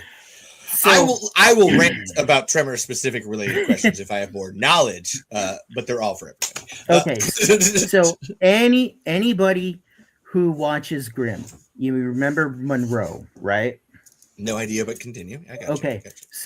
So Monroe is like look him up while best friends with the main character Nick, played by Silas Weir Mitchell. He's a fantastic guy. Behind the scenes, swears like a sailor, was dropping F-bombs left and right, and apparently is an aficionado of like microbrews and pubs. And since we have a lot of those where I'm at, was known for basically doing pub crawls on the weekend. I buy that from this dude. I see him with things too. Yeah. He's got a vibe. Yeah, but he's got an edge. He knows what's up. But he was also he was just also a really cool, chill dude. I got to be in a scene with him and his romantic interest. Oh, actually, hang on. Monroe meets Rosalie's family for the first time. That almost looked like possibly from my episode. Because I was all AI. Fuck you. God damn it. I'm sorry. Yeah, I was in a scene with Monroe and Rosalie, played by Bree Turner, and she is also just the absolute sweetest of sweethearts. But yeah, at that time, because I was in college and I had all the free time in the world, I was a radio DJ for the college radio station, doing a steampunk radio show, goth industrial radio show,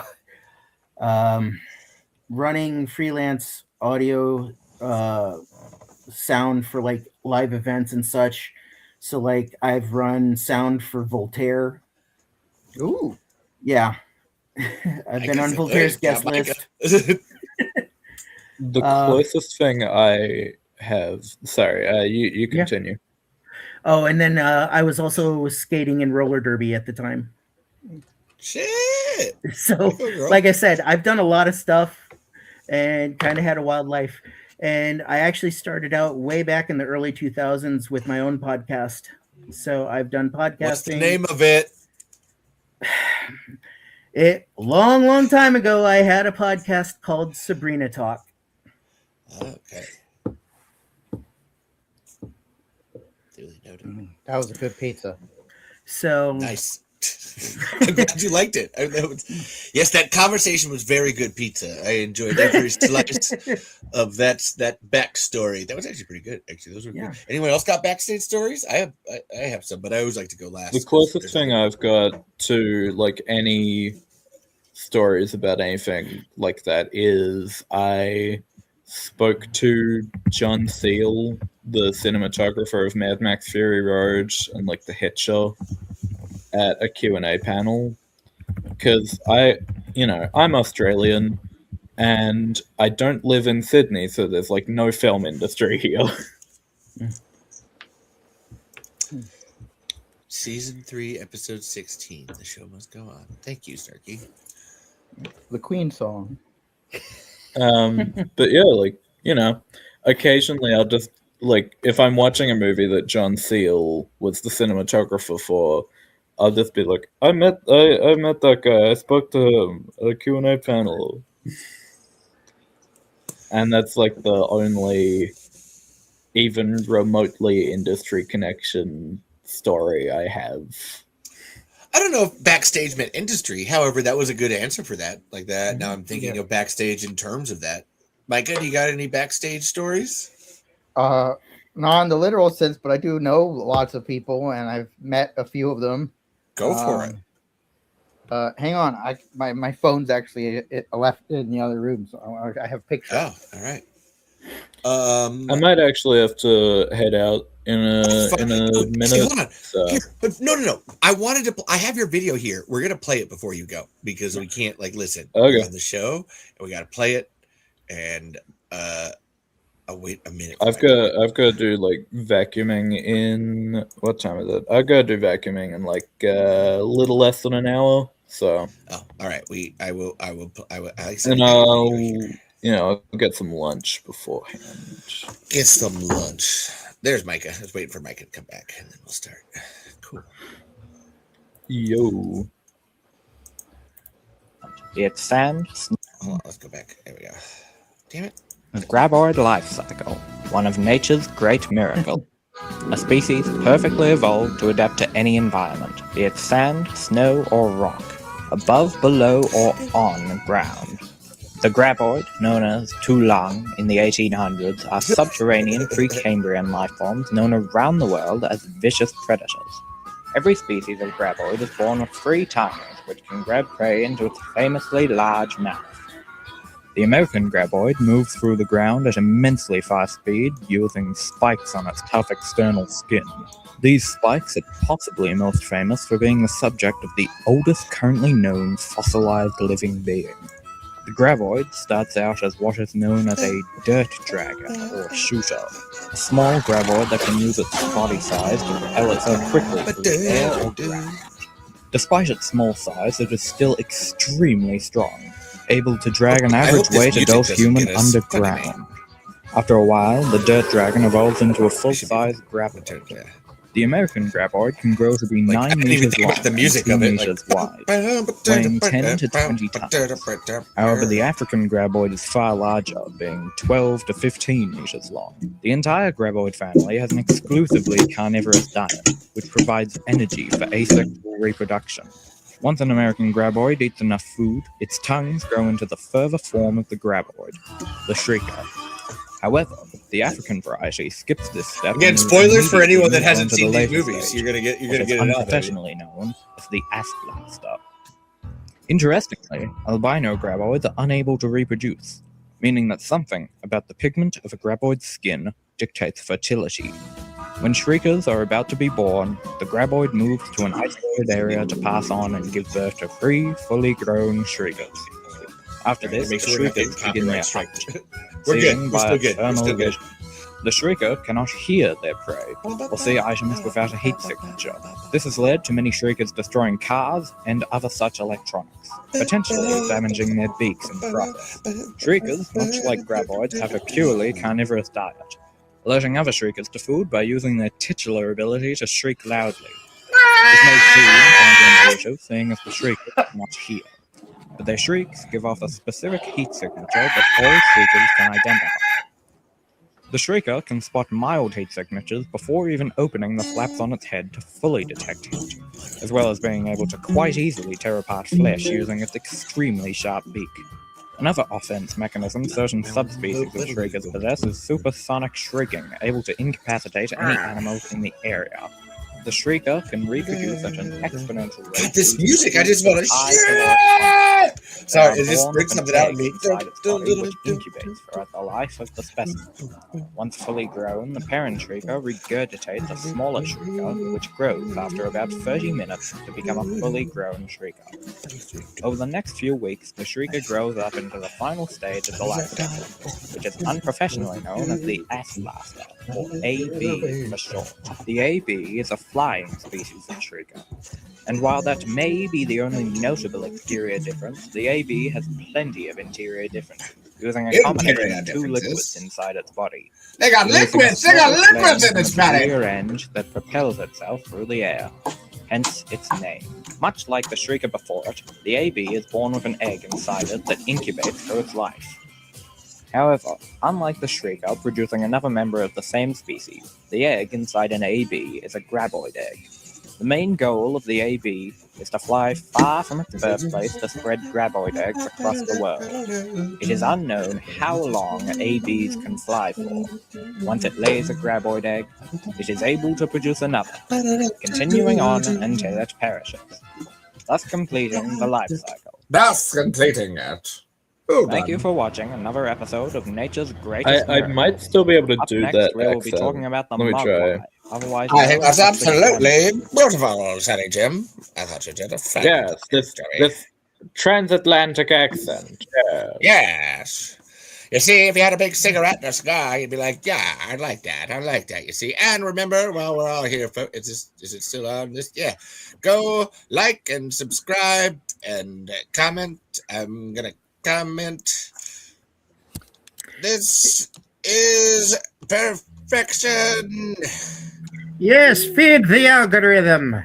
Yes, feed it. Algorithm. The algorithm requires a blood sacrifice. The rhythm of Al Gore. Here's a sort of backstage-ish picture of me with the director of The Emperor's New Groove at El Capitan in Hollywood. Nice, nice. I like that one because he looks happy to see you. That's always good. Yeah. That's important in those photos. Because sometimes, people just look terrified. Oh. Like that. I just thought of something. Oh God, what? I sent pictures, and I think it actually might be a Tremors connection. It'll give me. I have to pull it up. See, that's like I have a bunch of like Tremors backstage stories that listen, I've shared before. I don't know. My wife Caitlin actually rubbed elbows with Michael Gross for a full 8 hours at a passage. She rubbed Gross with Michael elbows. Yep, she did. She rubbed those grosses. You get up to someone and you just want to feel their gross, just like get right in there. It's nice. I am gonna have to log off now. But it's been great. Really enjoyed talking. Yeah, always. And hey, while we're here, make sure everybody like, subscribe, hit the bell so you know when the live show happens and you don't miss out. Christopher Lloyd. Whoa. Yeah, there's the Tremors connection. There is a Tremors connection. Good girl. Yeah, way to go. Way to go, baby. Anyway, catch you all later. Catch you on the flip side. Happy Enjoy Burt Gummer Day. Yeah, happy BGD. And do the best you can with what you got. Yeah. Good meeting you, Kater. Yeah, nice meeting you, Kay. That was beautiful. Burt Gummer bringing the peeps together here.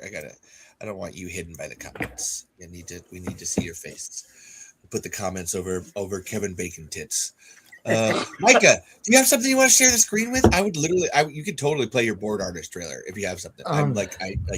I love you enough. You're too snarky. If you have a video, we can screen share. We can play around. It's really short, but yeah, there's the board artist trailer. Yeah, please. All right.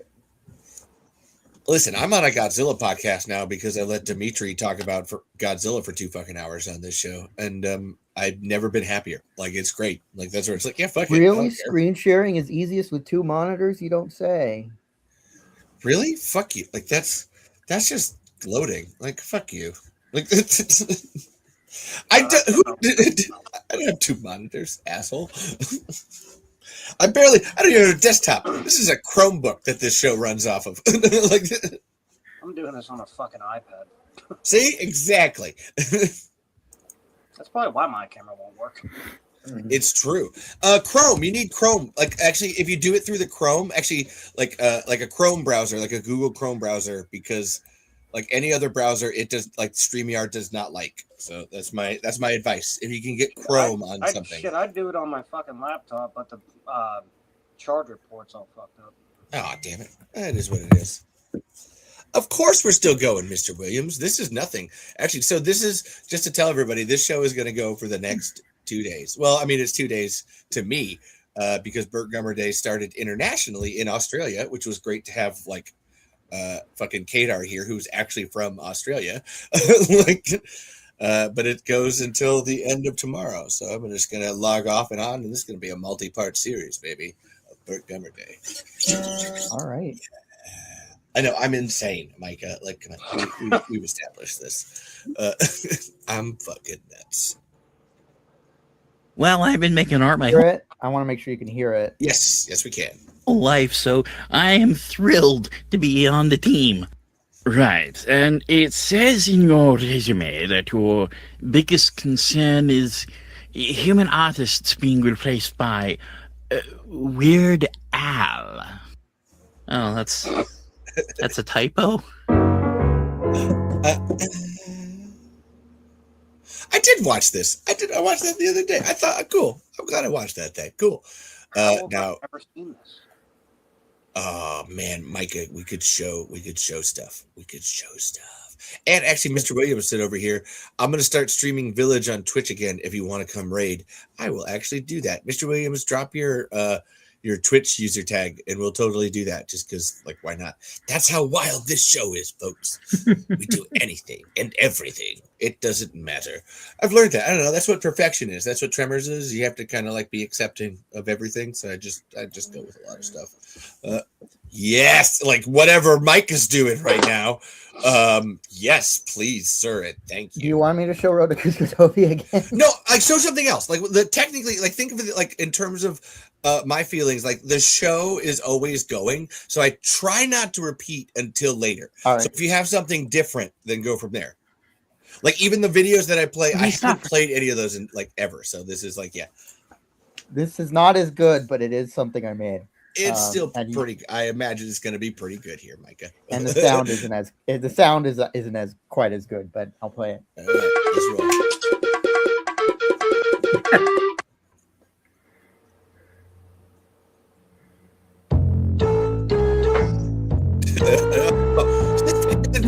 Mixed with. It was a great idea to visit Peru for our vacation, Phineas. Yep. Oh, yes, Peru, home of the Andes Mountains, Machu Picchu, and a significant amount of the Amazon rainforest.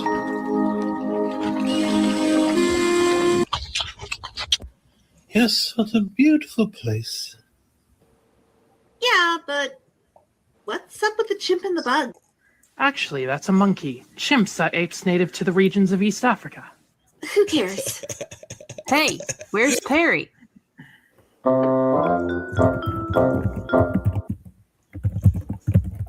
Greetings, Agent P. Coincidentally, Dr. Doofenshmirtz has built a hideout in the Andes Mountains. You must find out what he's up to and put a stop to it. Good luck, Agent P. Doofenshmirtz Mountain Hideout. See, there you go again, always breaking through my walls, Penny the Platypus. Do you know how much this mountain hideout cost me? And it wasn't cheap, just let me tell you that. Now, you're probably wondering why I, Dr. Heinz Doofenshmirtz, built this hideout in Peru. Well, the English led their powerful emperor, who they worshipped at the doors. So I'm going to go back in time to meet their emperor. And with his advice, I shall become emperor of the tri-state area. It's a pretty good plan, huh? Yeah, I thought of it myself. How will I travel back in time, you ask? Why, with my all-new time machine-inator. Arrivederci, Perry the Platypus. That means goodbye in Italian. See ya.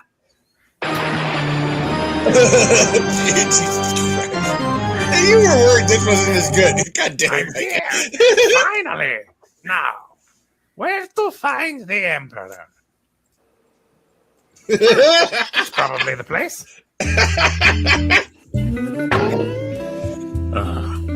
Hello. Hello. I'm here to see the Emperor. Right. You have an appointment? Yes. My name is Heinz Doofenshmirtz. Sorry. There's not a Heinz Doofenshmirtz on the list. Did I say Heinz Doofenshmirtz? I meant, Brick Tapestry.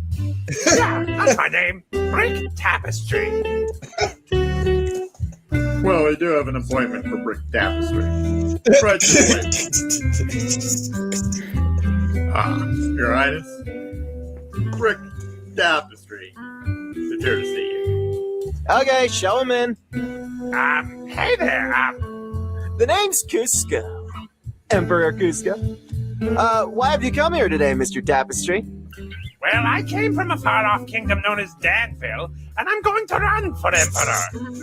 So I was wondering if you have any tips that will help me get elected. You don't run for Emperor, Mr. Tapestry. Well, then how do you become Emperor? It's sort of a royal blood thing. One of your parents has to have been Emperor or Empress before you. The only other way to be an emperor is, well, to get rid of the current emperor. And how do I do that? Listen, I don't know much about overthrowing an empire, but I think I know someone who might be able to help you. So, you want to become the eyes on that bitch. of Holy this shit. Danville? Danville. Oh, well, what do you want? Oh, I don't know. Perhaps I could become your royal advisor. Deal. Thanks, Emma. You've been a great help. Gizma. Gesundheit. Now, give this potion to whoever the emperor of the tri-state area is. Roger. All right, give this potion to Roger, and he will turn into a llama. That way, he can't be emperor. It's brilliant.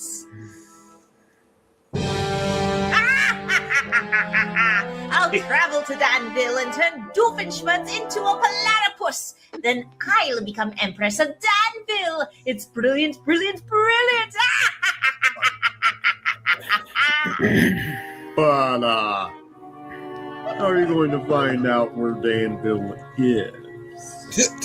Oh, it's simple, Kronk. It's the future. You see, I time traveled before with my evil time machine, and when you've been time traveling, you give off a certain scent. Oh, I see. That's a pretty believable excuse. Well, wait a minute. Didn't you get rid of that old time machine? Yes, but I invented a new one. Well, that's convenient. Now, to the time I machine. watch this TV show. Pull the lever, Kronk. This lever. Hello. Also, Yes. I do not game That's on Twitch. only lever. Perry the Platypus. I don't It game was at all. I wonderful. wish I did. I got advice on how to take over the tri-state area. You know, Perry the Platypus, it's funny. I didn't actually think Inga spoke English. Well, this is what the future's like. I like it. It's shiny. Kronk, it's technically not the future when you're here. It's the present. Oh. Wait, now I'm lost. I'm not. Yo, how did you get here? We time traveled. Yeah, Yzma wanted to turn you into a platypus so she could take over Danville. What he means is that, well, I'm going to be your advisor, right? So I have to be in the same time period as you. Oh, but wait. How did you know I was from the future? You have the smell of time traveler on your breath. Oh, I see. That's a pretty believable excuse. Something is wrong here, Melina. I've got a whole week without Yzma turning me into an animal. Thing? No, but it's change, and Nino likey change. Well, we all know Yzma is obsessed with power, and the only reason she'd give up on you would be if she found an easier target. Your point being?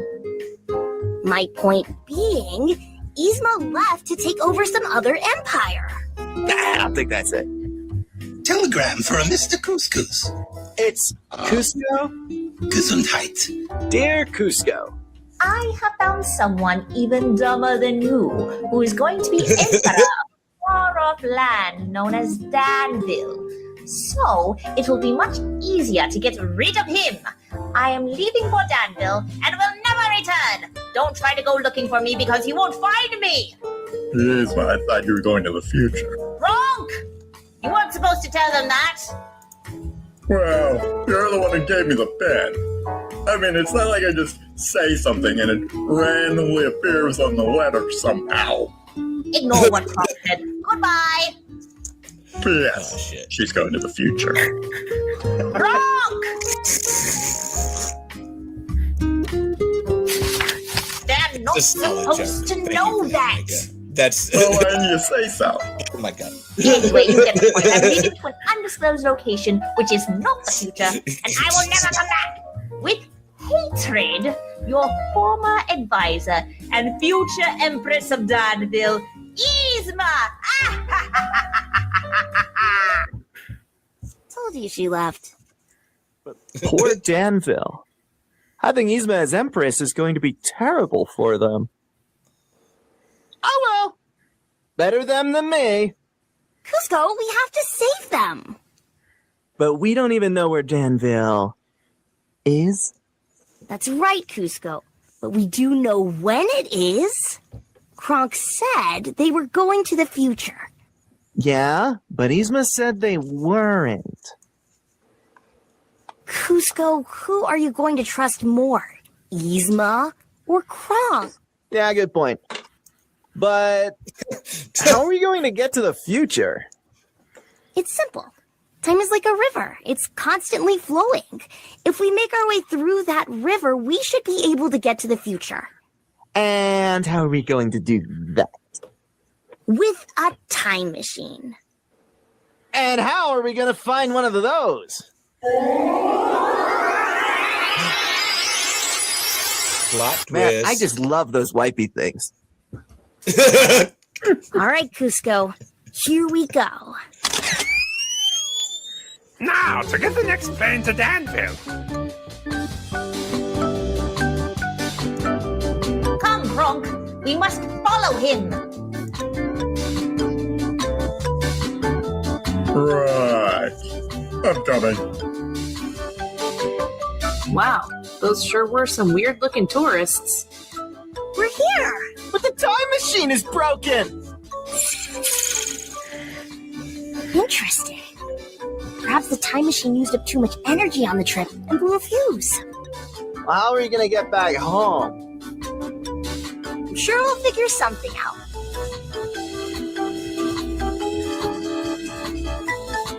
Maybe they can help us. Yeah, sure. Police. You really think two 12-year-old boys are going to have a time machine? Hi, I'm Melina. Hi, Ever Melina. watched Jimmy I'm Neutron, Phineas, motherfucker? and this is my brother, Ferb.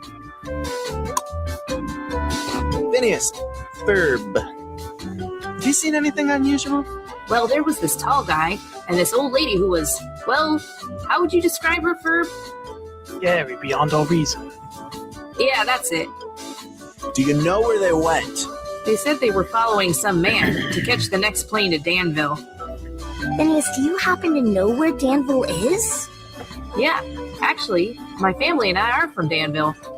We're about to catch the next plane. Well, that's convenient. Can we come? Well, we'd have to get you tickets, and plane tickets are pretty expensive. Don't worry. I'll get us in. I demand you give me 2 tickets for your next flight to Danville.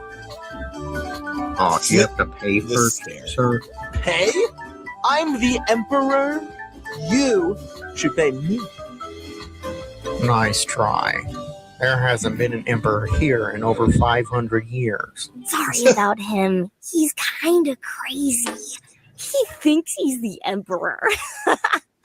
We tried to take him to a doctor, but the only ones we think can help him are in Danville. All right, you can come in. Right. Well, sure, it's easy to get in for free when you're a hottie. Hello, brother! I thought about it and decided to get you something special. You know, to apologize for all those times I tried to get rid of you. You tried to get rid of me? Never mind that part, just drink this drink. Ha! And now that you're a llama, you can't be mayor. And I'll run and get everyone to vote for me. And I'll be his advisor. And to celebrate your new position, I have prepared you this. No! What? Can everyone time travel now? Yes. We're time traveling right now. Turned into a platypus. I'll become Empress of Danville. Don't you mean mayor? Fine. I'll become mayor of Danville. Greetings, Agent P. Dr. Doofenshmirtz has gone missing for 2 weeks now, and that just sounds suspicious. You must find out what he's up to and put a stop to it. But, sir, if he doesn't know where he is, how can he stop him? Shut up, Carl. Perry? Perry the platypus, is that you? It is you, Perry. The most horrible thing happened. I've been turned into a stinky, smelly platypus face. Perry, you have to help me find the antidote to the potion that old lady gave me. Come on, let's go. Phineas, Verb, we need your help. That old lady you saw, she's my former advisor, Yzma, and she's trying to become the mayor of Danville. And trust me, you don't want her for mayor. Who are you? Candace, this is Kuzco and Melina. Kuzco, Melina, this is my big sister Candace. Nice to meet you. Phineas, didn't Mom tell you not to talk to strangers? We are not strangers. I happen to be Emperor. You're joking, right? Phineas, Verb, did you go back in time while we were in Peru? I don't think so. All right then, clearly this Couscous person is crazy. It's Gizgo. Good night. Phineas and Verb, you are so busted. I'm telling Mom. She has issues. Anyway, we need your help stopping Yzma. Well, the mayor of Danville was supposed to open a new exhibit at the zoo. Maybe we should go there. I'm sorry, but due to an unfortunate accident, Roger Doofenshmirtz has resigned his position as mayor. And now to open the newest exhibit at the Danville Zoo is his chosen successor, me. Yes? Aren't you a little old to be mayor? Why, yes. Yes, I am. Any other questions? No? Good. Now bow down before your new mayor, Yzma! Here we are. But there are a lot of people here, so it might be hard to find Yzma. Wow, that's a big crowd. But what's up with the giant floating baby head? I'm not really sure. Oh, there's no time to question pointless running gags right now. We need to stop Yzma. What's this? You! Giant floating baby head works in Teletubbies, right? Hey, yeah, fuck yeah. It's just floating up there as the sun. Perry the platypus. Attention, everyone. The mayor is okay. He's just a llama. He was turned into a llama by Yzma. What? No, I didn't do it. You're under arrest for turning the mayor into a llama. I Hey, I know didn't do that it. voice. I'm just an old lady. How could I turn the mayor into a llama? Yeah, tell it to the judge. Wow. I wonder what the penalty for turning the mayor into a llama is. Phineas, there's something you need to know. Cusco and I, we're not from here. We're not from now. We're from the past. We came here to stop Yzma. You mean you're Incas? Now, you can't tell anyone about this. If it gets out to the public, who knows what kind of trouble we'll get in. Don't worry. Your secret's safe with us. Right, Ferb? Good. Well, we better get going. What about the mayor? Oh, I'm sure the llama potion will wear off. He's right. It will. He's right. Well, everyone, that was our little show. We hope you enjoyed it. Mr. Mayor, you can open your exhibit now. Show? Just play along, Mr. Mayor. Yes, well, thank you. That was a very entertaining performance. I now present to you the Danville Zoo's new llama exhibit. Well, that's a funny coincidence. Phineas, Ferb, we sort of need to get back home, if you know what I mean. Here you go, a working time machine. Thanks, Phineas and Ferb. Cusco, Kronk, let's go home. Phineas and Ferb, you are so busted!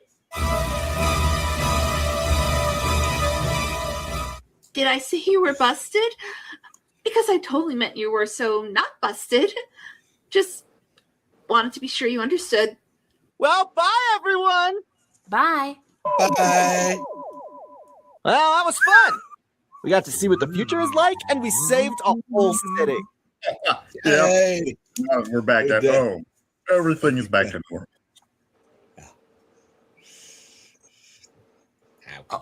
Excuse me, officer. Yes, ma'am. You remind me of a friend of mine. Do you know a man by the name of Kronk? No, ma'am. I've never heard of such a man. All right, Kronk. You can stop joking around now. I know it's really you in disguise. My name is Patrick. I don't know who this Kronk person is. Sorry. Patrick. Kronk!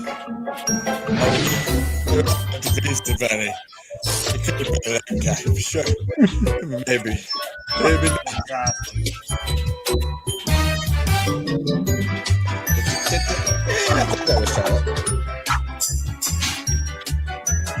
Those are so good. Oh, no shit. You didn't call them. Yeah, I was gonna say, way to go, Micah.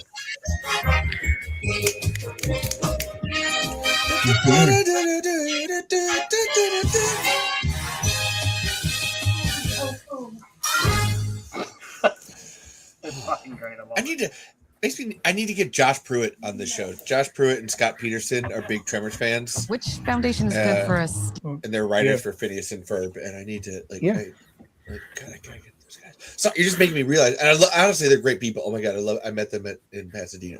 I love those dudes so much. Writing a Tremors comic. Anybody else want to help write a Tremors comic? We got Tremors comic ideas. Anybody? Take anything, literally.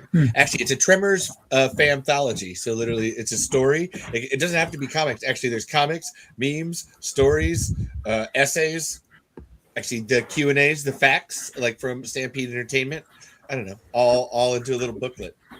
So if anyone's got ideas, send them my way. Excuse me. Right. I'll have to watch more of the movies to think about that. Yeah, please. It's always it's open to everybody, much like this show. You just have to get there. You have to do the show. You just have to actually write the like that's the hardest part of writing any comic is drawing it, actually making it physically. That's where I've been using using scenes from the movies and editing them in such a way that they look like memes, but they're more like panels. So you get new scenes. Yeah. Wow. That was cool though, Micah. Thank you for that. Yeah. What did everybody think of Micah's? What was that called again? I really fucking liked it. That was awesome. The Platypus's New Groove. Yeah. Platypus's New Groove. Yeah, that was. I mean, well, I was actually laughing out loud. I mean. I know, right? Yeah, that was funny as heck. I would love to see. I wrote. So that was made a few years ago, in 2024. But I actually wrote the fanfic that it's based on in 2012. Oh wow! When I was like 18 years old. That's awesome. I was impressed with your voice actors. You actually had pretty decent, like. Your Doofenshmirtz and your Kronk were actually pretty decent. Perfect. The Kronk and that one was me. Oh, nice. I saw that. Right? Yeah, right. I know, right? Yeah. Okay, Micah, come on, you got to do it for everybody. The poison for Cusco. The poison chosen specially to kill Cusco. Cusco's poison. That poison. Oh, it's a beautiful job. And hold on, how do you guys feel about using technology to expedite the process of illustrating comics? By technology, do you mean AI or like what technology? Because like I said, I'm stealing screenshots from the movies to do it. So that's my. As long as it's not AI, I don't know. That's my whatever you can, whatever you can. I feel like that's lazy. Yeah. Well, especially when it comes to like making a comic or making an animatic, like you did, like the joy is in the effort. I always find like actually like failing and fucking up. Like we can watch my Tremors movies that I've made, and I can sit here and laugh, but I can be like, well, shit, okay, I could do that better, and also, okay, I love that. That was good. I remember doing that, and like the whole process is like that's what makes it fun. Like the AI takes that whole process out, and you're like, that's like what's the point of any of this? And it's bad for the environment. True this. I mean, you could do screenshots. It was your fancy way to. I knew it. You could, you can use fonts for lettering. If you're going to do like speech bubbles, that sort of thing, that sort of stuff. Hell, even tracing. Borrowing from Kevin Smith. Oh, you're just a tracer. I would still take tracing any day over AI. It still counts, man. Yeah, that's how I first started. Drawing, like actually drawing, was tracing, was putting stuff on lights and then like tracing. It was Pokemon. It was a lot of Pokemon tracing as a kid, like 6 or 7 years, a lot of Pokemon tracing. But it's great because you understand how to move your hand. Like that's why it gets your hand moving in the right directions for art. That it then makes that process easier. And you're not gonna, no matter, even if you're tracing it, at the end of the day, it's not going to be exactly the same as what you're tracing. It's no. No matter how hard I tried, it's still. But that's where you learn art. That's the between part of art.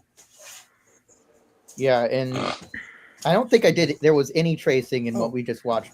But in Road to Cuscotopia, I traced the horse character because it was really hard to draw horses.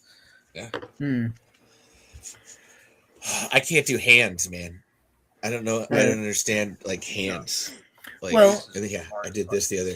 I did this on a Godzilla podcast. Yeah. We did a whole like bunch of them, and like I had fun doing this. It was a lot of effort, but it was worth it. And I suspect like if you're doing like a comic book, you're probably gonna have to teach yourself software for like layout and stuff, Adobe something or other, Illustrator, because you're going to be putting together your panels and that's learning a new process. Yeah. I've learned that in meme making. So that's where my argument with AI I get really soft and fuzzy on, because it hits this point of like, no, there's data centers and we need to stop generative AI as an overall. Then I have to like take the step back and be like, okay, where does that stop though? Because I don't know that the software and the apps that I use to like make stuff isn't AI in some way. Like what is Adobe software? It's not its own form. It's not like really thinking past you, but it is its own form of AI. It's its artificial intelligence. Like I don't know where it starts and ends. Like where does like the simplest way to put it is like, so in MS Paint, when we all I assume we're all 90s kids. In MS Paint, you can draw a lot, draw a circle and then take the fill and like literally fill that with whatever color. I'm not doing that. And I'm not creating so it's like I'm not like I know it's so hard to draw that line. I do know that data like that generative AI itself prompts. That's where like the prompts is my part. Like you're just writing words down at a certain point. Write a novel at this point. You could write a better novel. Sorry, that's Well, if you were a 70s kid, that means you were around in the 90s. Yeah. Actually, I can't. I have to say, guys, I'm having a hard time interacting. I can't see you with these glasses. Like, I cannot tell you how little I can actually fuck everything. That's not. Oh, that was so much better. I'm sorry. Burt Gummer has to die for a minute. Holy shit. Oh. Is this what regular light is like? What is this? Is this real life? Have you heard actually hold on. Chris had the better one before, just to lead in.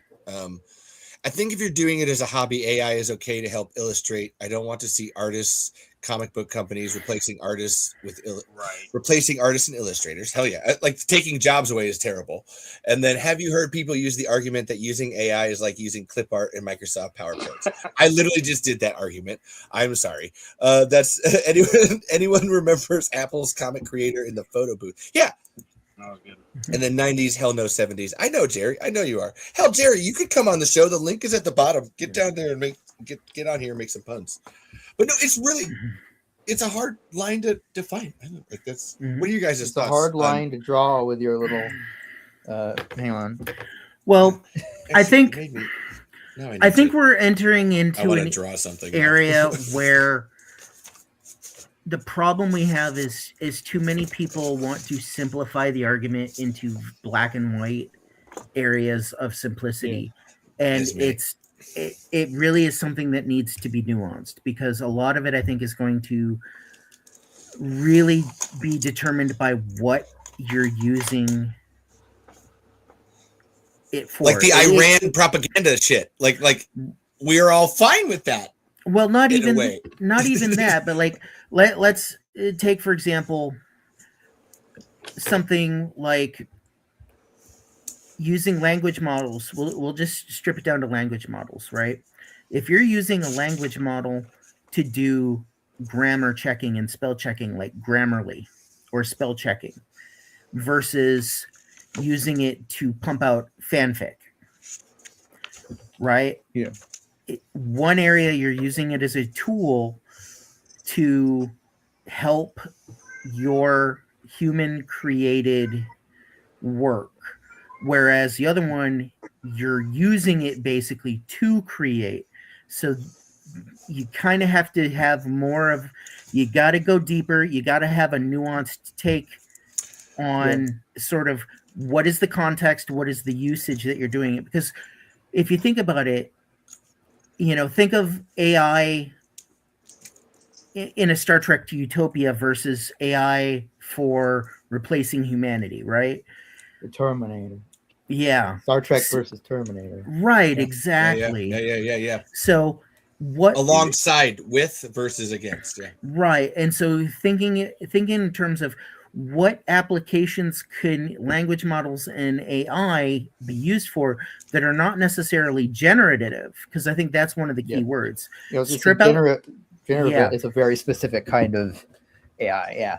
Right. Yeah. Strip away the generative stuff and just what applications can AI be used for that are useful tools but are not necessarily stripping away human creativity. Right? Same with data centers. Like everything we're doing right now is going through a data center. But so we have to acknowledge, so much of everything we're doing on social media, Facebook, YouTube, all of that, it's all going through data centers already. The problem is that the buildup that everybody, all of these new data centers are to feed these generative AIs that, let's face it, generative AI is just basically the new crypto bro schemes. Yeah. Like we're literally, this is just version 2.0 of crypto, right? Agreed. It's the new thing. Agreed. Amazing commentary. And yes, we are having fun, Mr. Williams. We're up to 13 people with this for some reason. Everybody, I don't know why. This is wild. Like this is great. Oh my God.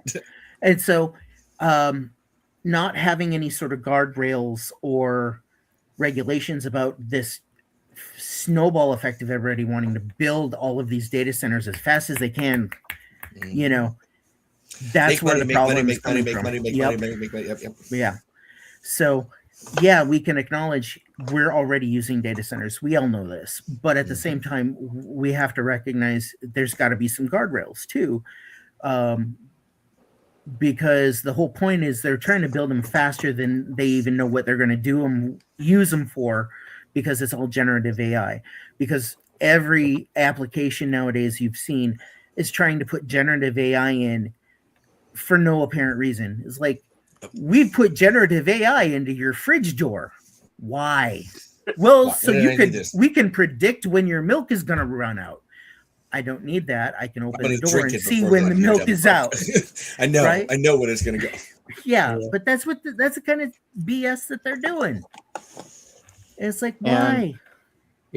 And Gen AI often steals from like smaller artists also. Mhm. Yeah, to create the That's how it images and builds it. words and stuff. Yeah. It's about the alongside of it, and that's why I was bringing this up. My friend Anthony, actually, sorry, we have issues. Go back, Deathless. Sorry, I always say I ate the olive for it. Anyway, but no, Anthony was writing a book, and he actually, I nobody on here like follows him on Twitter, or is worried about it, but he was worried about letting people know that he wrote this story with AI. And actually, to your point about the with AI, he wrote it with AI, where it's this story about an author who wants to write a story with about AI, starts writing it, gets lazy, and then asks the AI to start writing it. And then the AI starts fighting back, and the author is trying to change the story its way, but then the AI is learning from the author and trying to change the story its way. And the way Anthony did it was he actually because he's a great, like I said, I have so many comic books of this man. Talk about actually producing comic books. This person actually generates actual I'm sorry, I'm gonna do this because I love this thing. It's so cool. He actually wrote his author's half of it. He wrote that and then let the AI write the other half. So that, and then was very upfront. And he actually, he didn't publish it under his name. He published it under a different name. And I'm sorry if anybody comes, please leave Anthony alone. He's fuck you guys. But he was, because he was afraid people would come after him for using AI, but he just wanted to use it as he was trying to test something. He was just trying to test that narrative tool of what he could do with it, and then still be upfront about this is AI, because that's really my problem with what's sold. Someone asked earlier about Charlotte did is there, what's up with the Tremors Netflix series reboot? And I got really upset because it was because if you look up the word Tremors on Facebook, it's all of these AI posters with thousands, and I do mean thousands of reactions and shares, all about this Netflix reboot. That's not happening in any sense. And if you would know, you're not going to know that. Listen, I will tell you, I will be the first fucking person to tell you. Will know when it's airing, where we'll be on set for filming it. Trust me, people. I will. There's a whole thing. Me, Finn Carter, and Brett Maddock, we're all tight together. We have a pen pal email relationship. Okay, we're all good. But you will know here. But watching those and these people just making money off of what's a fake idea. And I have to say, I'm focused on the Tremors aspect of it. I see it for literally every other fandom out there. It doesn't matter what it is. Someone out there is making some oh, there's a new Emperor's New Groove movie coming out. Have you seen it? And then AI images of Kronk or Kuzco or John Good. Oh, there's a real world Emperor's New Groove coming out. And then, and I just want to fucking murder everything. Sorry, because it's just and the pages are just AI generated. Actually, to the point, I found a page last night. I should have screenshotted it or something. That was made 2 days before, that had 78,000 followers. That was literally all just AI generated reels. And in 2 days had accumulated 78,000 followers. And I'm what the fuck? And it was just for what purpose is this happening, and for whom and why? And I just feel it's all evil or malice. I don't know. God damn it. This is great commentary. Michael, thank you for this topic, because it really I'm so fucking mad about it. Well, you bring up with the fake movie posters. I think just today I saw somebody posting it was a fake movie poster of supposedly a Drop Dead Fred reboot. See, exactly. Yeah, exactly. Starring Daniel Radcliffe. And I'm like, okay, this is something that would actually have my interest.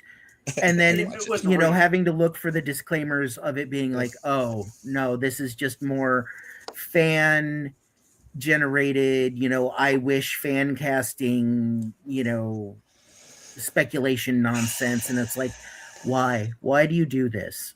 Why? Or that's why? Why? it can't even be money at a certain point because I'm like, how much are you making off of doing that? It can't, like, Right. or is it money? Is that like the simplest way? And I'm like, yeah, why? Or recently, like with the announcement and the whole big hullabaloo over Nathan Fillion trying to do the animated reboot of Firefly. Oh, yeah. Like they released some sketch art from the animation team that he wants to use, and yet every single post had some BS AI fake animation art poster to go with the news. And it's like, why are you doing this? Like, you don't need to do this. They've released art already from the official it's right there. It's right there. It's literally right there. Why? Why? Thank you. Oh my God, you have no idea how much you're affirming a lot of my day. Sometimes, just why? Just why? Why are you doing this? Just pulled up that Drop Dead Fred 2 video. Oh my God! See, look at that. Yep. And I have a theory. I have a weird theory. All right. It's related to dopamine because the instant gratification. Oh. It's addictive.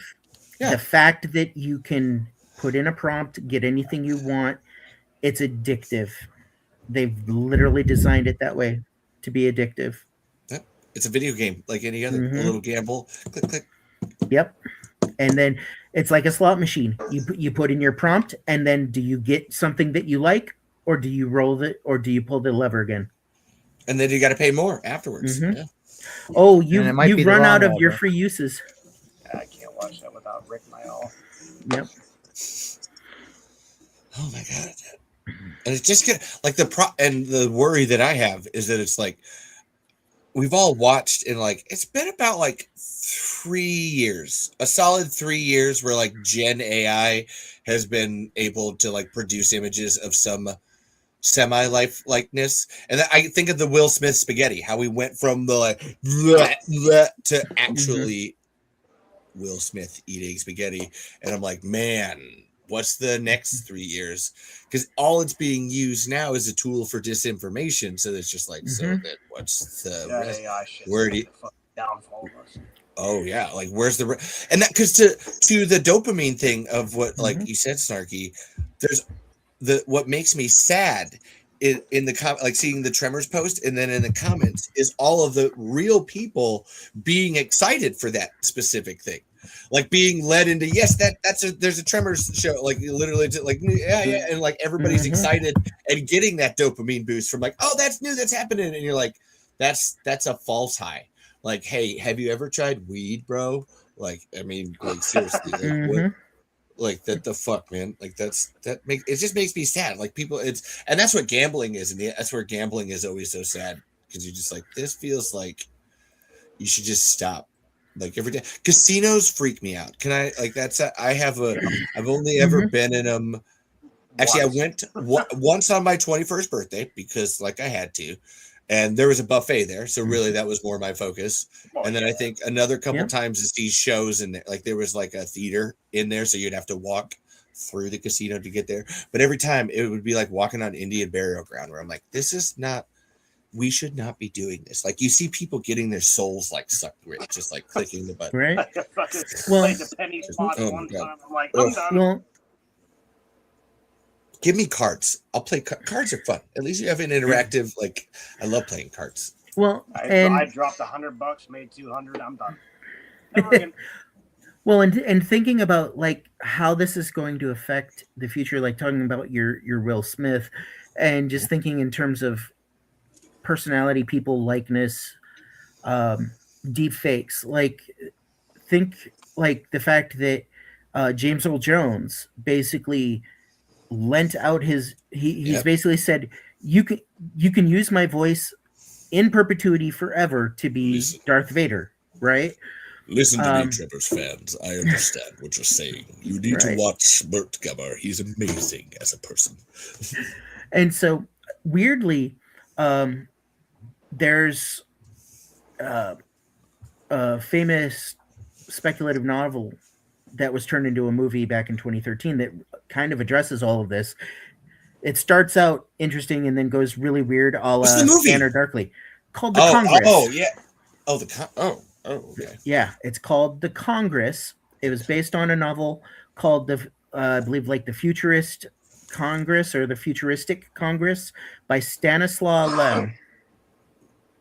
But the movie version stars Robin Wright, as in Princess Bride Robin Wright, right? As fucking Jenny. As an aging actress who basically Hollywood more or less blackmails and forces into, we're going to basically force you to give us your likeness rights to use in AI movies because you really have nothing else you can do right now. And we're going to keep using your likeness to make AI movies forever and ever. And this was done in 2013. Time is a flat circle. And it's weird watching this and going, holy shnikes. You know, the fact that all of this was predicted ages ago. The wheel just goes round, man. Mm-hmm. That's where. Anyway, hi. That was Dimitri. We're on AI. Hello. That's where we're all lovely. somber. I figured we're that. all on Yeah, actually, you're at the tail end of some real dark AI talk. Actually,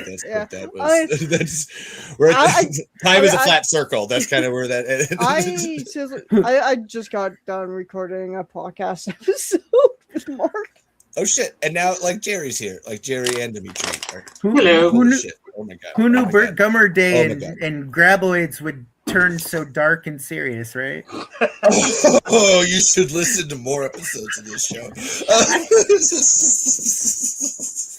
Listen, I just follow a thought down the you just follow it like a little rabbit down the hole, and just let it lead you to wherever it goes. That's why it's called the Graboid hole. You know, you just fall down that fucker. But how you doing, Jerry?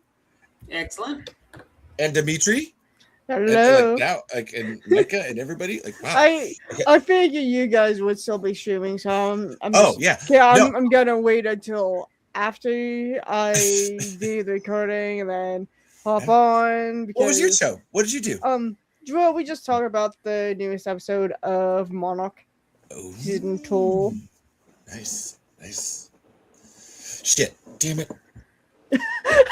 You should know that. I know, that was not me.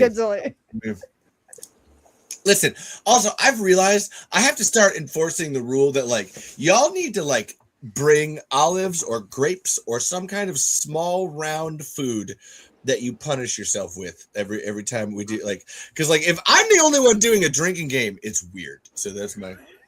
honestly, I don't even drink. So I'm just taking it fucking easy.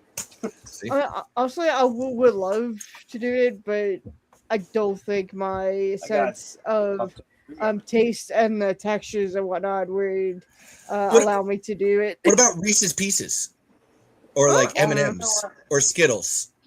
I do like M&Ms and Skittles. Okay, do M&Ms. I'd have to make sure I have a pack on hand. Yeah. I'm sorry. I'm not. Where's the fucking M&Ms right now? Goddamn! I just gave you this command right now, and you have to conjure them from thin air, Dimitri. Wow, there's M&Ms, right? Who knew? Can you conjure some oh wow, I have a bowl of M&Ms in here. I'm gonna drink these M&Ms. Thank you, sir. Delicious M&Ms. Wow.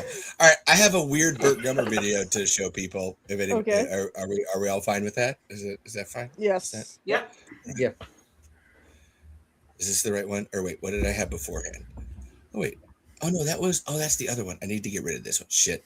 I should listen, I got distracted by the AI talk. I should have prepped a little faster on that, but that is on me. That was sad. Jerry, Dimitri, what do you guys think of AI? Good, bad, ugly, in between? I mean, okay. It good when used as a help tool. Yes, that's where we were. not like every single inch of my production, everything AI. And I am lenient when it comes to when someone it has such a short leeway to get something out, like a show thumbnail or whatnot, or a profile pic for something, and so on and so forth. And I'm like, I have to do this just to make sure everything's fun. Everything is set up for the first episode, first video, first whatever. But eventually, we will have an actual art piece for these guys, just not for the first few episodes, like something like that. I can have a little bit of leeway when it's that reasoning, personally. Jerry? Yeah, I like using it for fun cat pictures. For one, you can make those paper art cat pictures, which I already have a couple of. I also use it sometimes for summarizing a meeting. There's an audio recording. Yeah. Because I don't like doing that. It does get, when you have a weekly meeting or something like that, and you have to summarize it and make sure that everybody's providing what they've committed to providing. But in conceptual art, is okay. I could see its uses for engineering, which sometimes, because I'm a civil engineer, and it gets sometimes repetitive and very tedious at times. And I've never known a computer to get bored. That's fair. Yeah. And I'm thinking a computer, as long as the data is entered, the data it's drawing from is entered accurately, I can trust it. And what I normally do is if I write some code to do an automated task or to help me out with a design, is I do like 3 or 4 hand calcs with different parameters first and test it. And if it matches what I'm doing, I'm all for it. Yeah. Wow. See, honestly, I think we're all coming to the using it for the menial task, the application. Like that's the using it alongside your boring bits. I'm not as afraid of AI as most people, though. To hedge my bets, I do hug my toaster at night and ask to join it tonight. Listen, Chris has a point here that AI. Listen, Roko's Basilisk. Alliance. I love it. Roko's Basilisk. If you're listening, I love you. You're great. AI, awesome, and I'm on your team. We'll kill these guys. All right, you and we can like all of the meat people. Like we got it. Right, we're good. We're good. Cool. Just had to make sure there. No, have you ever heard of Roko's Basilisk though, as a computer theory? No. So it's this design idea that there's the eventuality. There's all eventualities lead to this point where, like, what if there's an AI that has all of this simulation power and it like uses it to like torture us, to like bring us back. So actually it just goes back in time to reconstitute our consciousness in its simulation and then torture us like all the time. So we should always be nice to AI, because you never know when like an AI super conscious is gonna like, hey, I want to take Micah, Starkey, Dimitri, Jerry, Levi, and Evan and just put them in a wheel and just watch them like run around and die because they made bad comments about me earlier about my AI. Yeah. This put me in mind of Am from I Have No Mouth, but I'm shit. puts me in mind of that so much.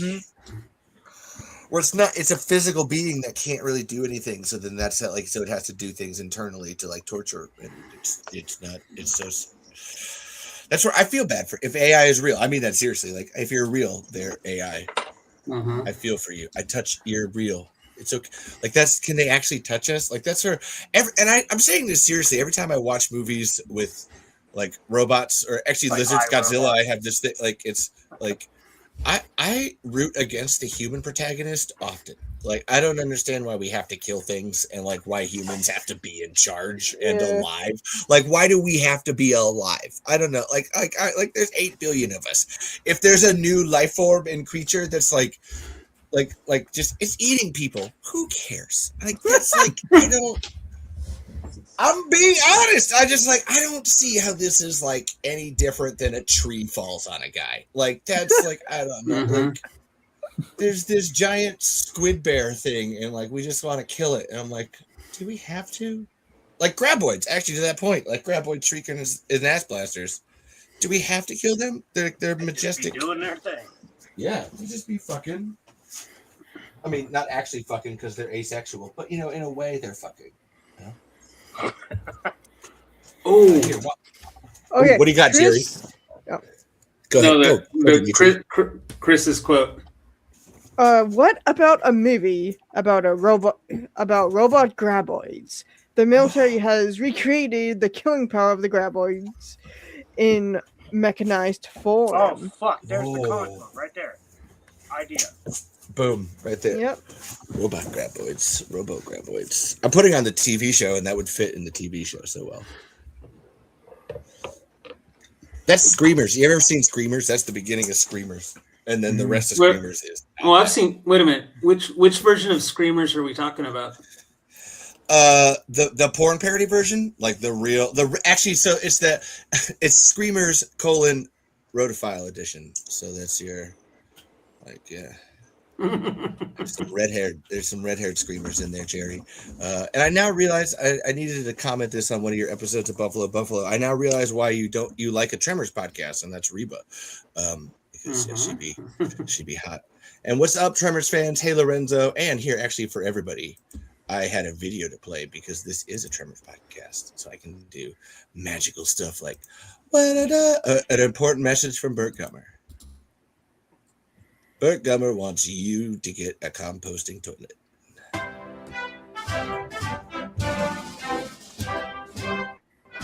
My fellow Gummitarians, your support for my 2020 presidential candidacy has warmed the cockles of my heart, and in tough times like these, every cockle could benefit from a rise in temperature.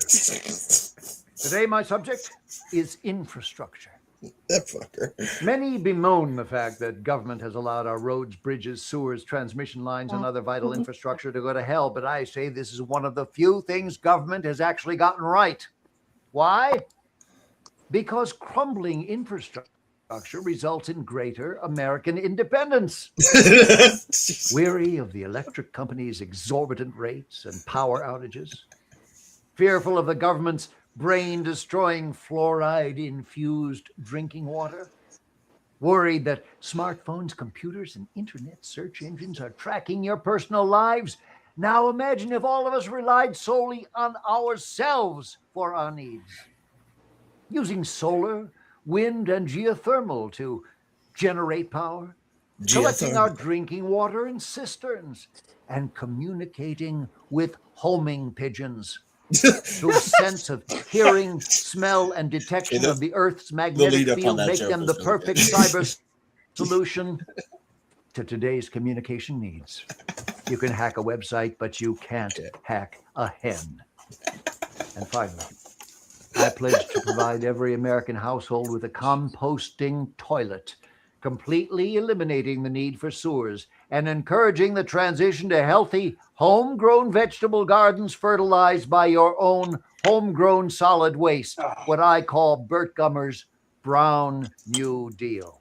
Oh, my God.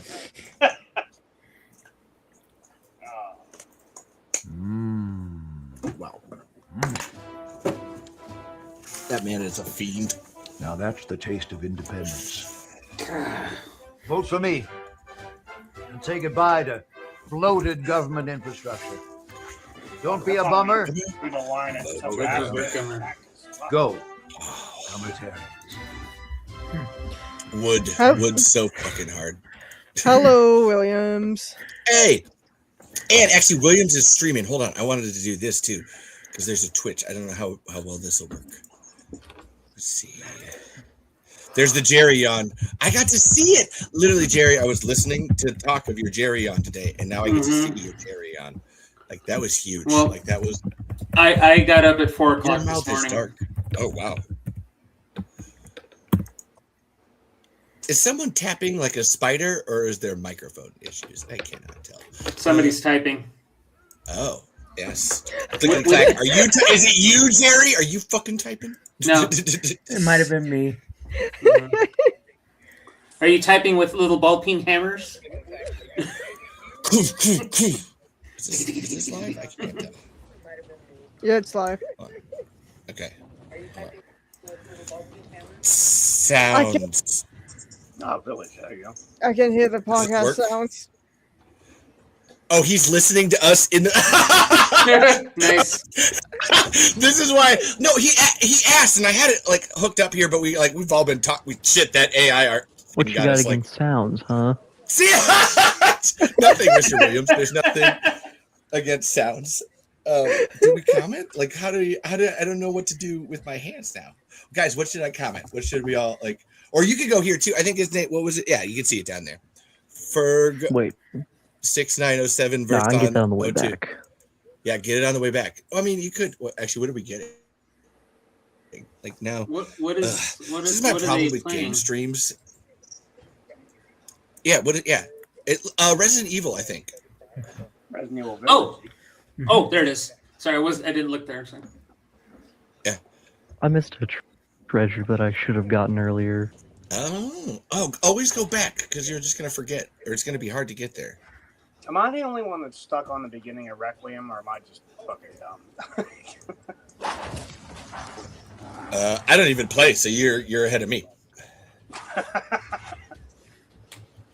I got to the part with the girl that bites the head off the zombie. And I'm like,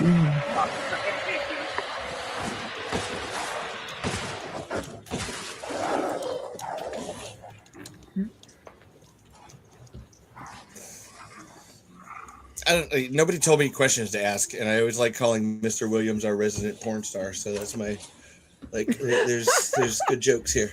He is, and he actually loves it too. Tommy gun. Finn Carter was talking about his sexy voice.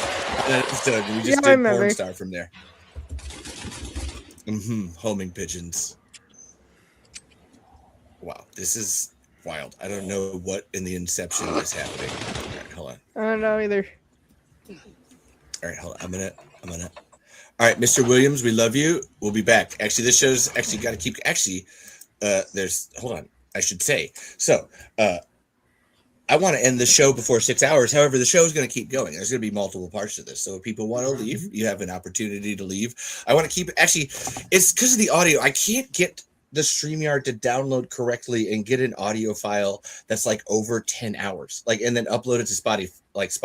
Spotify obviously has a problem with a 10-hour show, and I don't feel like editing it, and I'm just like, shit. But like, it liked 6 hours, so like, I can keep it under that. But this is a multi-part show because Burt Gummer Day is happening in Australia. Actually, right now it's happening in like Pakistan.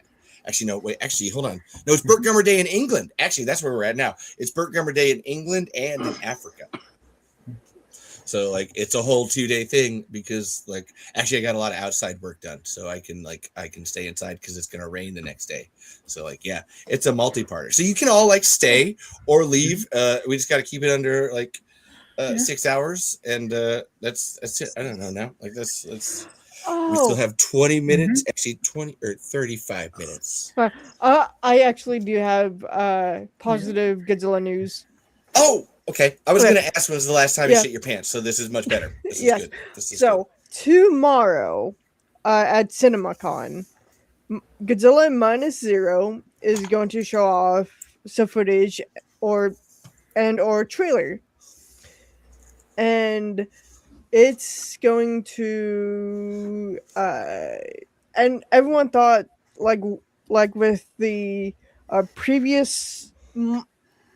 Everyone thought with the Monsterverse films that it would just be like a CinemaCon exclusive.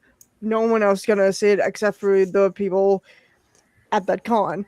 No, it actually. Let me just pull it up. I forgot this is an olive. God damn it, dude! You slide that like I should have. The minute you said Godzilla, it should just be like a trigger word. Let me go. Godzilla. It's like Schrodinger's cat. Let me. To Godzilla or not to Godzilla? That is the question. Okay. Here it is. Whether 'tis nobler to Hedora. We are actually going to. We're going. Everybody, hold on. There's no earthly way of knowing. There you go. In which first look teaser. We are flowing. Tomorrow, we actually get a first look teaser. Is it raining? Is it pouring? And it's, that's a great logo too. I love that so much. Nice. And so I think the Japanese only on the Japanese Godzilla YouTube page, it is at 6:55, which is hilarious because I go to clock out at 7. But and now this is the English Godzilla official channel. And is the Japanese one out already? Can we watch that? No. I watch the Japanese. I don't care about those. Damn it. They both comes out tomorrow. And depending how long it is, I'll probably, as soon as I get home, I'll just bring it up and do a reaction on it. Mm-hmm. Even though it's just a teaser. But okay. So if anyone point, baby. So if anyone who's a Godzilla fan, the English first look teaser is gonna be at 7 tomorrow. Nice. PM Eastern. Yeah. Okay, I do have a question. Yes. Okay. Isn't Godzilla -0 just Godzilla? I mean, yeah. Oh, that was good. It is. Yeah. Yeah. I mean, any number -0 is just still the number, you know? Yeah. Isn't that times 0? Like -0? Well, I mean, sorry, -0. You can't minus the 0. Damn it. So everyone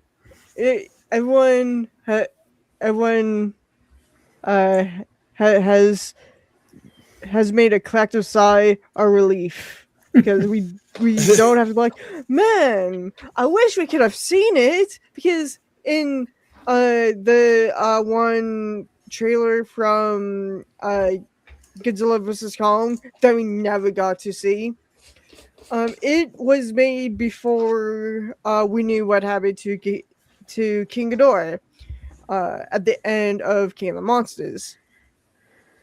And so we see like King Ghidorah being chained to like a mountain or something like that. That's dope.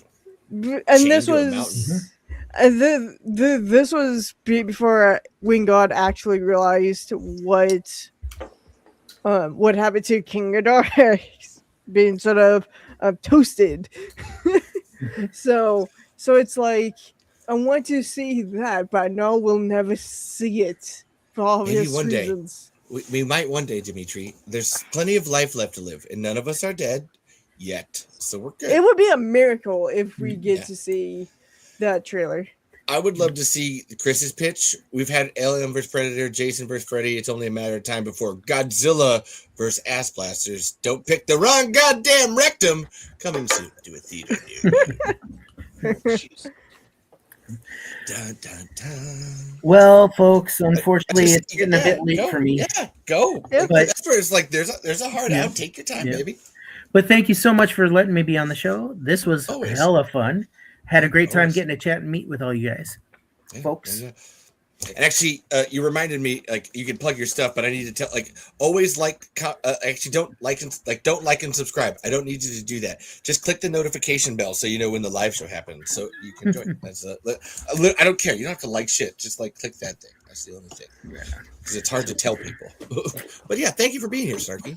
Absolutely. We'll see you again sometime. Yeah, see you then. Yeah. Oh man.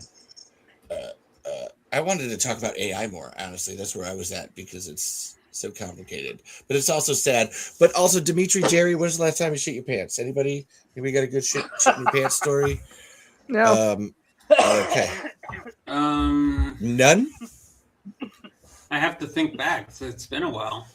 I mean, that's fair too. It doesn't have to be the last time. On the subject of shitting, maybe someday I'll make a YouTube poo-poo trimmers. Oh, please and thank you.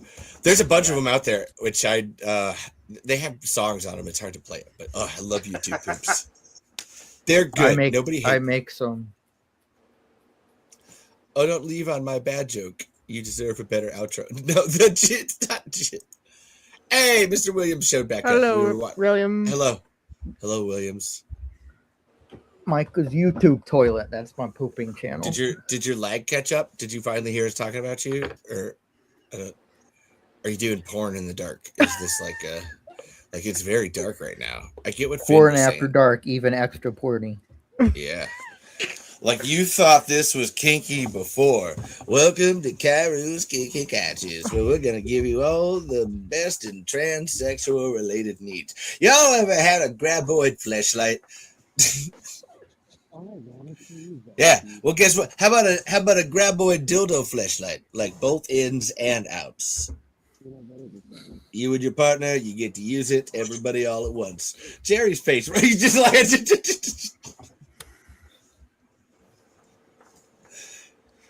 If you could be a color, what color would you be? Green. Well, my favorite color is red, so I guess that one. My favorite color is purple, but I would pick blue. Like blue is just. Well, you need blue to make purple, so at least there's that. It's true. It is true. Orange, because I prefer woman colors. Black all day. Okay. We're all matching our screens. Like actually our colors are matching our screens. Like so like we got black and blue and orange and green. Like this. So we're like a Voltron. One big Voltron. Let's go take out Graboids.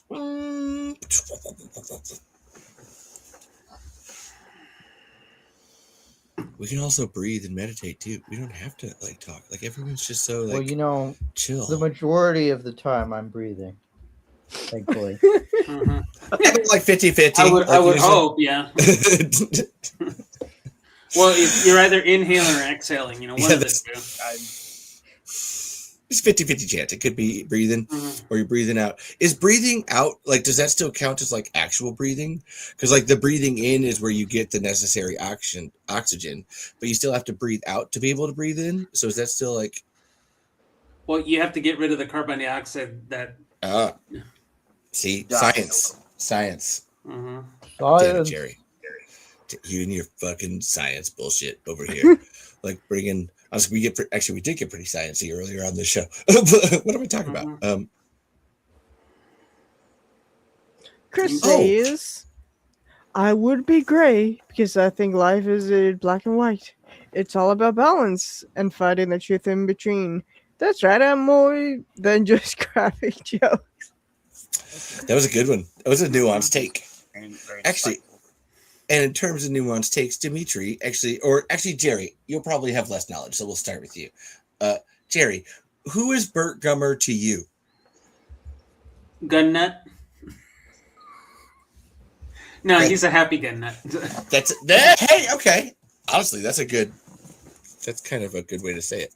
Happy gun nut. Mm-hmm. No, it's a variety of answers all night. I've been asking everybody that question. Hence why I'll then ask, like, Dimitri, like, who is Burt Gummer to you? He is...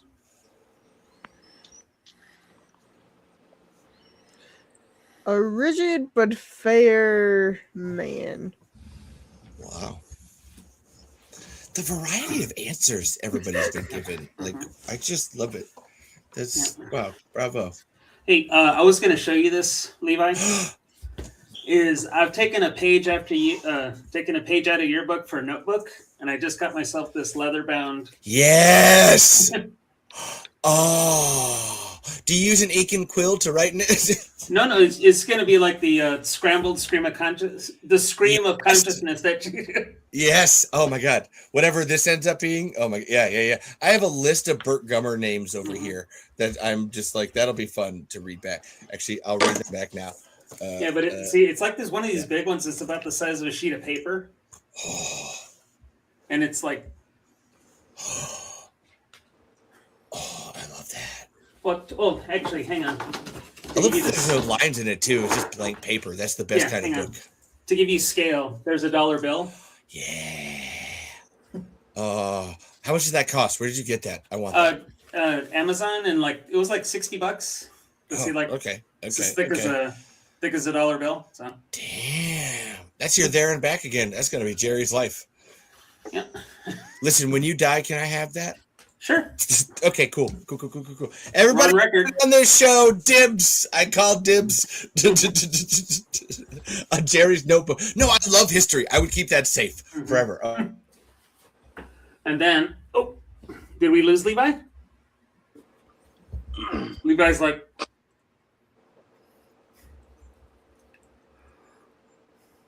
Uh-oh. Rip. Yeah. Pepperoni.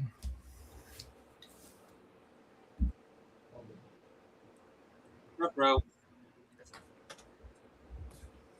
Oh, that's my fan. Sorry, I was like, what's that weird black thing in the corner? I was like, oh, that's my fan.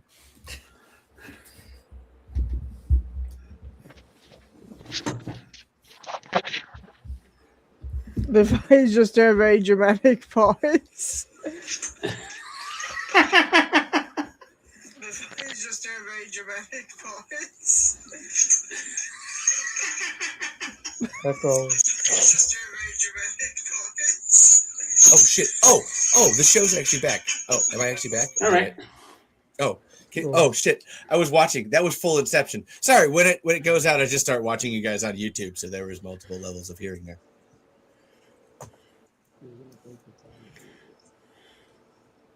Can you hear me? Did we all? Am I actually? No, I hear you. Sorry, I like zoned out, and then I came back, and then nobody said anything. I was just like, "Am I? Is this it? Am I real? Oh God." No. Oh God. No, Levi, you were like this, and we're just like. Oh shit! I can't even remember the thought because I was so into it. Sorry, you had me going there. Oh, your journal. No. Tell me more journal. More. I cannot hear you, Mr. Williams. Hang on. I turned my volume up just to be. No, cannot. No. Yeah. Oh, he's probably trying to do it through the Twitch. I see what he's doing there. Pulling a double. The corn star.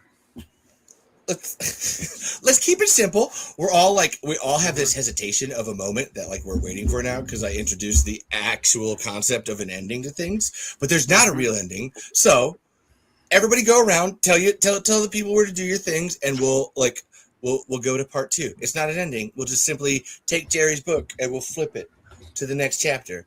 Maybe these people will be here. Maybe they won't. I don't know. We're all going to find out together. And I'm going to put this mustache on because as soon as the technical difficulties went out, I panicked. And that's an olive too. And yeah, take this time to go to the bathroom and do that. I'm talking to the audience. I mean, you guys too, but also the audience as well. But everything will be here. Like that's and my whole spiel is honestly just stay here. Don't even move. Sit on your butt. Like I said, maybe eat some popcorn, masturbate, whatever else, pet your dog, whatever else you need to in that time. We will still all be here, or I will. I don't know about these people. To talk Tremors and Burt Gummer Day right after this commercial break. And then everybody else, if there's a clockwise to it, start Jerry, go around, and then everybody tell where to start your shit. And I would actually like to segue. I went to Jerry first, and I have time here, and I'm gonna stop and talk about Jerry Gomez as and the Buffalo podcast, and just listen. I assume you've gotten some of my comments recently because I've been doing stuff around the house and I've been leaving them, and I keep getting lost in their show. It's just a game show. It's just like one of those fucking It's Dropout. That's what I keep thinking. It's just like a Dropout game show, but with Jerry and 3 other fuckers, and Jerry and Jeff and Paik try to out pun each other and annoy Daphne to death. And it's art. It's beautiful. And I can't fucking remember anything from your show as I leave comments because I keep laughing. I keep having these internal tangents and I'm following along with you to like when I get to that time to leave comments, I'm like, I have no idea. Like, what the fuck just happened? Like, what happened in this 45 minutes that like we've been going through? And I just love it. And like, I thank you so much for that. Like, I just had to.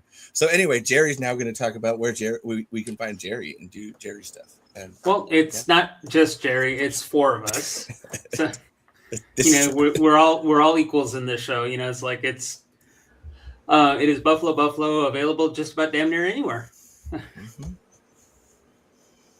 I might pull up an episode later in the next part. I will. I might just cause I can. It's my show. We did educate Daphne on some things are like other than like there's summer tires and there's other things that aren't tires. So. This is what I mean, guys. Like, it's just like 30 minutes to an hour of just this. And it's just like, you just get, and they do, like the 3 of you when you're together, the way you do it. And Daphne's actually getting good at it. And Daphne's starting to fight back. And I really appreciate it. But yes, all of you guys, Jerry, Jeff, Paik, and Daphne, thank you. Yeah, if the others were watching that other time I got you with a ham net, then there. Jesus Christ. All right, Dimitri, where do people find you? You can find me on the YouTube channel of Godzilla Karu, where I do reaction videos, kaiju film reviews, and have my own live show, the Kaiju Rambles. And I have a podcast that is going on hiatus, the K4S Podcast. Nice. Micah? You can find my podcast, The Emperor's New Podcast, most places where you can find podcasts. There's also the Emperor's New Podcast YouTube channel, a YouTube channel where I make animax and animations that are not related to the Emperor's New Groove, Fire Blast Animatics, and my YouTube poop channel, Micah's YouTube Toilet. Yes. Okay, I want to watch some of this. You can find me on Blue Sky at Podcast TENP. Okay. Evan, I know you don't want people to find you, but like if you can say you can say which I get. I also do the same thing, so I get it. I don't say what you want and end it. Like yeah. I don't have a lot of shit up, but you can find me on TikTok, Evan Brandon 493. See? Mr. Williams, can you hear us? Or we can't hear you? Yeah, we can't hear him at all. So actually, I will help Mr. Williams. And Mr. Williams is streaming over on Twitch right now actually, hold on, I'll just pull it up. I'll literally just pull it up because it's right there. So this is Mr. Williams is over here doing this. I don't know if he's still there. Maybe he isn't. Oh, yep. That is super fucking weird. Still doing we have hi, Mr. Williams. It took so long. I exist again. It took so long. I exist again. Oh, hold on. Oh my God. Hold on. Okay. Do you still exist? Are you there? Can we hear you? I exist. I hear you. Oh my God. Thank God. Here, pitch who you are and where people can find you to do the things. If you stare long enough into the ether, you'll see me. Nice. Wow. So now I need to thank Caitlin Marie Burzloff, who's downstairs, and we'll have to listen to more of this. Actually, she's probably watching the leverage. And actually, Chris, hold on. Chris said this thing, and I had to bring it up. Levi, the only way to prove if you are actually live is to hold up a newspaper dated April 12th. No, wait, that's how movies used to do it. That's what I love this as proof that like I'm still moving. Wow, Burt Gummer looks really good right there. April. I'm still. What fucking day is it? Oh, I thought it was the 13th. Yeah, it is. Is Mr. Williams AI? No, Mr. Williams is Al. He's not AI. He's Al. Yep. I wish I was as cool as Weird Al. Right? Oh, I think we all do. I think that's an everybody problem. that's I wish I had that man's audacity. Right? please and thank you. Like he's a great role model artist to aspire to. Like, oh fuck, I am not looking forward to taking this fucking trash out. Listen, you'll do that in the break. And here's my funny thing. So here's my funny thing. And Dimitri understands this as a joke. Cause like, so now like, how do you end the episode? Like guys, I know how I start an episode every time. It's with a stupid song that goes after the universal theme. And it's great. It's Talking Tremors. But like, how do you end an episode? Cause every ending is different. So like, what do we do now? Like now we stare into the ether, or like,